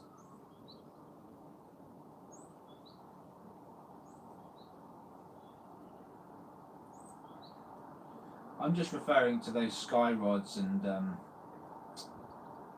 skyfish, you know, the stuff that are always seen in the back garden or by someone's garage door or just over someone's field. You know what I'm on about. They're never in the sky up high, these sky rods. They're always low down. And this is where I'm like, well, I don't write anything off for being low down. Look where I'm filming for UAP right now. But you know, I have to think with a head on my shoulders at least, and prove myself wrong or right either way. That's what I have to do. So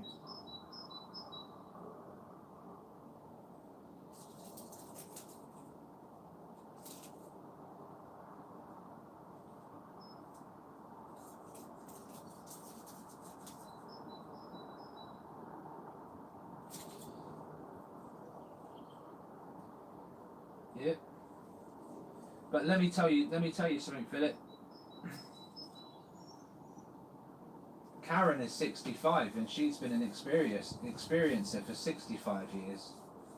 She's a remote viewer, a Reiki master, and a walk-in, right? And even she doesn't have all the answers, my man. Even she gets confused about what she's seeing compared to what she's feeling. She didn't even realise that saucers were being seen in her photos until she started speaking to me. So it took like most of her life before she looked at her photos in a different way and went, huh? You're right. This is the same shaped object as what you're recording and what her son-in-law recently recorded. You know, and when you're factual about what you're seeing, it does change things a little bit. So while she's the most qualified person in this business that I know of, she still wasn't sure, and is not sure exactly what she's seeing and experiencing. Some stuff she is, but other stuff it's like, oh wow, I didn't notice that in that photo. Like, she's got a portal in her back garden, and she always thought it was just for spirits and fairies and, you know, magical stuff, because that's what the spirit world do. And then you realise, shit, that's a saucer. That's a flying feckin' saucer going through my portal with 5 other little saucers around it. You know? And it changes things up a little bit. Then it's like, well, hang on a minute. I thought these were just orbs. You know? And then you see the same stuff in the sky. And then all of a sudden the game changes. You know, that's when the game changed for me, personally. And so I I will never claim to know everything on this channel, but I tell you what, I will claim to investigate everything there is. That's for sure. I will try and investigate as much as possible, and will try and find the answers. It all exists: orbs, crop circles, ETs, interdimensional, extra-dimensional. It all exists, but not always in the capacity in which we're seeing it. I think we just need to dig a little bit deeper, in my opinion. And how we doing, Zen?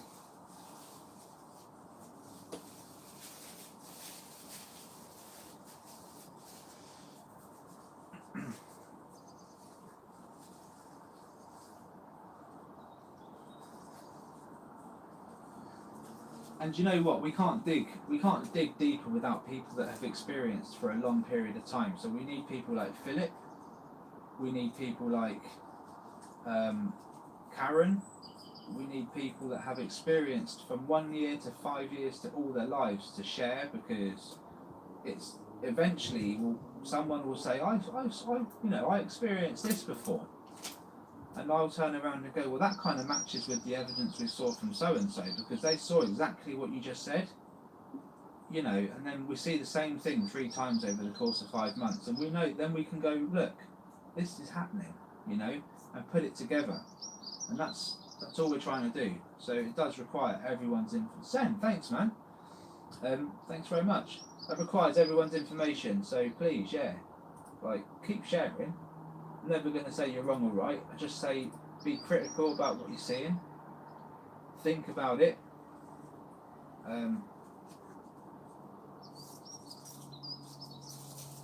Think and don't let the psionics team get in your head. Because honestly, what they were trying to say in that documentary is that a remote viewer, and a psychic could take control of a vessel. All right.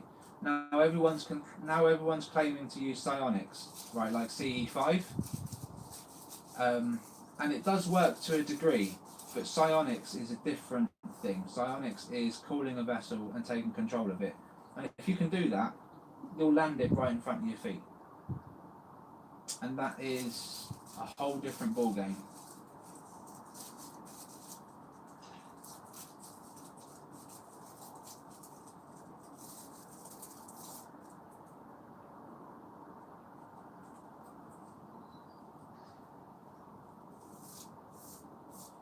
And crop circles are just crazy. Like a detailed drawing in a field. Perfectly pushed down crops to form extraordinary patterns, which just can't be done to perfection overnight without some kind of you'd need some real practice to get that right. A team of people. Can't just do that on a one-off and get away with it.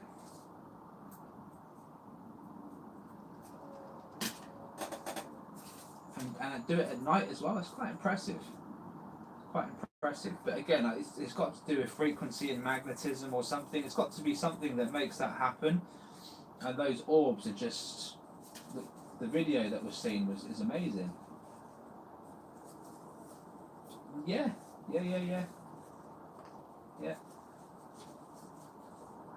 It's mad, eh? Yeah, interwoven and perfectly, not one stem snapped. It's just flipping mad. I've seen them on the pictures. Some of them, I'm just wowed. To say that orbs aren't real, but at the same time, it's always done at night. So how do you know it's not a hockey puck just emitting plasma and emitting that energy which is creating the crop circle at night? Do you know what I mean? And then they go off like these things are partly invisible. How do we know it's not just them?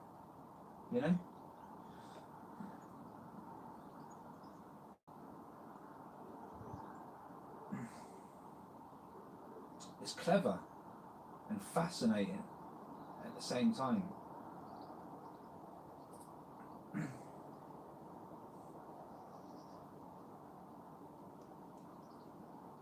It really is. And thanks thanks very much. Then, like when someone just does that once, it makes my stream worthwhile. It seems crazy, but you know, coupled with the ads and that, it makes it sort of like a day's work. £7 or £8 isn't a lot, but if you do that every day, it does pay the rent. My half of the rent, at least. You know, so it makes this just about doable. I don't get to live off anything nice for it, but you know what? It's worth it, man. It's worth it. It's worth the research, isn't it? And we'll keep going. We'll keep going. We're going to get a new camera soon, thanks to Gordon. Thanks very much, Gordon, mate, for sending that in, mate. Honestly, for folks that have just tuned in, Gordon is a hero, man. He sent 200 quid over to invest in a new camera so that we can get this shot with a much better quality behind us. And so thank you very much, Gordon. We're going to do that.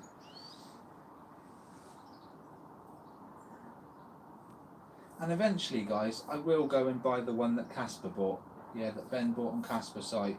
And because it's got a good night vision, and I do believe that if we can get good night vision on a clear night, we'll have some really good streams at night as well. And I do want to capture those objects at night, but you know, at the moment it's during the day stuff, and I'm happy with that because the daytime stuff gives us the more detail. So I agree, Zen. I agree. Others do need to do more, man, and I would support them if they did. But you know what? It's a lot of time and effort. It is a lot of time and effort. So I get it when people can't, but if anyone did, I would support them 100%.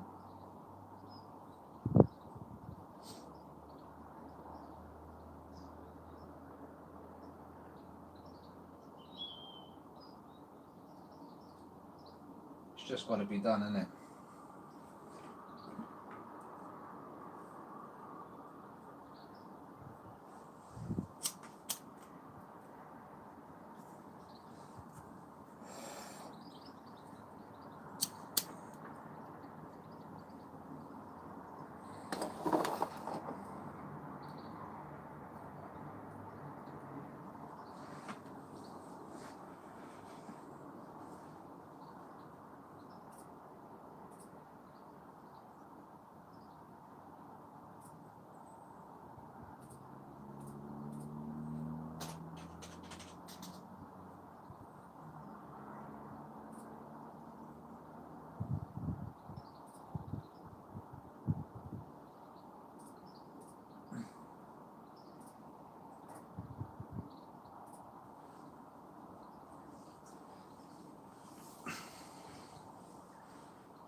Yeah, man, good for you.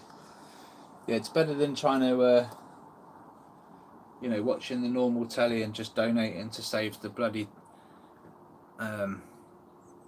these exotic animals from people poaching them.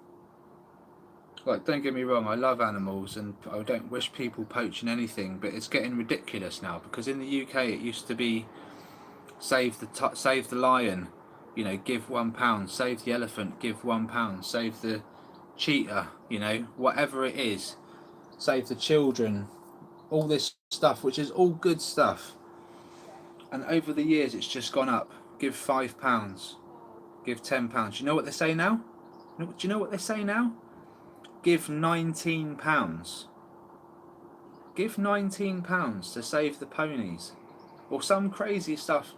Like, the stuff they feed on TV is just, and like 30% of that money might go to the charity, you know, and then that charity will take the funds and go, right, this is how much it's going to cost to cover our staff, the rest is going to go to the animals.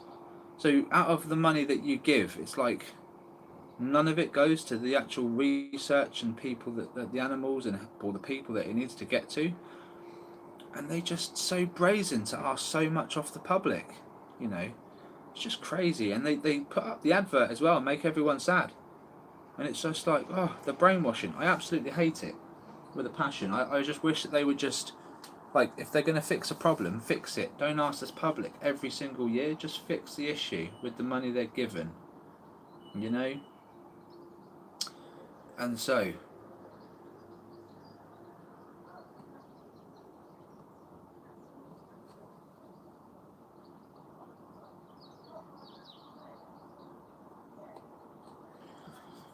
yeah, I'm all for saving like the tigers and the giraffes and all the stuff they chuck on the UK tellies. All for it. Just don't ask for 20 quid a head.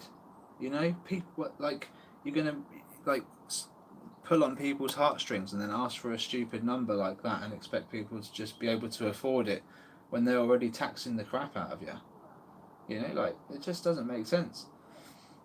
And people do, because they're just like, some people are more well off than others and they feel terrible they've had to watch that advert, and the advert's just done the job, you know, it's just done the job, and it's terrible, it really is. It's daylight robbery, and the only one that suffers is the people that do it, that can't afford it, and the animals, because they don't actually get the help anyway, you know. Wouldn't surprise me if governments actually equipped people to go and hunt elephants for their tusks and stuff like that, you know, like, and then funded charities to try and stop that from happening. It's like, it wouldn't surprise me at all if they're there at both ends of the bridges.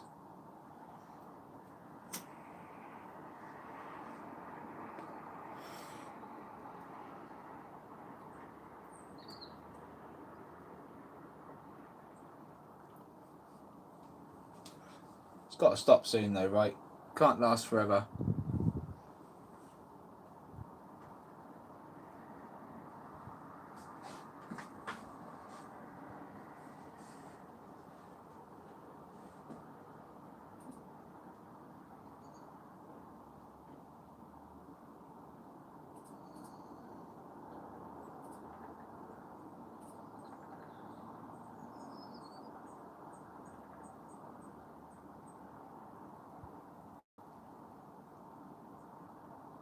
Yeah, mental way. Here's another good one, Jay. You know when you go to a petrol garage and you fuel up and the guy leans over and it says 25p to charity, and you got to click on the red button or the green button, yeah? Do you know how many, like, not many people, right, but across the country every day, they probably get a few hundred people click that button, that green button. And it doesn't say where that 25p's going, right? Now Mohammed behind the till is smiling because that 25p's going to charity of Mohammed, probably, or Dave, or whoever it is behind the till. Yeah, Mo is like chilling. He's like, cool, you pressing 25p on that, you're giving it to charity. That's my registered charity. You know what I mean? That's the charity of that's for my GoFundMe page. I'm going on holiday next year. Thanks. You know what I mean? So like they don't specify what charity, and there are enough. There's some kind-hearted people out there that would just go, yeah, I'll donate. The end of that, like it's cost me £1.89 for that chocolate bar. I'll donate the 11p and round it up to £1. Yeah, why not? You know.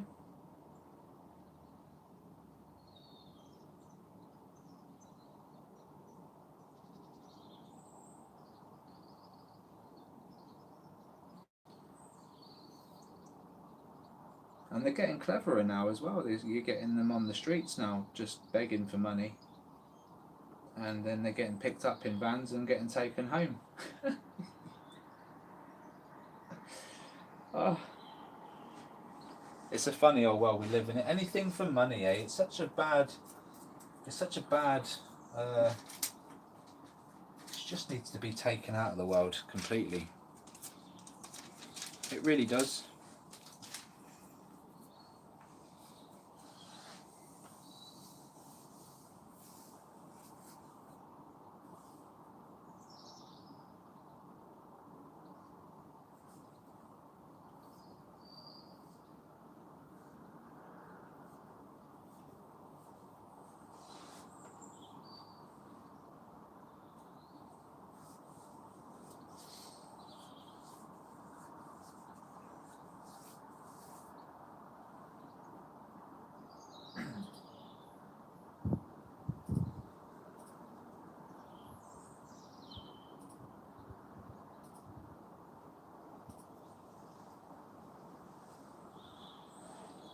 I mean, seeing as we're about to make the camera companies a load of money in the near future, don't you think they should just get on board and be like, look, we want to sponsor you.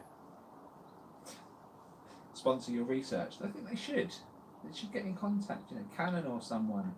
Nikon should just get in contact with me and say, hey, we appreciate what you're doing for humanity. We want to offer you whatever camera equipment you need.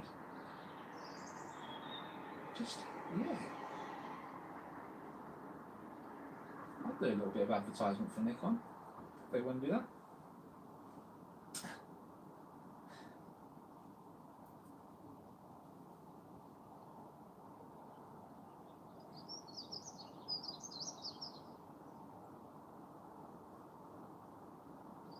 Super slow-mo.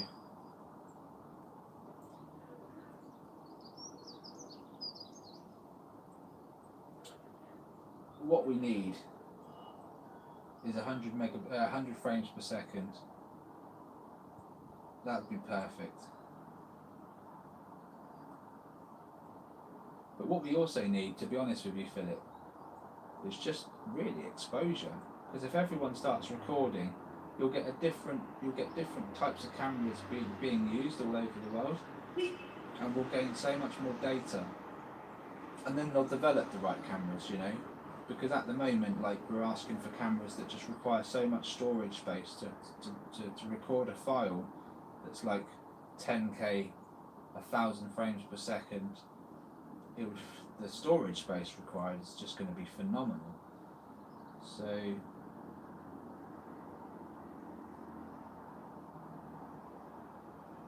yeah, but the slow-mo guys are big, you know, they're much bigger than I am. They're already established, you know, kind of got something going on. They've got help. It's in the name, the slow-mo guys. I'm one guy with no truck.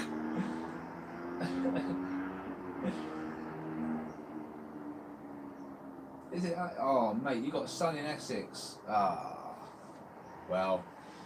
It's not happening over in Wiltshire yet with the sunshine, but maybe it will.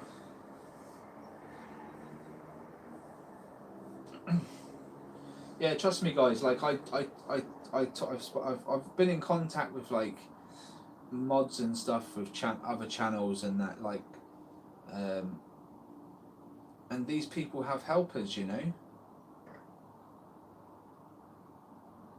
Like they have people promote their channel and promote their site or their TikTok or their Instagram, and like other content creators, like the one of the ones who does the not the fast food, but just the eating competitions, you know, like the ones that eat loads of food. Like, his missus just does all the editing. He just turns up with the cameras and films, eats, and his missus creates the videos for him, you know, and promotes him while he travels and eats and records.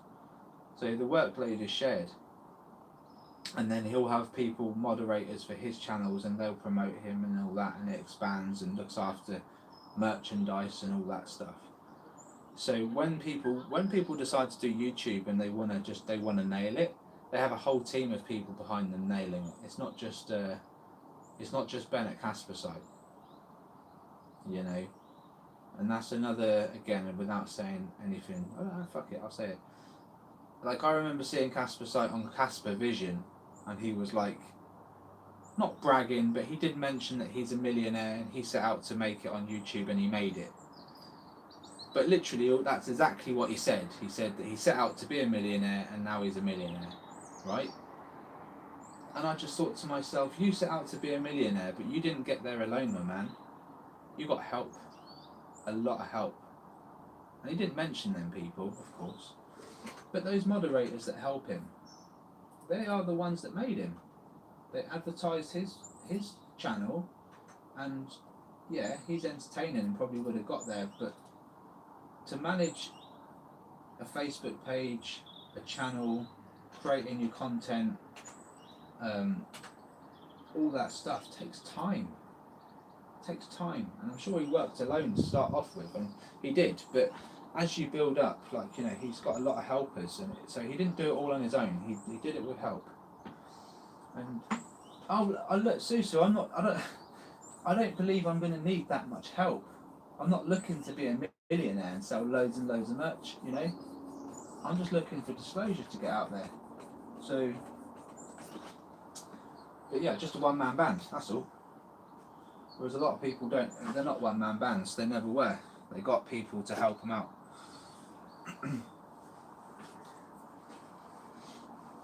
You know, I've been contacted by a few people.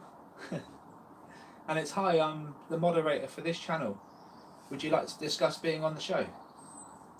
You know, it's never actually from the person that runs the show, it's always the moderators or the administrators. You know?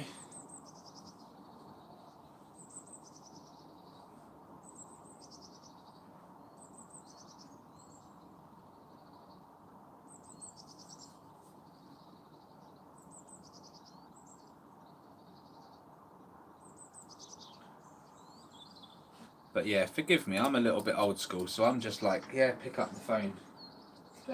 Let's have a one-to-one chat, me and the guy that's actually going to do the interview, and let's arrange it. That's the person I am. I wouldn't want to give my information or give any evidence or credentials out to someone that I really don't know. Like, I'd much rather just say, just let's have a conversation, pick up the phone, email me, I'll give you my details, let's have a conversation, and then go from there. But it just doesn't work like that.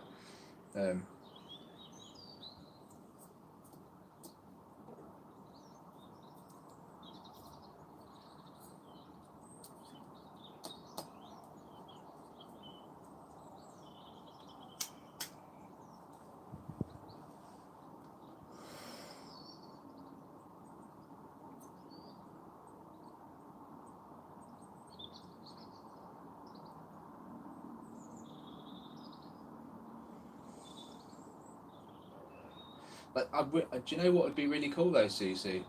If I had people that did work for me and work to produce good stuff for the channel that were analysts, because I want it to be so that there's so much evidence coming in that I've got a team of people that can look at it and analyse it properly and then forward it on to me if they feel like it needs further analysis, if that makes sense. That would be ideal, because then the workload would be covered. See, I don't really think about promotion too much. Like, I don't really think about, how am I going to get this even bigger? I just think, like, how can I manage the workload? I'm already really busy, you know. So how can I, like, I'll get the channel out there eventually, but how do I manage the workload as it comes in?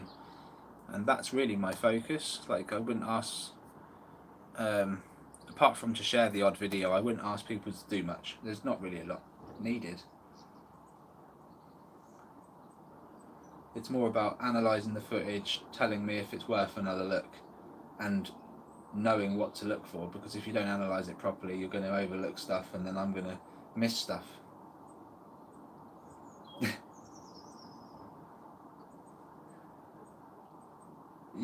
Alright, well, do you know what, Jay?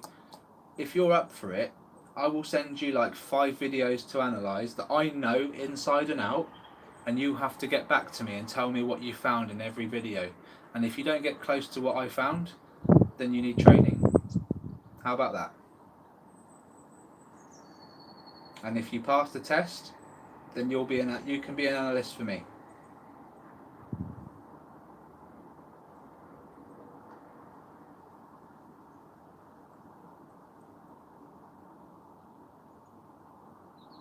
You don't have to find every single object, but you have to find majority of them. And I'll give you one curveball as well.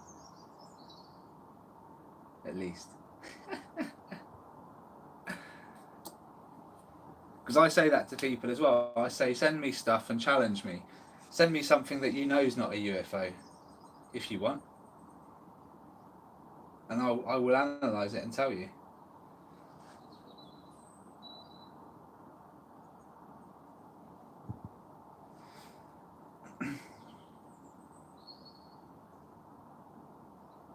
UAV.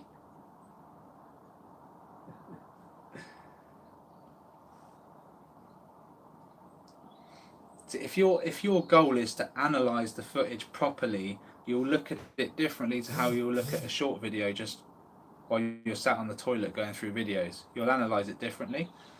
I can't look at things in a different way now. Even when I watch the telly, I'm analysing the skies, for God's sake. It's a joke.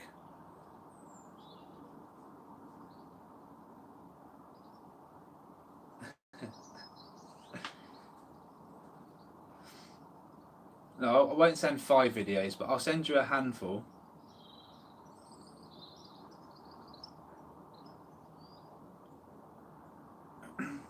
And you'll just have to tell me how many hockey puck there are, or UAP. Doesn't necessarily have to be a hockey puck. And how many aren't, basically.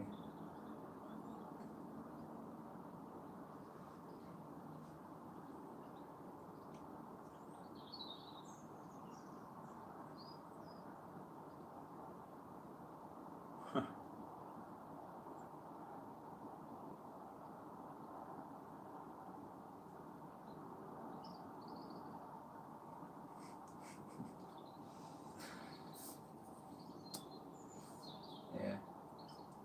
K-band is quiet, Sue. Yeah, it is. It's on. I can promise you, it's on. I can see it all lit up there. But I say only 8%, roughly 8% of sightings. So it is what it is, guys.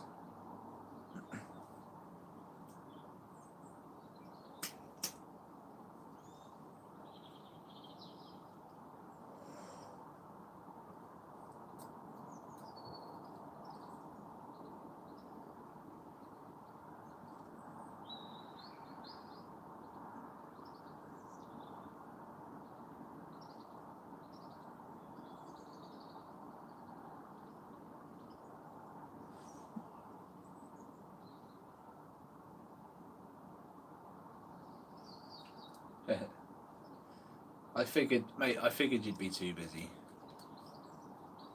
I know you got a lot going on. See, that's what I mean. When you start something, like what you're doing, it's hard to then put any more time anywhere else. Like once you start something, you want to see it through, right? So, yeah, it's the same as me. I can't really create content, do interviews, edit, and upload, and create music that I want to do as well, so I can make my videos more interesting. It's difficult. It's a lot to do, and then promote myself on top of that on several different platforms. It's an awful lot of work.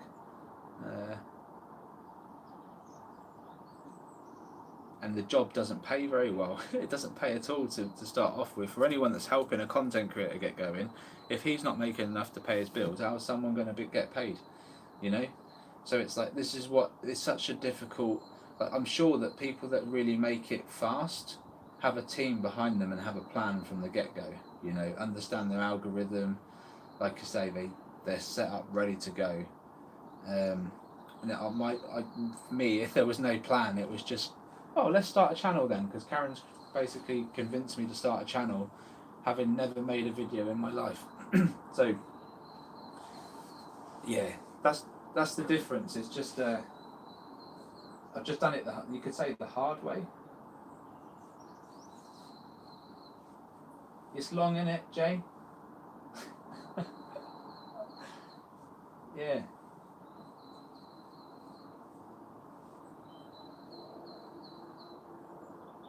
You have to put the hard grind in to begin with, and then once the hard grind's done, it evens out a bit, you know.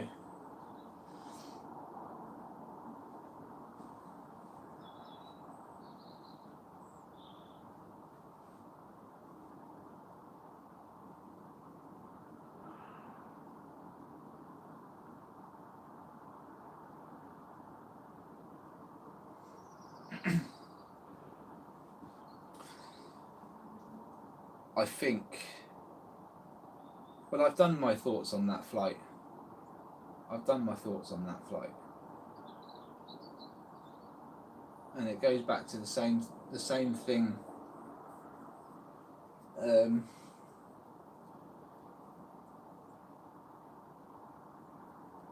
it goes back to the same thing I said before Ashton Forbes looked at that, which was that these objects potentially are reconning everything because they're looking for something. Something on a plane, something on a helicopter, something travelling through the sky, something going in a car, just something. So whatever it might be that they're looking for, I just think on that particular day, it was on MH370, they found it and they took it. You know?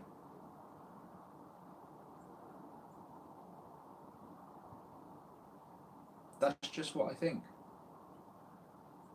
Because those objects,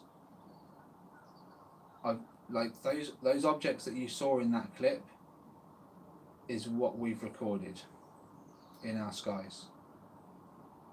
I'm not saying they were hockey pucks, they look like orbs, right? But we've recorded those objects in our skies. They're up there. They could be the recon vehicles just doing their thing, you know?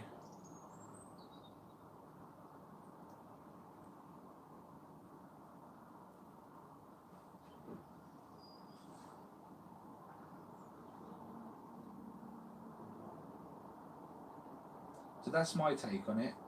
Whether I'm right or wrong, I don't know. I won't even be able to say I'm 100% certain on what I'm saying. I'm just saying that's what I think. If I had to lean, what we're seeing in the skies every day is the same thing. They just found what they were looking for and took it.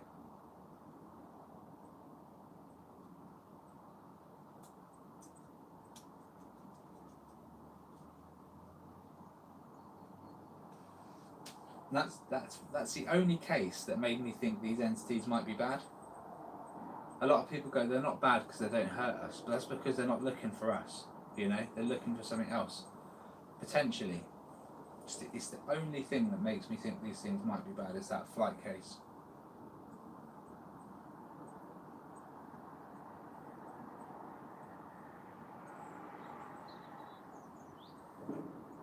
But I don't know. I don't know.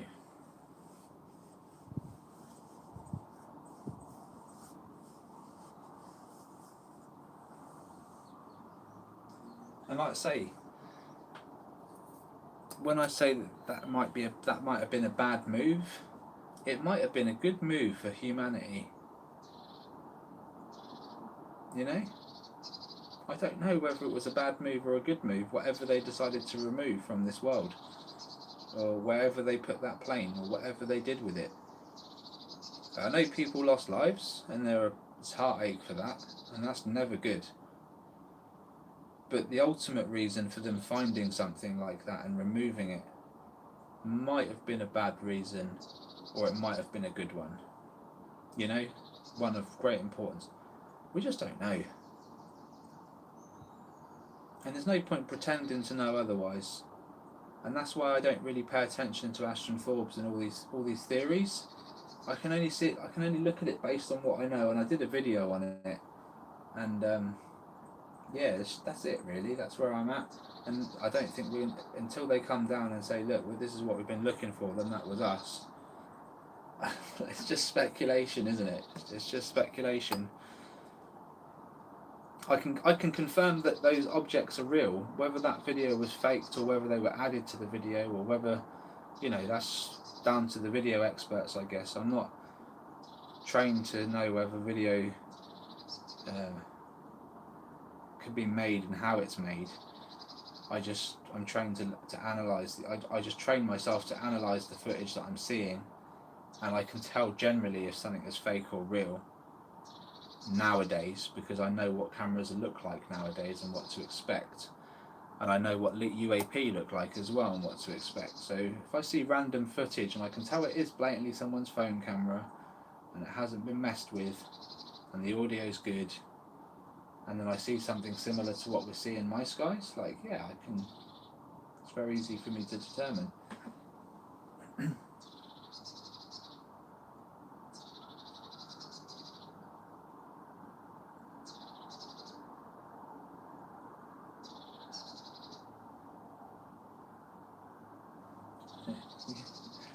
It's a little bit odd, isn't it? That it just so happens that there were things on the plane then, right? That could have caused potential problem for this exact conversation. You know, like you can't, even if there was a 5% chance that whatever was on that plane could be developed into something that could blow up the planet, for example, they may well have made the decision to remove it, you know? Or if there was one mind on there that was set in history, even maybe they wanted to change something because there was some person on that plane in that moment that would have done something drastically bad or good. Who knows, you know? Maybe it's the control group that knew they had to do something because that was a threat to their control. It works both ways. But yeah, it doesn't sound right, does it? And people obviously lost family members. And it's a sad state of affairs. Again, the only people that lose are the people, not the Secret Service or anyone who's involved in this.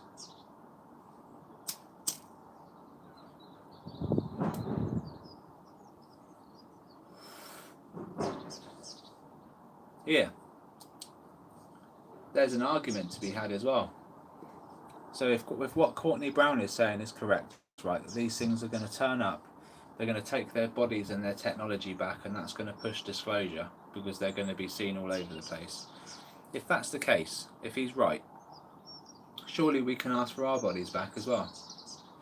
We can ask for the ones that were abducted. We can ask for the plane to be returned. You know? If there's any diplomacy, surely we can ask for our stuff to be returned too, right? Just a thought. If we're doing tit for tat anyway. I don't know if we would be able to discuss that with those kind of beings with that sort of power, but I wouldn't be afraid to ask.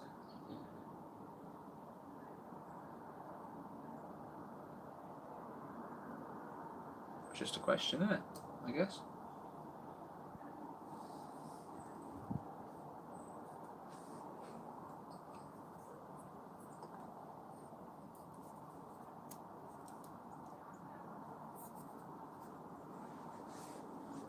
I think it would only be fair as well. It would only be right if we actually do have their bodies and their technology. You know, why we shouldn't, like, I can understand the military why they would want to keep it hidden and work on it, but it's not ours.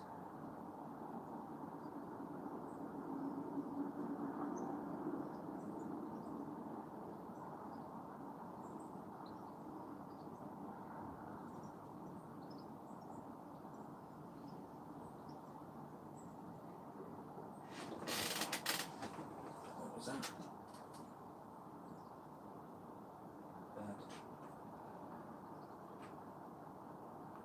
Just another bird.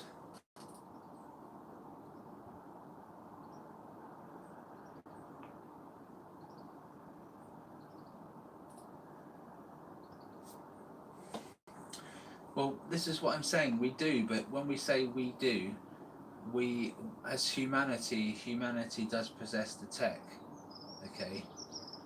But the only people that possess the tech are the ones that are in control. Or are being controlled. Okay, so they're not the ones that are on our side, so to speak, humanity's side. So they're humans, they have the technology because they were given the technology by the ETs, and they were taking it as well. So they were shooting down certain craft that shouldn't be in the skies, so to speak, and taking the technology and the bodies. So yeah, we have it, but we don't have it at our disposal. The military has it. Like, I guess the deep state military has it at their disposal. So we're up against it, to be honest. Even if our whole military turned around and said, right, we're going to fight the complex and get this technology, they'll be fighting technology far superior. We have a helicopter up there somewhere. Can't see it. Clouds are too... Yeah, it's gone. It's going.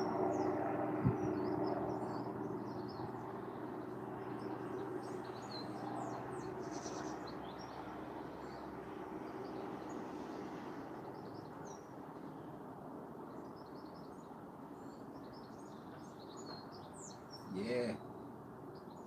Well, put it this way. Put it this way, Baz. And this is the way I see it, okay?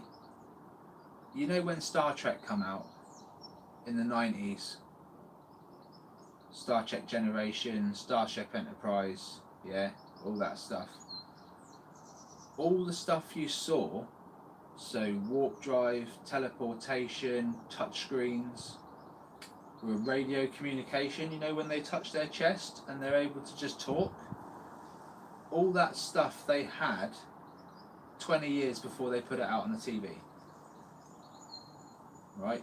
Even warp drive, but it's not called warp drive.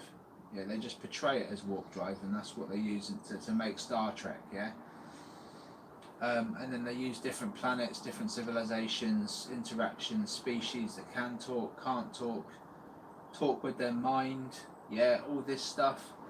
That was all on Star Trek, and it's all based on an idea that came from the truth, you know, and then tweaked and tweaked and tweaked. So if you can imagine, like, we're now in 2025, you know, they put this out in the 90s, but they knew about a lot of this stuff in the 60s. By the 60s it was done, right? So that's why it's all come about like it has. And now, like, if you look at the evolution of a secret to the development of a hidden secret, we're now at the third stage. Okay, so they've had the secret, they've developed it into something and made as much money as they possibly could from it, and now we're at the third stage, which is either like absolute catastrophic disclosure of the topic, coupled with a few wars, or well, yeah, that probably is the third stage, and then the fourth stage will come along a lot quicker, and that will just be blissful disclosure between species that have always been around. You know, I think that will end up being the end goal. But like, the way I see it, we're on stage 3, and it's going to be like the craziest time in humanity in terms of waking up and realizing, and the biggest topic ever. That's what I feel like we're at.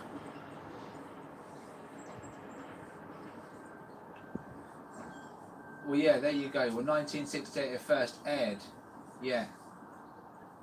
But you know, as the early 90s went on, the technology they were portraying was everything they had and more. The phasers, the photon torpedoes, you know, all the different species. They had it all down to a T, you know. So it wasn't just Romulans and Klingons. By the end of it, you know, it went on to different types of Star Trek, right? And there were different types of species you were seeing.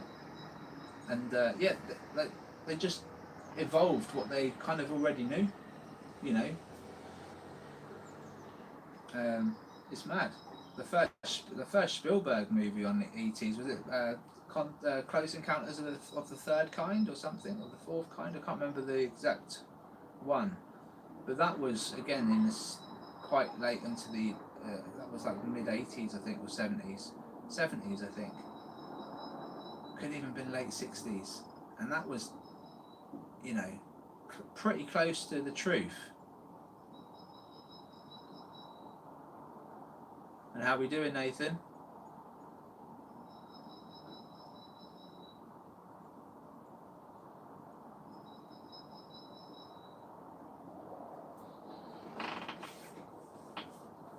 Yeah, I mean they had all the technology is the point. Like they had it all, and like I say, if they cracked their technology by the 50s, then yeah, by 1968 they would have had it all down, you know, all of it. And they just didn't leak it to the public. Like mobile phones started coming about once they've built the infrastructure and got the materials to start making these things on a mass level. They did, and that's what started the revolution of the next industrial stage, you know. So it went from the manufacturing of cars and stuff to all of a sudden phones and PCs and laptops and the internet, and it just took off.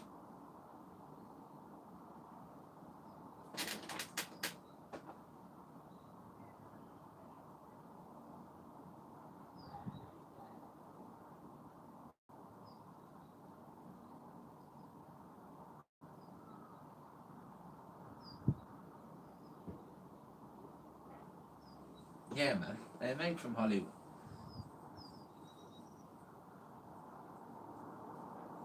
So come on then, what's your theory? What's your theory on Santa Claus? Okay, because Santa Claus, Christmas, why was it made? I want to hear what you think, even if you think the bastard's real, right?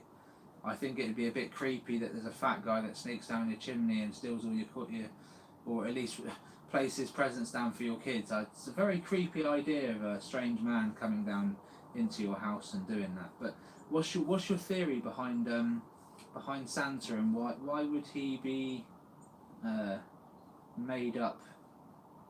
And obviously it's for people to spend money, right? But do you think there's a hidden story behind Santa? Do you think there's a story behind the real Santa, like the mythical one that was originally spoken about?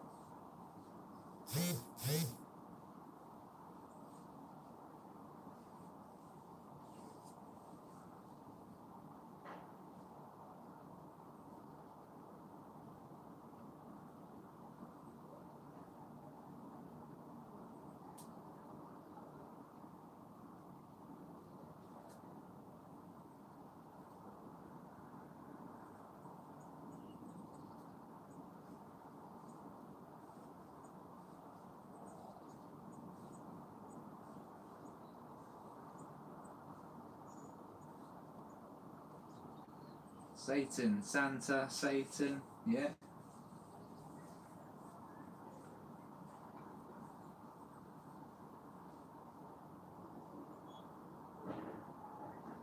maybe.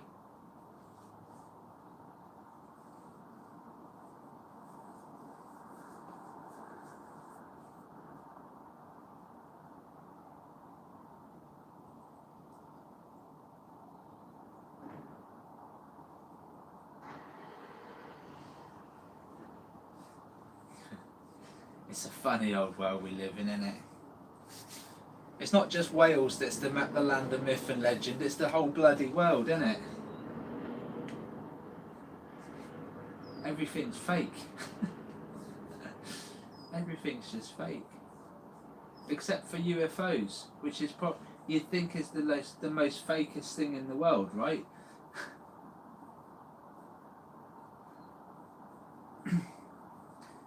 And it seems to be the most realist thing, that these things are actually out there performing these incredible speeds, and I don't know, got an agenda about them. We're looking at them like they're lesser beings sometimes, I know, but we're really not. They just well have truly passed what we're doing, you know.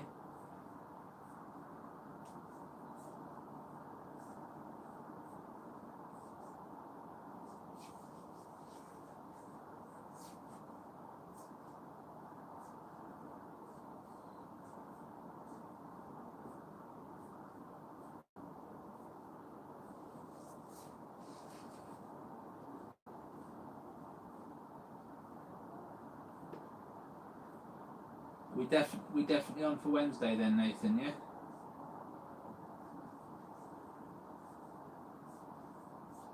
We'll get this drone up into the sky, and hopefully I'll have a different camera as well for the for the recording so that we can get a closer view of these trees.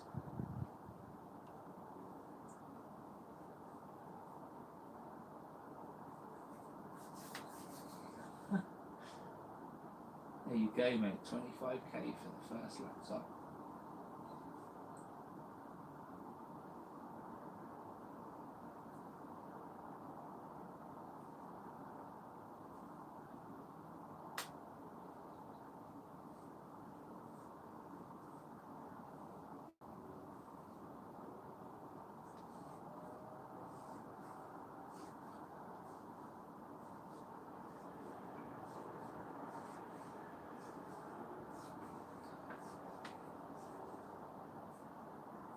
Certainly is, man. Awesome, buddy.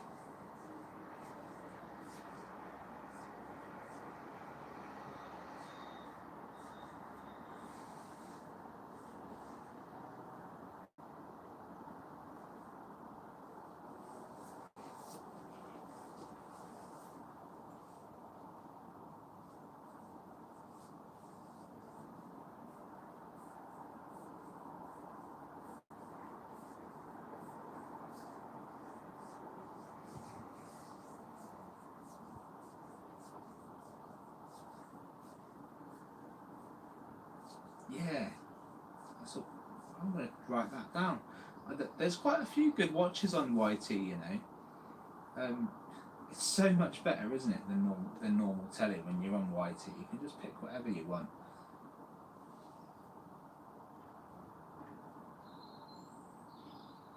And these content creators, they come up with good stuff. You know, some of them come up with really good stuff, you know. Some of them need a little bit of work, but yeah, that's alright. Generally, people find the good stuff, and as long as they're not you know, as long as they're not feeding you BS, whatever the topic is that you're watching, because there's a lot of like conspiracy theories that fly around out there. But whatever it is that tickles your boat, you can find it on YouTube, that's for sure.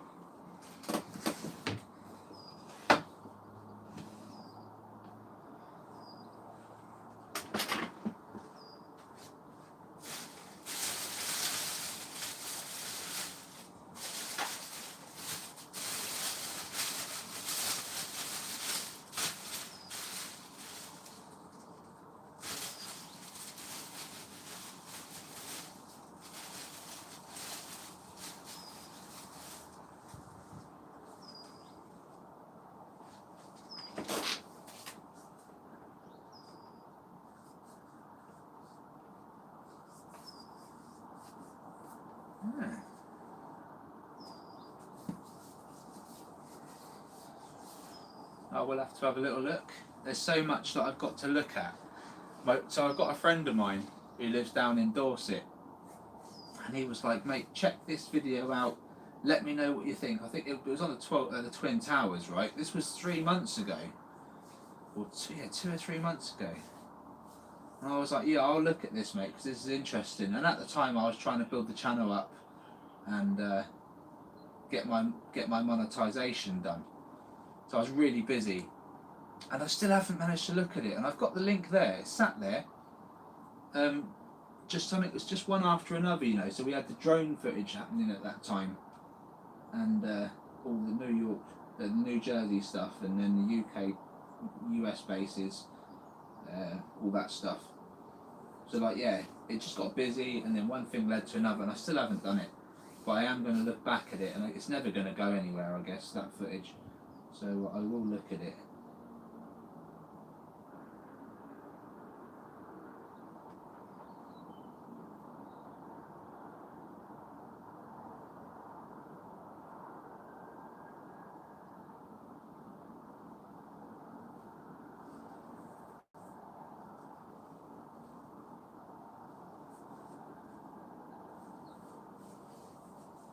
Yeah, done it just, man. Makes life easy.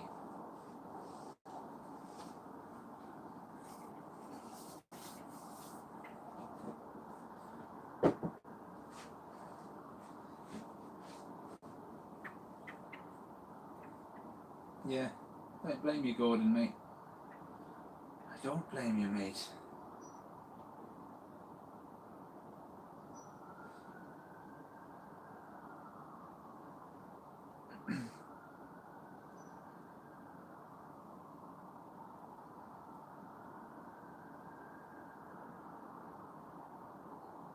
And there's hundreds of people out there, thousands, hundreds of thousands of people out there, just exactly the same. They've worked it out, you know. Just get away from terrestrial telly, and if ever you want to watch something, be selective. Just be selective, and if anything, the ones that want to educate themselves end up coming to something like YouTube, because it's an easy platform for them to just search. If they want to learn about something, they can just search it, right? So that's it. But it's becoming now like a platform for just regular TV watch, for entertainment as well as the serious stuff. And yeah, I would say if you can be educational and at the same time entertaining, then you will nail it on YouTube. Like, there's no two ways about it. If you can just find the middle ground, I would say you do really well. But like I say, I'm only interested in UFOs. I ain't gonna do it whilst doing a handstand, guys. That's for sure.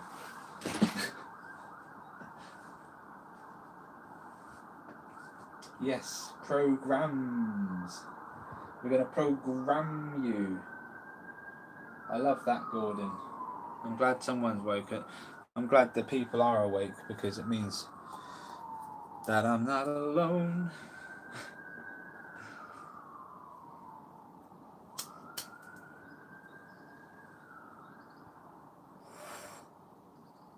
Don't get me wrong.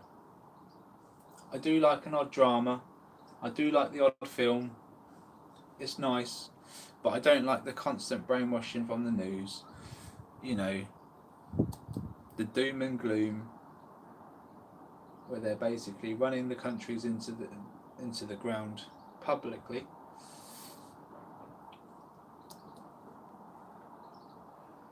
Talk about pushing it in our faces. Do you know what I mean? Let's spend all your tax money, make up a bunch of reasons for a bunch of things, and give all the contracts to our mates. We'll get really rich. You guys will really struggle, and we'll do it and put it all on the news for you guys to see. How about that?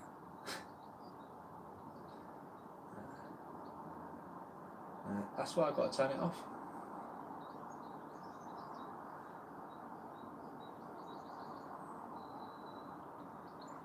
Yeah.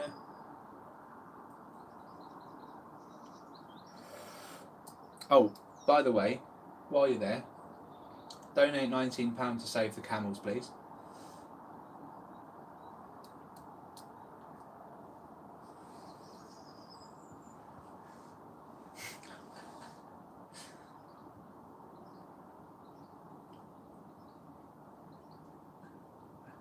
Yeah.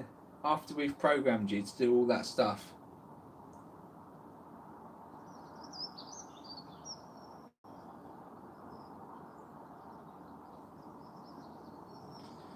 Yeah. You know that news reporter on Sky News, what's her name? Short, dark hair. And she's always doing the really doomy news coverage. She talks like this, she sounds like death, she's just one-toned, really, really, really down like this, and everything she reports is just incredibly terrible, you know. I call her Miss Doom. Every time she reports, she's just doomy. You know?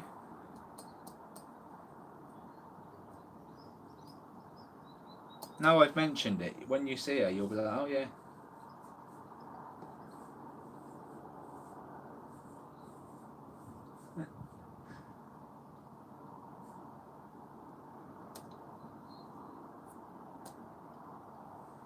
Yeah. It's just, she's perfect for the job.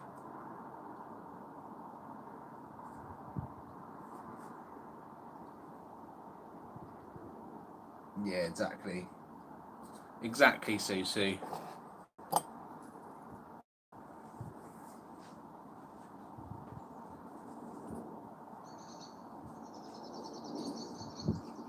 Give it a go, like, give it a go.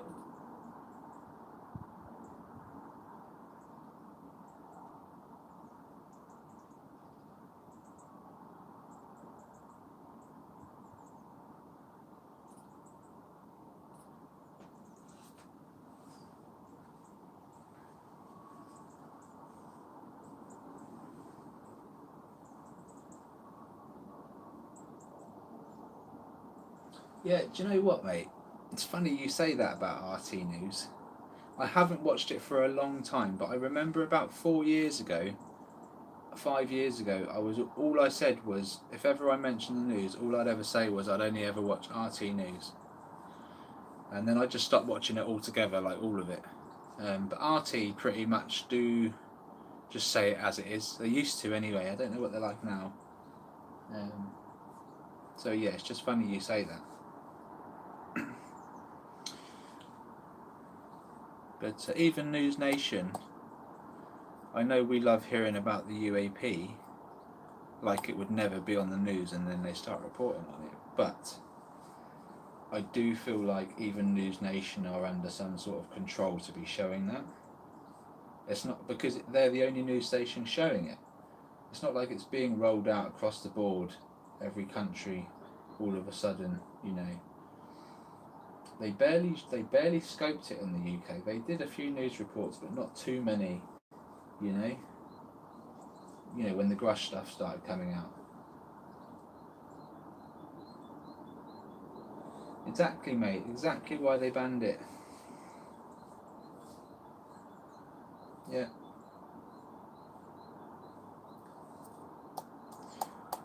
Oh yes.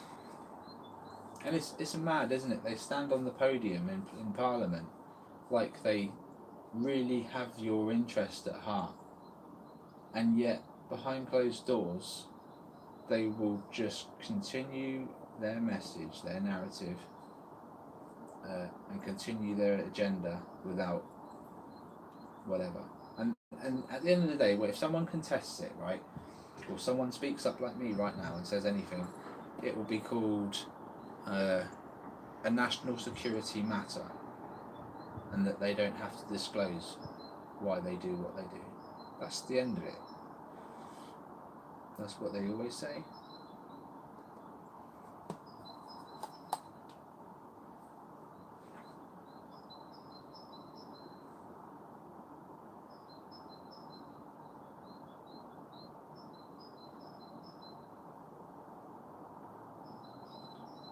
Right, what I'm going to do, folks, I'm going to call it a day in about 7 minutes. Okay, so we're going to go till 2:30. I'm try and get some bits done because I've got a lot to do between now and tomorrow before I set off to Swindon. So if I get time, I'll try and get the last sort of between 4 and 5, or 4 and 6. But it depends if it's just looking dull like this. I might just wait till Wednesday when Nathan's down, and then we'll have a good shot with the drone up there. Hopefully, it will look pretty cool, right?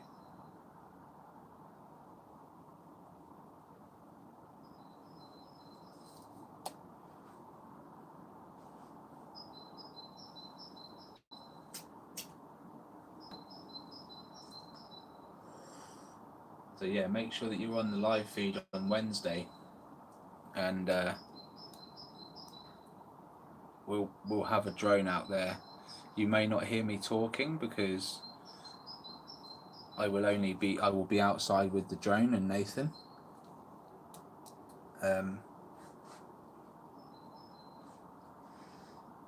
But at the same time, I might be up here. You never know. You never know.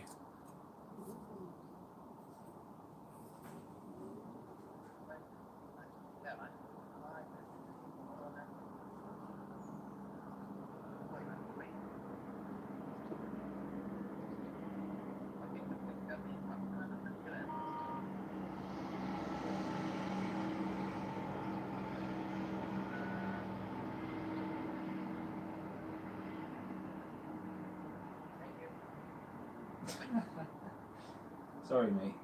I apologise.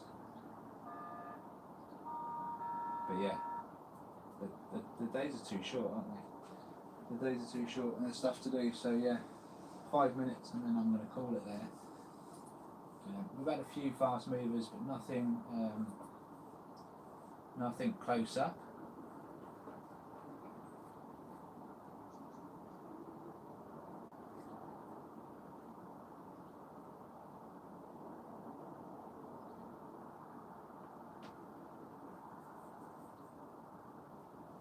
thanks, Gordon, mate, for what you sent over. I'm gonna have a little dig around tonight, see what I can get, and I will let you know what I've got when it's come in. And yeah, something will happen, or I'll let you know what I'm doing anyway, and this will make a massive difference to what I'm seeing over there, and we can hopefully get a better zoom on as well, and get closer to those trees, or at least get a better view. So yeah, this is going to be awesome, bud.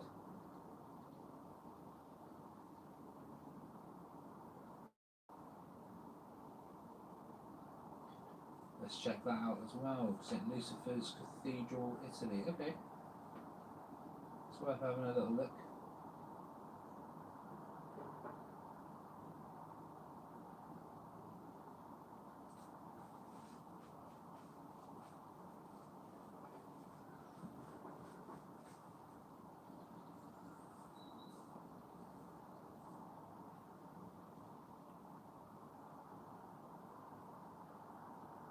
Cheers, man. I was always happy. But if I can make you happy, because I start feeling bad, because I know that you want to watch this, right? And you want to probably have the best quality camera that you can watch. And you just made that possible for yourself, man. So now I'm happy that you're happy. You know? And like I say, if it takes off for me, or I do a little bit better, I can always just get my own camera and then just sell this one and give you some money back, buddy. Yeah. But I appreciate it, man. It's a step forward, isn't it? It's a step forward, and maybe it'd be worth waiting back a week, and then maybe I can get something a little bit better. I'll see what I can find, and I'll let you know what I can find and what would be worth doing, you know.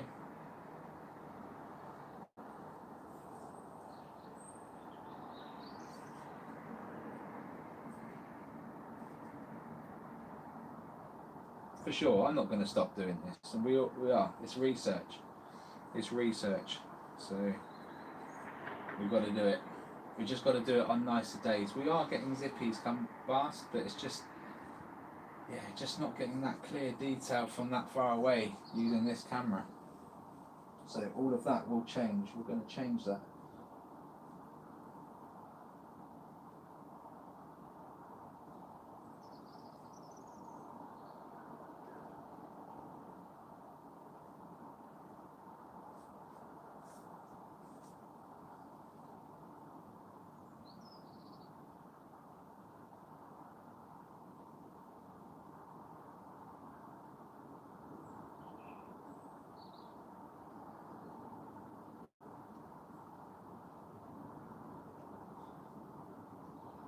Okay, so the images that they've sculptured out. Okay, interesting.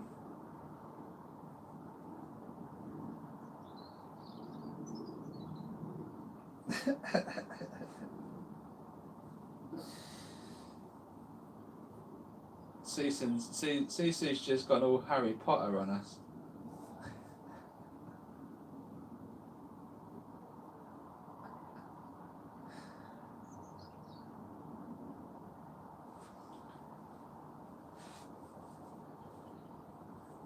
Well, look, Wednesday's meant to be a bit of sunshine, hopefully.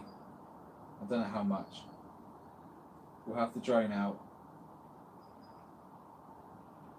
Either way, we're going to be recording on a few different devices.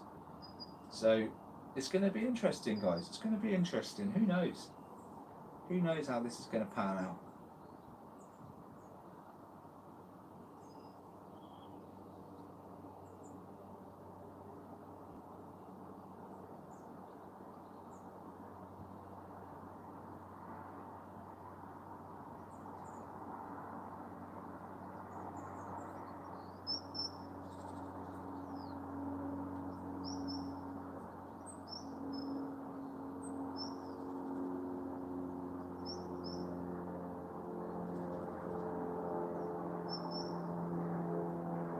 Another plane.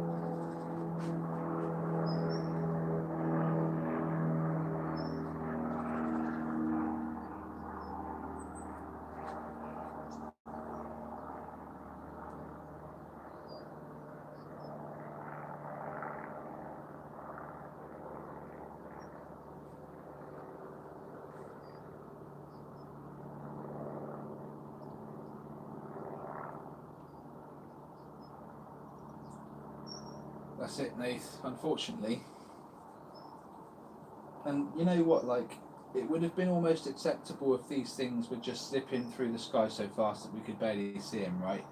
But when I saw the operation going over in Wales, and this thing was just having a morning shift up there, spitting out these orbs, hockey puck zooming round, energy things opening up in the sky, and I just thought to myself, how do the government not know about these things? These things have clearly been around for some time, you know, like, you don't just, that just doesn't happen freely unless they know about it. You know, that's my opinion. It just can't be. But this is why I like doing the research, because it literally is, then you're not living the lie if you're aware of what's going on, at least, you know. And you kind of take control of what you're seeing then, and what your decisions are based on what you know is corruption and just BS. Yeah, that's it for me.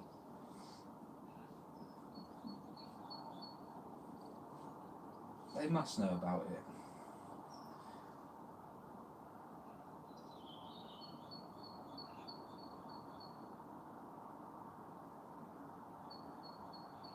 You're probably driving him up the wall already, Gordon.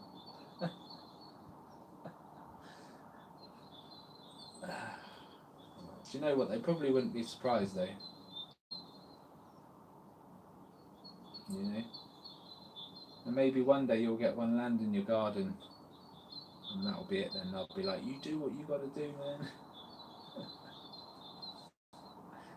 Be like Back to the Future or something. Right, guys. You take care of yourselves. Thank you very much for watching.